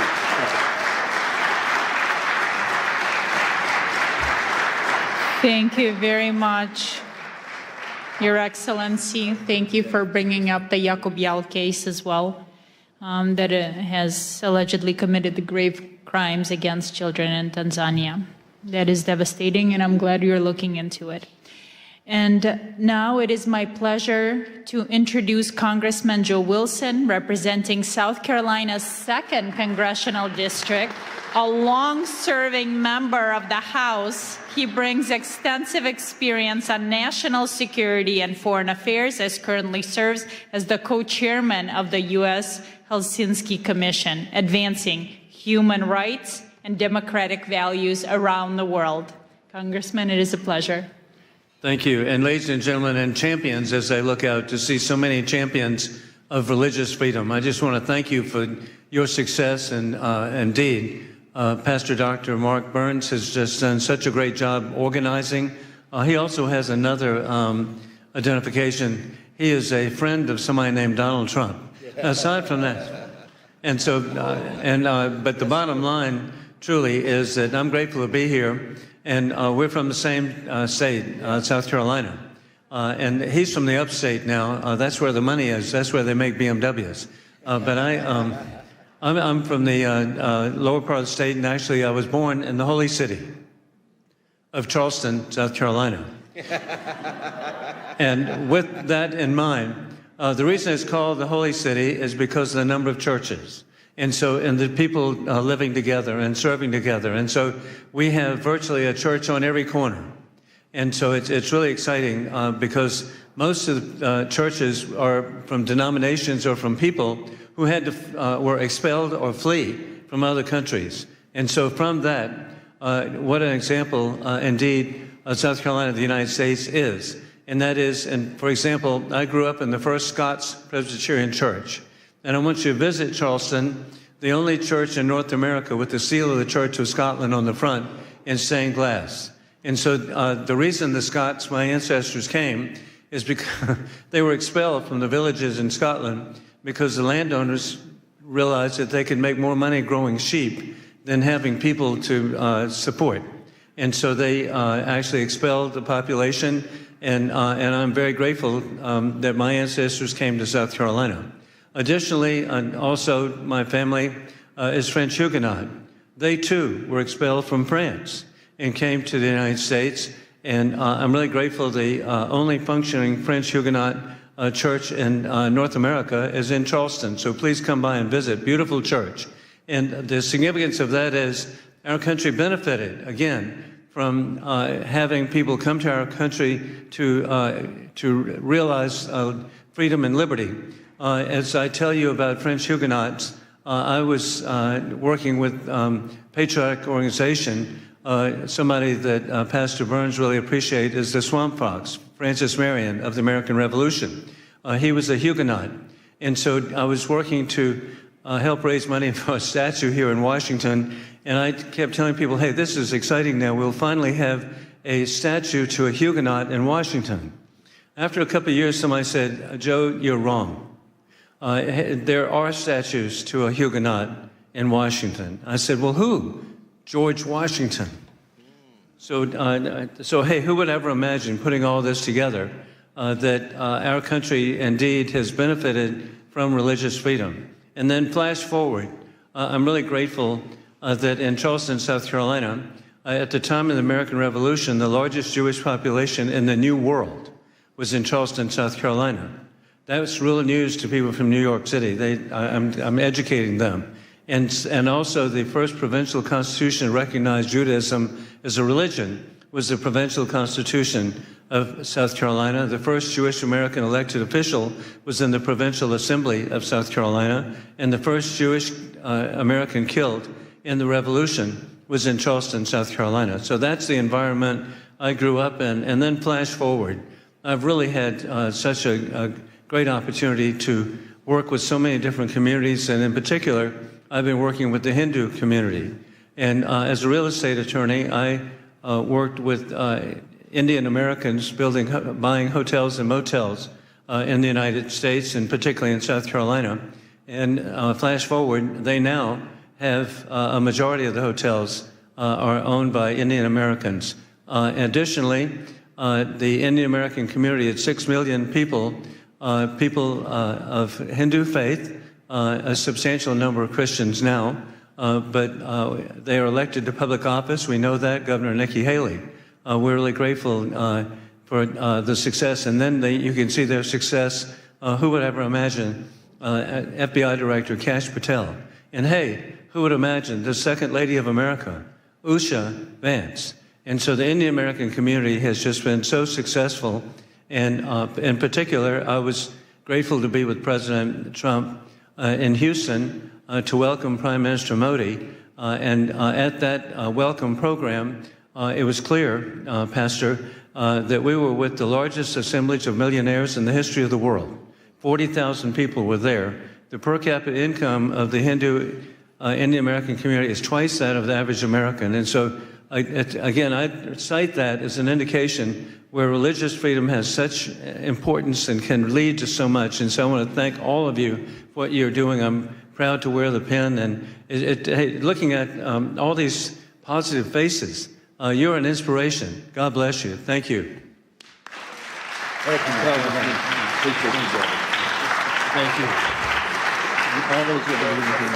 Thank you so much. Thank you very much, Congressman, for stopping by. Thank you for your time. And now let's continue. I'm pleased to introduce Ms. Vicki Reese, the founder of Joy of Mom, a global movement reaching millions of families. She brings the conversation to the heart of the family unit with her topic, Spiritual Diplomacy Begins at Home. She explores how motherhood and compassion are the first steps on the path to peace.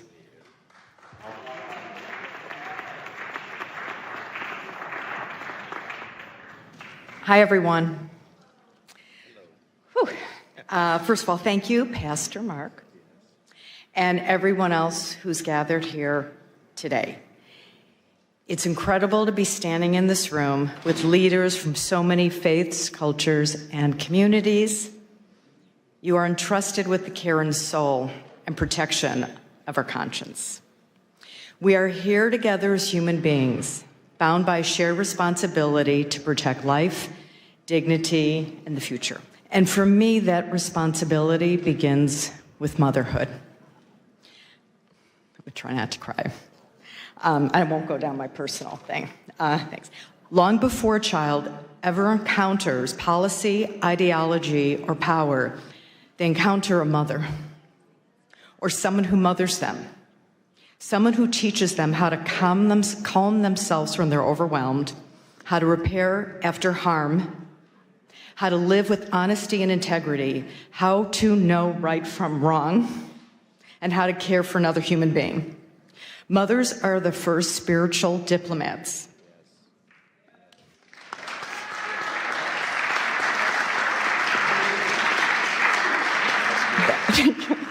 That our children will ever know. I think that was the most important thing I could say out of this. In kitchens, in classrooms, in car rides, in quiet moments, mothers teach empathy, accountability, courage, and compassion in action. They are not soft skills. They are the foundational skills of peace. This is why spiritual diplomacy cannot be separated from maternal wisdom. Because peace is not enforced from the top down, it is formed from the inside out. Wow, that's good. When mothers are supported, heard, and connected, families stabilize. When families stabilize, communities heal. And when communities heal, peace becomes possible. not as an idea, but as a lived reality. Spiritual diplomacy asks us to lead beyond labels and ideology. Motherhood asks us to lead with responsibility. Both are rooted in the same truth. Love is not passive. Love is protective. Love is courageous. And I'm almost done. We are living in a time of extraordinary division. Fear is amplified, trust is eroded, and too often the burden of holding families and communities together falls quietly on mothers, unseen, unsupported, separated by noise, a lot of noise, that tells us we are more divided than we truly are. But when mothers come together across faiths, across cultures, across borders, something powerful happens. They don't argue ideology. They protect children. They restore dignity. They remodel repair instead of revenge. That is spiritual diplomacy in its most human form. This is not about erasing difference. It's about honoring honesty first. It's about choosing wisdom over outrage, compassion over condemnation, responsibility over indifference. Spiritual diplomacy is not soft. And as we know, motherhood is not weak.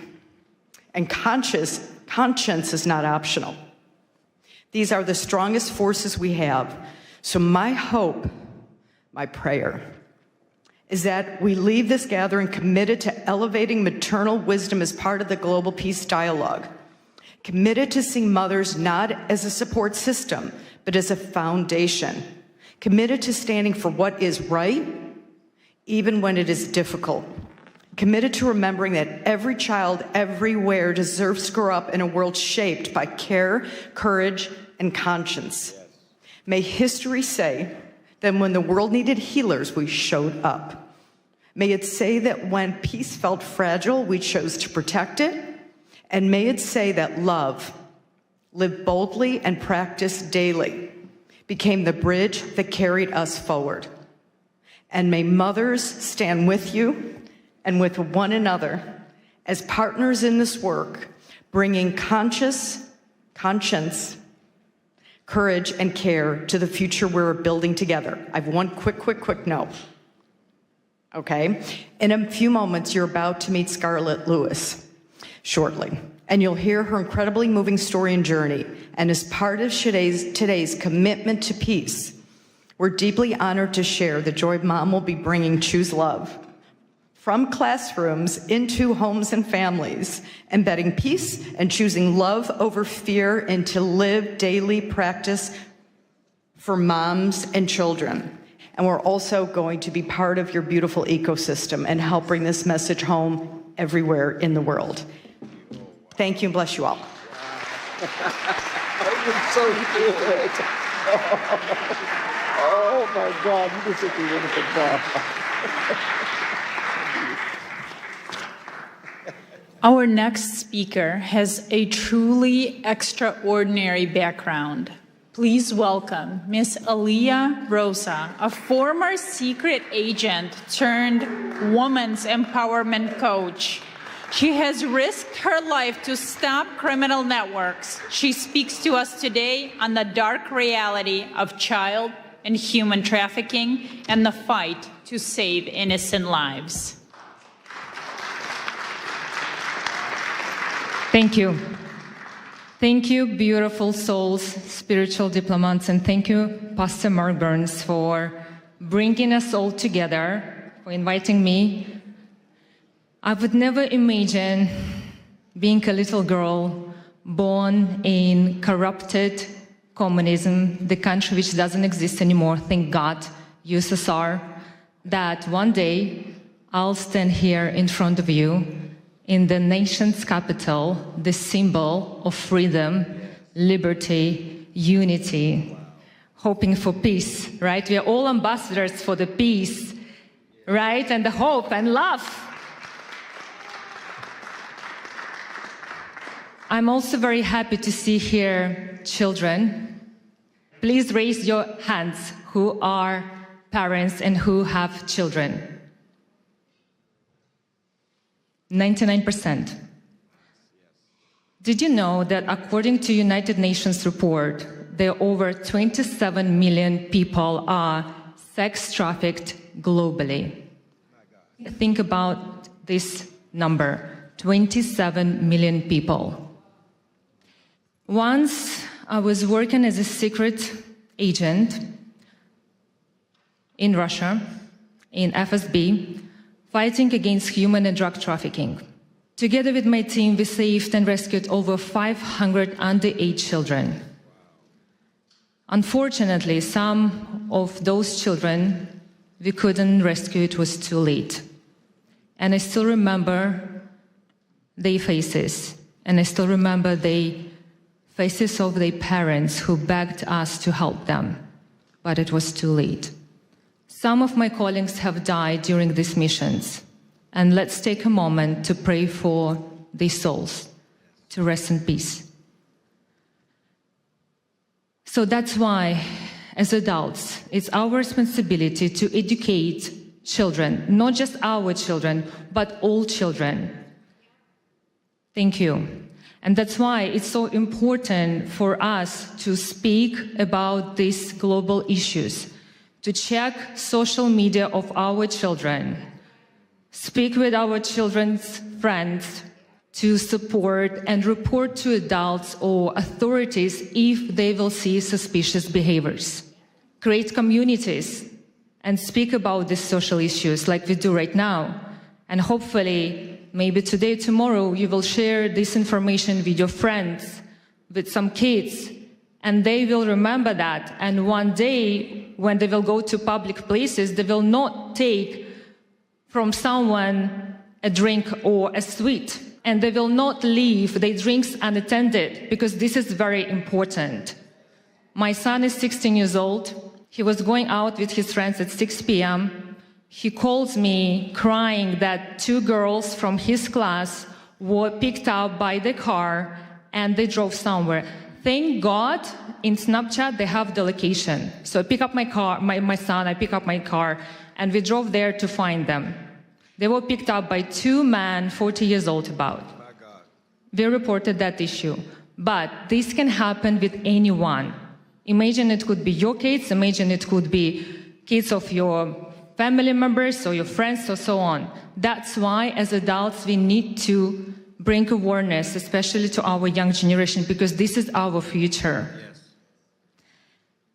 Thank you so much for understanding that it's so important to be together, to unite, to fight this problem, because the most important is to prevent the problem before it will even start. And this is our responsibility as adults, to teach, educate our children, because they copy what we do. And a little favor. It's the beginning of the year. I decided to set up a charity to bring awareness about this global issue. And if anyone here would like to help me and join in me in this journey, I'm here for you. I would really appreciate about your help, and thank you so much for having me. Thank you for this amazing event, and God bless you all. Thank you. Thank you so much. Thank you so much for that. Thank you so much. Now, returning to the stage, our distinguished Indigenous leaders, Chief Joseph and Ambassador Lara Lynn Riverwind, co-founders of Firekeepers International. They address a crisis touching every community, from silence to sacred care. They will share how faith leaders must respond to the youth mental health crisis. I knew you were going to make us follow either Dr. Burns or the secret agent. Thank you for Pastor Burns for bringing a microphone to the Indigenous voice. It's an honor and blessing. Thank you. She sits on her bed behind a locked door in a dark room. Mascara-stained tears streak her cheeks as she watches blood drip from her arm. This self-inflicted wound, vying for space among many others. Next time it will be deeper. She says. Next time I'll go all the way. And just like that, ideation becomes a painful plan. Statistically, before this gathering ends, a depressed and hopeless Native American will take his or her life. But God. Taigwe, Oma Bahari, da kakasike guasabara mahura, da katais boriken ota danaboria yaya ota kasike bosibakan. Good day with respect and honor to all the dignitaries that are here. I am Chief Joseph Riverwind, Ward Chief of the Arawak Taino tribe of Puerto Rico, the tribe of first contact. I'm also a servant of Yahweh, the supreme spirit of all spirits and a disciple of the great chief cornerstone, aka Rabbi Yeshua. Shio, ganik di layelene ekwani unole dakudoa, tijalagi kenuseda, dohi gesesti. Hello, I am Dr. Larlin Riverwind, the ambassador of the Georgia tribe of Eastern Cherokee. I serve Creator Yahweh, and I walk the white path of Yeshua, Jesus, whom my people have an ancient story about. For generations, Native people have lived with intergenerational trauma. Depression, identity crisis, and suicidal ideation are often lifetime struggles rather than temporary obstacles. As a result, American Indians and Alaskan Natives face suicide rates 91% higher than the general population and lead in depression, anxiety, PTSD, and substance use disorders. We can name the contributors of forced assimilation, racism, socioeconomic disparity, cultural incongruence, generational trauma. These matter. And in our tradition, we make our decisions based on 7 generations ahead. And these issues are not exclusive to the indigenous population of America. I have seen them abroad in the indigenous population of the Republic of the Marshall Islands, where I lived during my youth. But personal reasons often boil down to relationship problems, violence, and lack of access to care. Yet each of us must make and take the responsibility for our own mental health. Healing is not accidental. It takes time, faith, hard inner work, wise counsel, humor, and miracles. Humor is a core Native tradition, so we'd be remiss if we didn't ask you, how many psychiatrists does it take to change a light bulb? 1, but the light bulb has to want to change. And speaking of change, did you know that Native Americans will be the first ones in heaven? We have reservations. There you are. Jeremiah 29:11 declares, "For I know the plans I have for you," says Yahweh, "plans to prosper you and not to harm you, plans to give you hope and a future." We must help people envision a future worth living for. Often the first step across that bridge is moving from silence to speaking up, because evil flourishes in silence. It is often through sacred care that people find the courage to speak. Sacred care takes many forms. At Firekeepers International, our Good Medicine program provides sacred care through ancestral teachings passed down by our elders through art, music, storytelling, dance, counsel, honor, and ceremony that brings holistic healing to the soul. Yet our culture should strive for much needed refinements to, 1, celebrate heroic whistleblowers, Normalize ongoing counseling, honor mental health professionals, and develop emotionally intelligent leadership. For many, there is no dramatic crossroads between victim and victor. Victimhood is often a default survival mode. But this world, though filled with pain, is also filled with love. A soul's journey from victim to victor is forged through forgiveness, healthy boundaries, and discernment. It is our sacred duty as faith leaders to teach and model healthy, holy, enforced boundaries. Without them, encroachment is normalized, victimhood is enabled, abusers protected, and spiritual necrosis left unchecked. Across Turtle Island, what we call the land here, indigenous wisdom teaches a foundational truth. Life is sacred. It is a gift from the Creator. Important question. So where does spiritual diplomacy end and sacred heroism begin? When there are mobs of serial murderers currently slaughtering Christians, Jews, Druze, Alawites, Kurds, Yazidis, Persians, Syrians, Hindus, Nigerians, Masalit, Hutus, Tutsis, and moderate Muslims, we must speak up.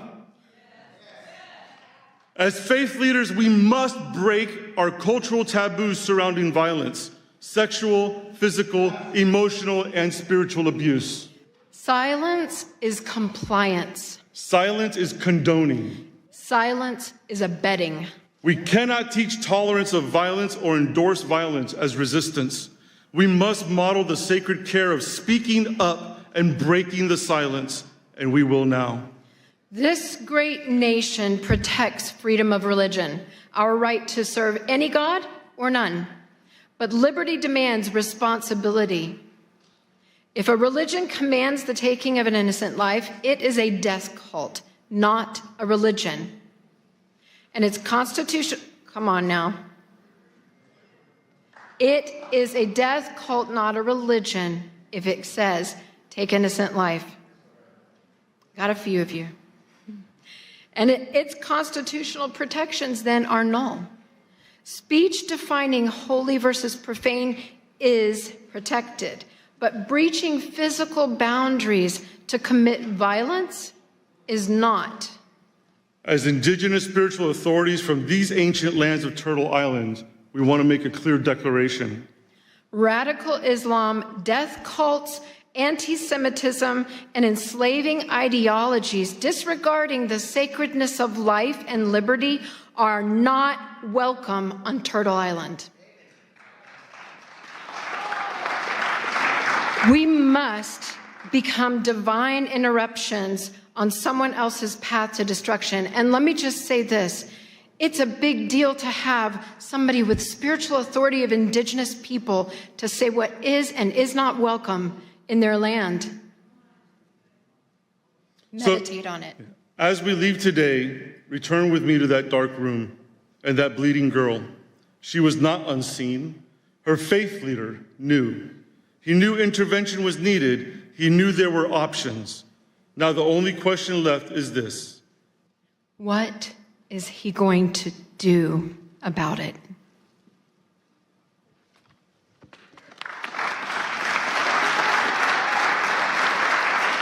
Thank you very much.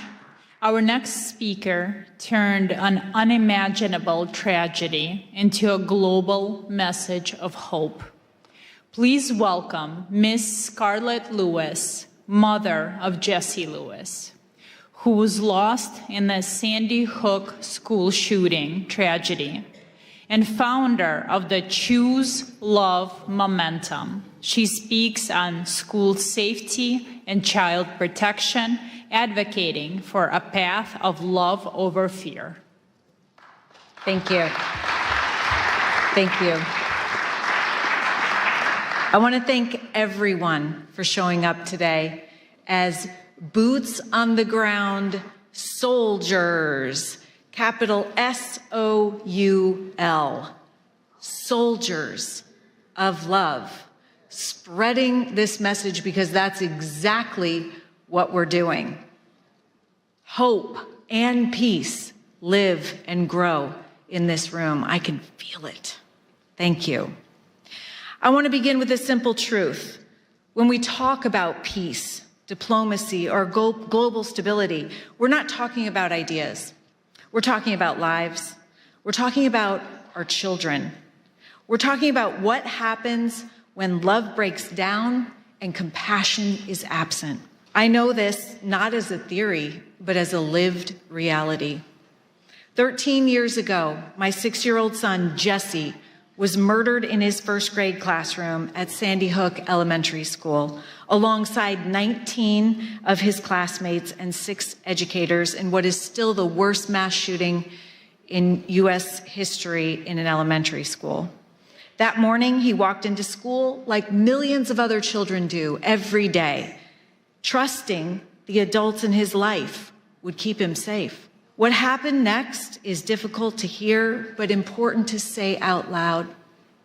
A former student returned to the school he once attended with the intention to cause maximum harm, driven by years of neglect, abuse, unaddressed pain, bullying, and revenge. He murdered Jesse's principal and guidance counselor outside the classroom and Jesse's teacher just inside the door. Then his gun jammed. In that moment, my 6-year-old son stood up and told his classmates to run. His courage saved 9 lives before losing his own that day. Kids and adults in this world are hurting. They're in such pain because they don't have understanding, love, role models, spiritual diplomats, essential life skills, and they know no other way to get relief but to seek revenge and to off-put their pain on as many people as possible. In fact, we know that through the latest science, revenge is the cause of all bullying, all violence, and all wars. We also know what the solution to revenge is in the brain. What stops the pain and the hurt is forgiveness. And we know we can teach forgiveness as a skill. In fact, we're doing that. The fact is that 100% of school shootings are preventable, as is the vast amount of suffering that our children are experiencing today. God is love.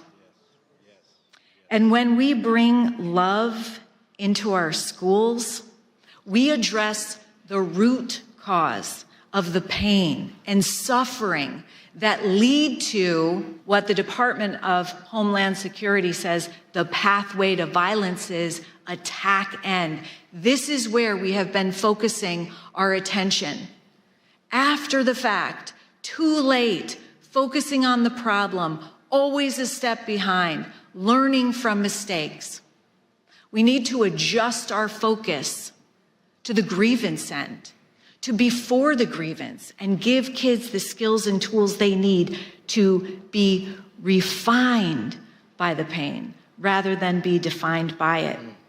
After the tragedy, I was faced with a choice, one every human being faces, whether on a global stage or in a private moment of pain. I could live from fear, anger, and blame, or I could choose love. I chose love, but I'll tell you what, it wasn't my idea. When I came home to this little farmhouse that I shared with my 2 boys as a single mom, I found a message that Jesse had written shortly before he died. He wrote 3 words: nurturing, healing, love. I knew that those words didn't come from Jesse. They were a divine message that came through him, and that was the solution. And then and there, I dedicated my life to spreading this message in schools, homes, and communities around the world. Choosing love does not mean excusing what happened or denying justice. It meant refusing to let hatred take another life, starting with my own. Forgiveness was my response, not because it was easy, but because it was necessary. I realized that if anger consumed me, violence would continue to win. And we cannot afford that, not in our homes, not in our communities, and not in our world. We know that hurt people hurt people. If we could hear that cry for love sooner and respond, much of the suffering that leads to violence, addiction, mental illness, even war could be prevented. It's called proactive prevention, preventing the suffering that leads to violence and despair, and it's possible. What happened at Sandy Hook did not begin with a gun. It began with pain that left unaddressed, with disconnection, with humanity forgotten. And violence is always the final symptom of something deeper. Across cultures, faiths, and nations, our children are showing up with the same signals: bullying, mental illness, despair, addiction, suicide, violence. These are not separate crises. They're signs that love is breaking down and compassion is absent. Everything can be seen as either an act of love or a cry for love. It's our moral duty to answer that cry. And here's the uncomfortable truth. We cannot legislate our way out of this. We cannot blame or argue our way out. We cannot outsource or off-put our own responsibility. Peace begins with us. We can't wait for someone else to fix it because there is no one else. And it turns out love is a skill that can be taught and practiced, and this makes it available for everyone. I created the Choose Love movement to teach how to choose love as a thoughtful response in every situation, circumstance, or interaction, especially the hard ones. At its core is a simple understanding. Every day we choose love or fear, and the outcomes of these decisions look dramatically different. We were created in love, but our brains are wired to defend us and thus attuned to fear. Having these essential life skills enables us to have the courage to face pain, grow, and be strengthened by it, and not pass it on. And as Vicki from Joy of Mom mentioned, our work doesn't stop there. We're honored to bring Choose Love from classrooms into homes and families with Joy of Mom, because the home is where peace is practiced and the next generation is shaped. We can't always choose what happens to us, what someone else says or does, but we can always choose our response. When we choose love, even in the face of hatred, we reclaim our true, authentic power as humans, our self-control and our humanity, because the opposite of love is not hate, it's fear. When we understand this, we can look upon hate as suffering and with compassion. This is the work of spiritual diplomacy. It's choosing to see people not as enemies, but as human beings. It's responding to fear with courage, the same courage Jesse showed that lives inside every single one of us. It's replacing judgment with compassion and hearing the cries for loving action all around us. It's understanding that every thoughtful response rooted in love creates safety, locally and globally. Our children are learning how to respond to conflict by watching how we do it. They need leaders, spiritual diplomats, who understand that peace is not passive. It is active, it is courageous, and it is a choice. Spiritual diplomats must exist because the world is aching for moral clarity. When humanity disconnects, our children suffer. And every act of love, no matter how small, restores hope and reduces fear. The courage to spread nurturing, healing love is why we're here today. This is why spiritual diplomacy matters, to teach our children to be spiritual diplomats. And this is why the work you're doing and we're doing together is so urgently needed today. Thank you for choosing love. This is Jesse's favorite tale. Thank you so much. Oh my God, that was so beautiful. Yeah, me too. You're so great. Seriously. Thanks for giving us courage. And now we are honored to receive a special address from His Excellency Caleb Mutfeng, the Executive Governor of Plateau State, Nigeria. Through his video address, he speaks to us today on promoting peace and liberty amidst global challenges, sharing a governance vision anchored in justice, mercy, and the sanctity of human life. distinguished faith leaders, policymakers, members of the United States Congress, diplomats, and esteemed guests from all around the world, I bring you warm greetings on behalf of the good people and government of Plateau State, Nigeria. I'm deeply honored by the gracious invitation extended to me to participate in this important International Interfaith Conference with the theme, United in Liberty, the Rise of Spiritual Diplomats. It is with all sense of responsibility that I regret my inability to be physically present at this time due to exigencies and demands of the office. However, I am ably represented by my advisor on development partnerships and strategic linkages, as well as diaspora engagements, Mr. Manji Wilson, who would deliver a presentation on my behalf. I want to specially commend Pastor Dr. Mark Burns and the conference conveners for creating such a global platform that recognizes the vital role of faith, conscience, and moral leadership in diplomacy and peace building. At a time when divisions, that is religious, ethnic, and political, are being exploited across the world, this gathering affirms that liberty of belief and mutual respect remain foundational to human dignity and sustainable peace. For those of you that may not be familiar with Plateau State is Nigeria's 12th largest state, centrally located in the Middle Belt, with an area of about 26,899 square kilometers and a population of roughly 5 million people. Its capital is Jos, and the state is popularly known as the home of peace and tourism. Despite being in the tropical zone, Plateau State enjoys a near-temperate climate due to its high altitude, with average temperatures ranging between 18 degrees centigrade and 22 degrees centigrade. The coldest period occurs during the Harmattan season, which lasts between December and February, while the hottest months are March and April. Additionally, Plateau State serves as a major watershed and source of several important rivers in northern Nigeria. Now back to the reason we're here. The prophet Micah raises a pertinent question and immediately provides an answer, as recorded in Micah chapter 6 and verse 8, which reads, "What does the Lord require of you?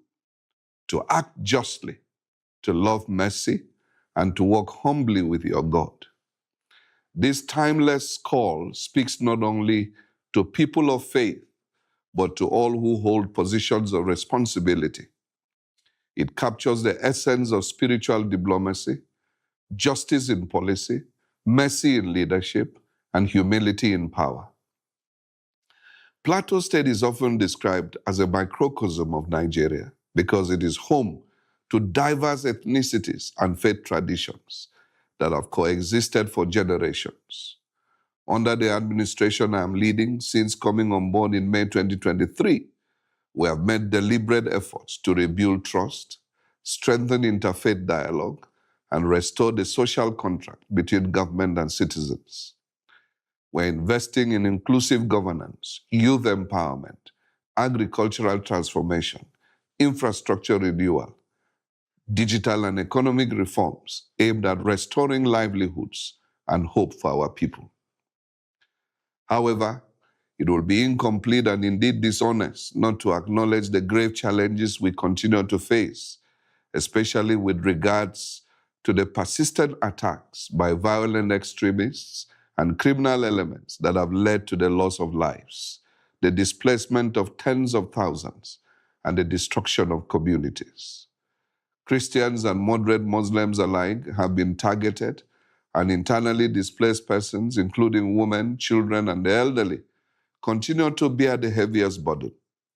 These are not merely security issues, they are moral issues that test our collective commitment to freedom of belief and the sanctity of human life. Yet we refuse to surrender to despair. Our response has been anchored on justice, compassion, reconciliation, and development. We believe that peace is not sustained by force alone, but by improved socio-economic opportunities, equity, and dignity. This for us is reflected in the books of Matthew 5, verse 9, "Blessed are the peacemakers," and Romans 12:18, "If it is possible, live at peace with everyone." It is therefore my earnest appeal that this conference catalyzes meaningful partnerships with governments, faith institutions, development agencies, and the diaspora to as well support our modest efforts in humanitarian relief for displaced communities, strengthen peace-building initiatives, investments in education and livelihoods, enhance healthcare provisions, rebuilding and resettlement of affected communities, and amplify global advocacy for religious freedom. Plateau State stands ready to engage as a partner for peace, development, and interfaith cooperation.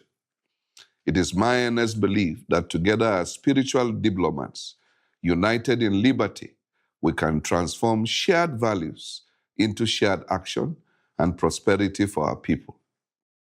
As I conclude, let me mention that Plateau State is open for engagements, as well as explore areas of cooperation and interests.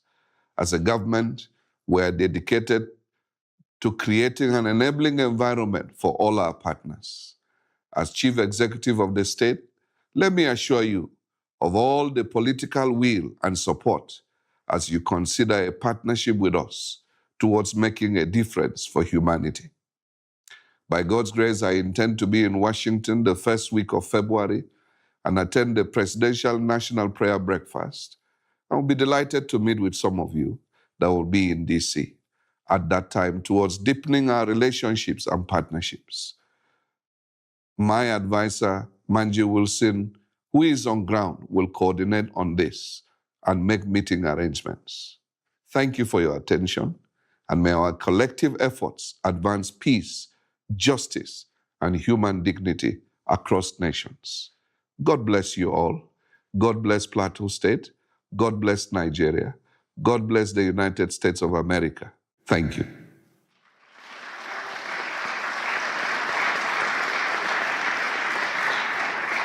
And now we would like to invite His Excellency Manji Wilson to the stage, Chief Technical Advisor on Development Partnership, Strategic Linkages, and Diaspora Engagement to the Plateau State Governor, Nigeria.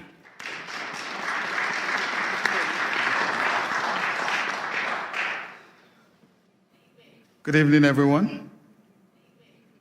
I know it's been a long day, and we are all loaded with all the information we've received from various speakers, so I wouldn't take much of your time, considering also that His Excellency has also delivered a speech. Distinguished members of the U.S. Congress and House Committee on Foreign Affairs, faith leaders, spiritual diplomats, Pastor Mark, thank you very much for having us today. For us in Plateau State, I know that so many of you have heard about Nigeria and the designation of the country as a country of particular concern. And I would say that one of the major reasons that Nigeria has been on the map is because of Plateau State.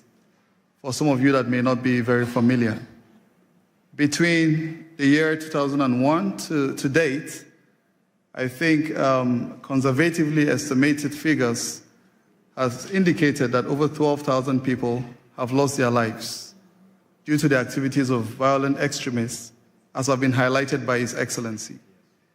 One of the most difficult moments for us when we came to office in 2023 was in December, and I remember quite well on the 23rd of December, when we were preparing for Christmas, people were making all the necessary arrangements. On the 24th, we got calls, and a particular village was attacked in 2 local governments, and over 200 people lost their lives within that one attack. This is not just an isolated incident. We've had so many incidences that have been recorded. And for so many of you, you must have also heard of Reverend Ezekiel Dachomo, who raised his voice on the genocide that has been persistent over the years. You know, as I speak, I read just a short while ago of about 6 people that Reverend Ezekiel had to bury today, that were killed just yesterday. 5-6 days ago, a family of about 4 were attacked. The father was killed, the mother was killed, the son was killed, and the only surviving person of that family is a 4-month-old baby. She was actually butchered, with a machete, but for some reason, God kept her alive. Earlier today, a friend posted, he visited her in the hospital. She was just discharged today from the hospital. There are so many stories, and I do not really want to weigh us down with a lot of these very difficult situations that we found ourselves in. I recall one of my friends, Stedman Harrison of the Global Outreach Ministry here in the United States, and a significant lesson he taught us during one of our sessions. And he draws from the book of Nehemiah, and for so many of us, we remember when Hananiah came visiting and Nehemiah inquired of what had happened, to the remnant that were left. And he shared the story of how the walls were all broken, the gates were burnt, and that completely weighed Nehemiah. Of course, when he went to serve the king observed, and you dare not come to the king with such a countenance. And the king inquired to know, what is wrong? You are not sick. I believe this is simply from a heart that is sick. Of course, he inquired of the king and asked of him, informed him of the situation and said, if it pleases you, please send me back to go and rebuild my land. The king granted his request, but he also further requested that the king should give him letters that he will take to the governors across the rivers. And he also inquired for support to get the timber, that he would rebuild, and he got every support that he needed. I'm just bringing this story to put together everything, that I would have been presenting today. To say for so many of us that are seated here, some of us had to travel. I arrived last night from Nigeria, came across the river, came across the Mediterranean, just to come here and meet with all of you doing very important work, to alleviate this very difficult situation that humanity has found herself in. We are looking forward to seeing how we can join hands together like Nehemiah, because for such a time as this, God has called us to rise up and to serve as leaders that will transform nations and communities even beyond the shores of our immediate environments. The capital of Plateau State is known as Jos. It has a fantastic synonym, and we call it Jesus, our Savior, because Jos is in the central part of Nigeria, blessed with abundant natural resources, and it's known as one of the cities that hosts everyone, irrespective of ethnicity or religion. Very accommodating set of people that have kept Nigeria, up till this moment. Plateau State is a city upon a hill, and her light will continue to shine. Plateau State is looking forward to seeing how to welcome you. Pastor Mark, I gathered you are contemplating coming to Nigeria. His Excellency will be quite pleased and delighted to host you. And we look forward to seeing how we can continue to utilize this office, this privilege that God has given us to serve our people, to improve the livelihood of those who are persecuted, those who are displaced, because we have so many of them, over 50 communities, renamed, people sacked from their ancestral homes. They can no longer conduct their economic activities. Or we're doing what we can do as a government to provide all the succor and support. And we are looking forward to seeing how we can continue to leverage on this very important platform to do the good that our people so deserve. Thank you very much. Please give my respect and love to your yes. Okay, right now we're going to have a quick presentation by Dewey Honig. He wanted to present something to Pastor Burns. Thank you, Pastor Burns. It's a true honor. I have to head out, so I'm sorry for cutting a bit over here. First of all, a pin for you. Oh, thank you. Thank you so much. Wow. I could put it on. Yes, I'm going to hold it there. Okay, good. Thank you. Oh, wow.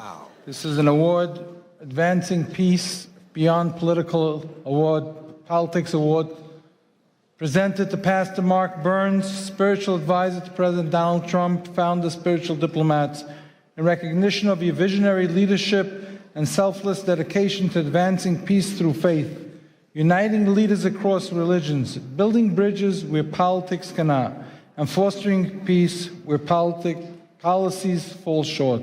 With admiration and blessing to the Honig, founder and CEO of the Orthodox Chamber of Commerce, and our chairman, J. Morton Davis, who's 96 years old and very close friend of President Trump for over a half a century. Wow.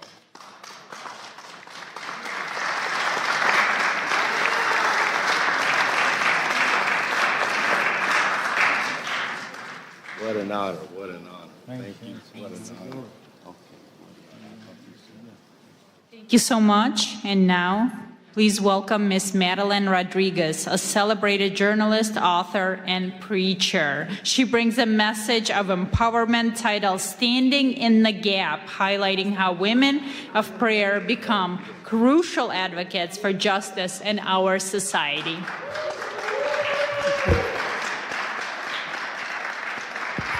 Thank you so much. I want to start off by saying my sincere thanks to Pastor Mark Burns for bringing together faith leaders from around the world for this important conference. Let's give him a hand. Through his leadership, he has created a space where faith and civic responsibility meet in service of justice and human dignity. Thank you for the opportunity to speak in this historic place where laws are debated, policies are shaped, and the future of millions is influenced.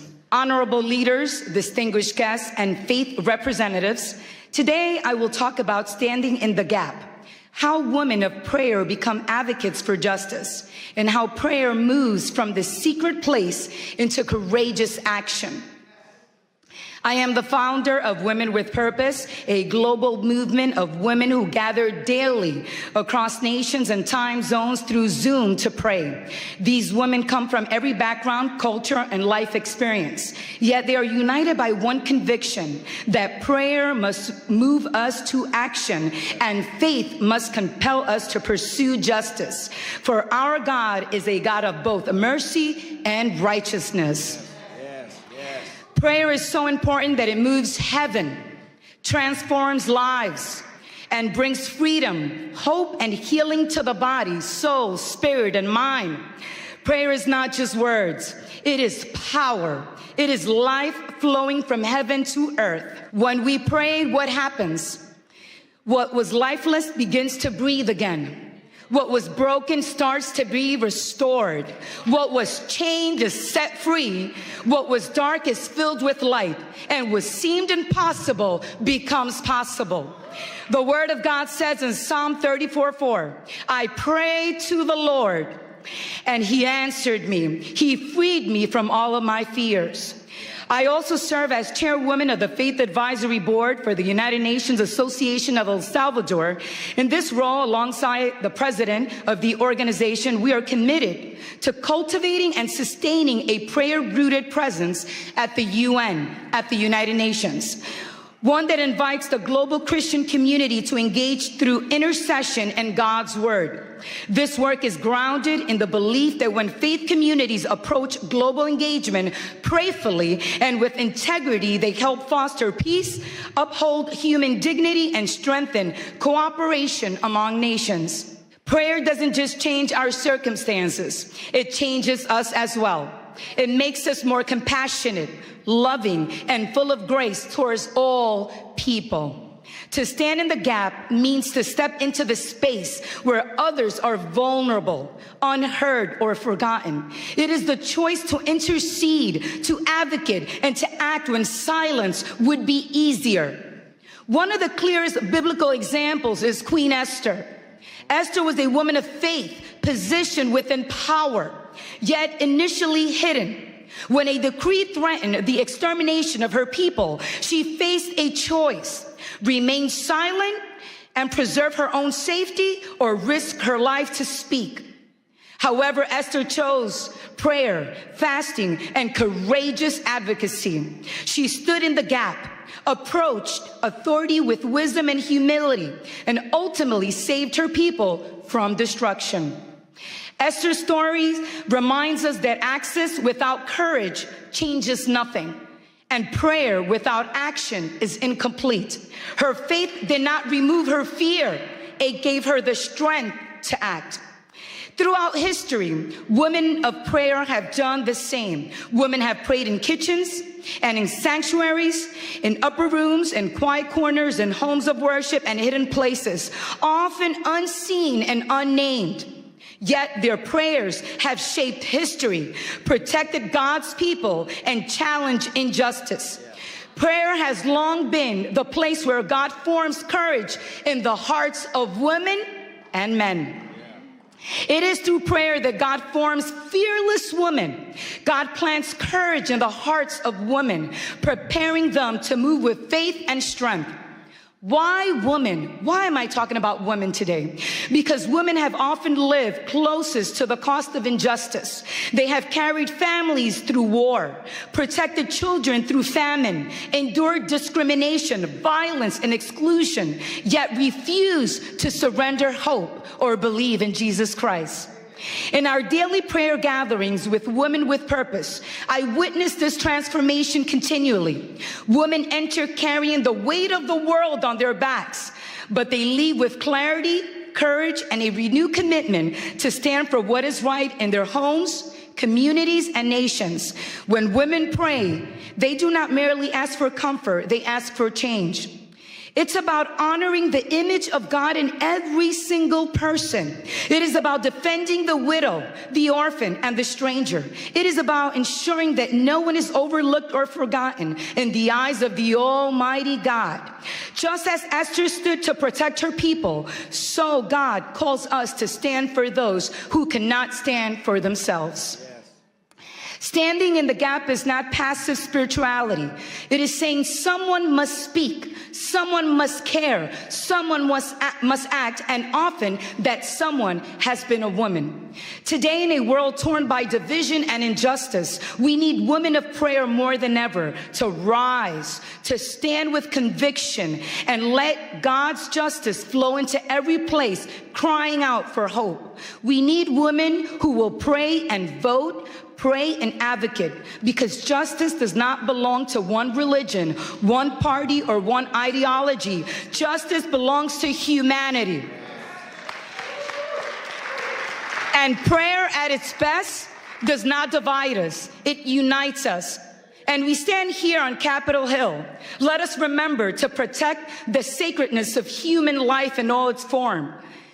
Let us pursue justice that is compassionate, courageous, and enduring. May our prayers not end in words, but move our feet, shape our policies, and restore dignity where it has been denied. When women of prayer stand in the gap, justice does not remain an idea. It becomes a lived reality. Thank you and have a blessed day. In Jesus' mighty name. When it ended. I'm learning from you. I'm learning from you. God bless you. Thank you. It's you. Okay. Well, first of all, listen, can we give all of our wonderful speakers a big hand clap? Was this not good? Was this not amazing? Listen. Yes, yes, yes. Yes, amen. Yes. I'm going to be real quickly. First of all, I want to, I see we passed the lapel pins out. Everybody, please stay standing because we're about to go. You sit back down, you may not want to get back up again. We passed the pins out, and I wanted to give a declaration before you pinned yourself, but that's okay, you pinned yourself. And we'll do it better the next time. But I want everyone you stayed here to the end, so you're telling me that you are truly committed to this movement. And I want to give a declaration, and I want you to repeat after me. Now, I'm going to be very clear. You're not pledging allegiance to a person or an organization, but an ideal of freedom. Are you understanding me? And so I want everybody here to just lift up your right hand, and you're going to make this pledge with me. You're going to repeat after me. Say, I in your name. Today I stand by choice and by conscience to declare my commitment to becoming a spiritual diplomat. I do not pledge allegiance to a person, a title, a political party, or an institute.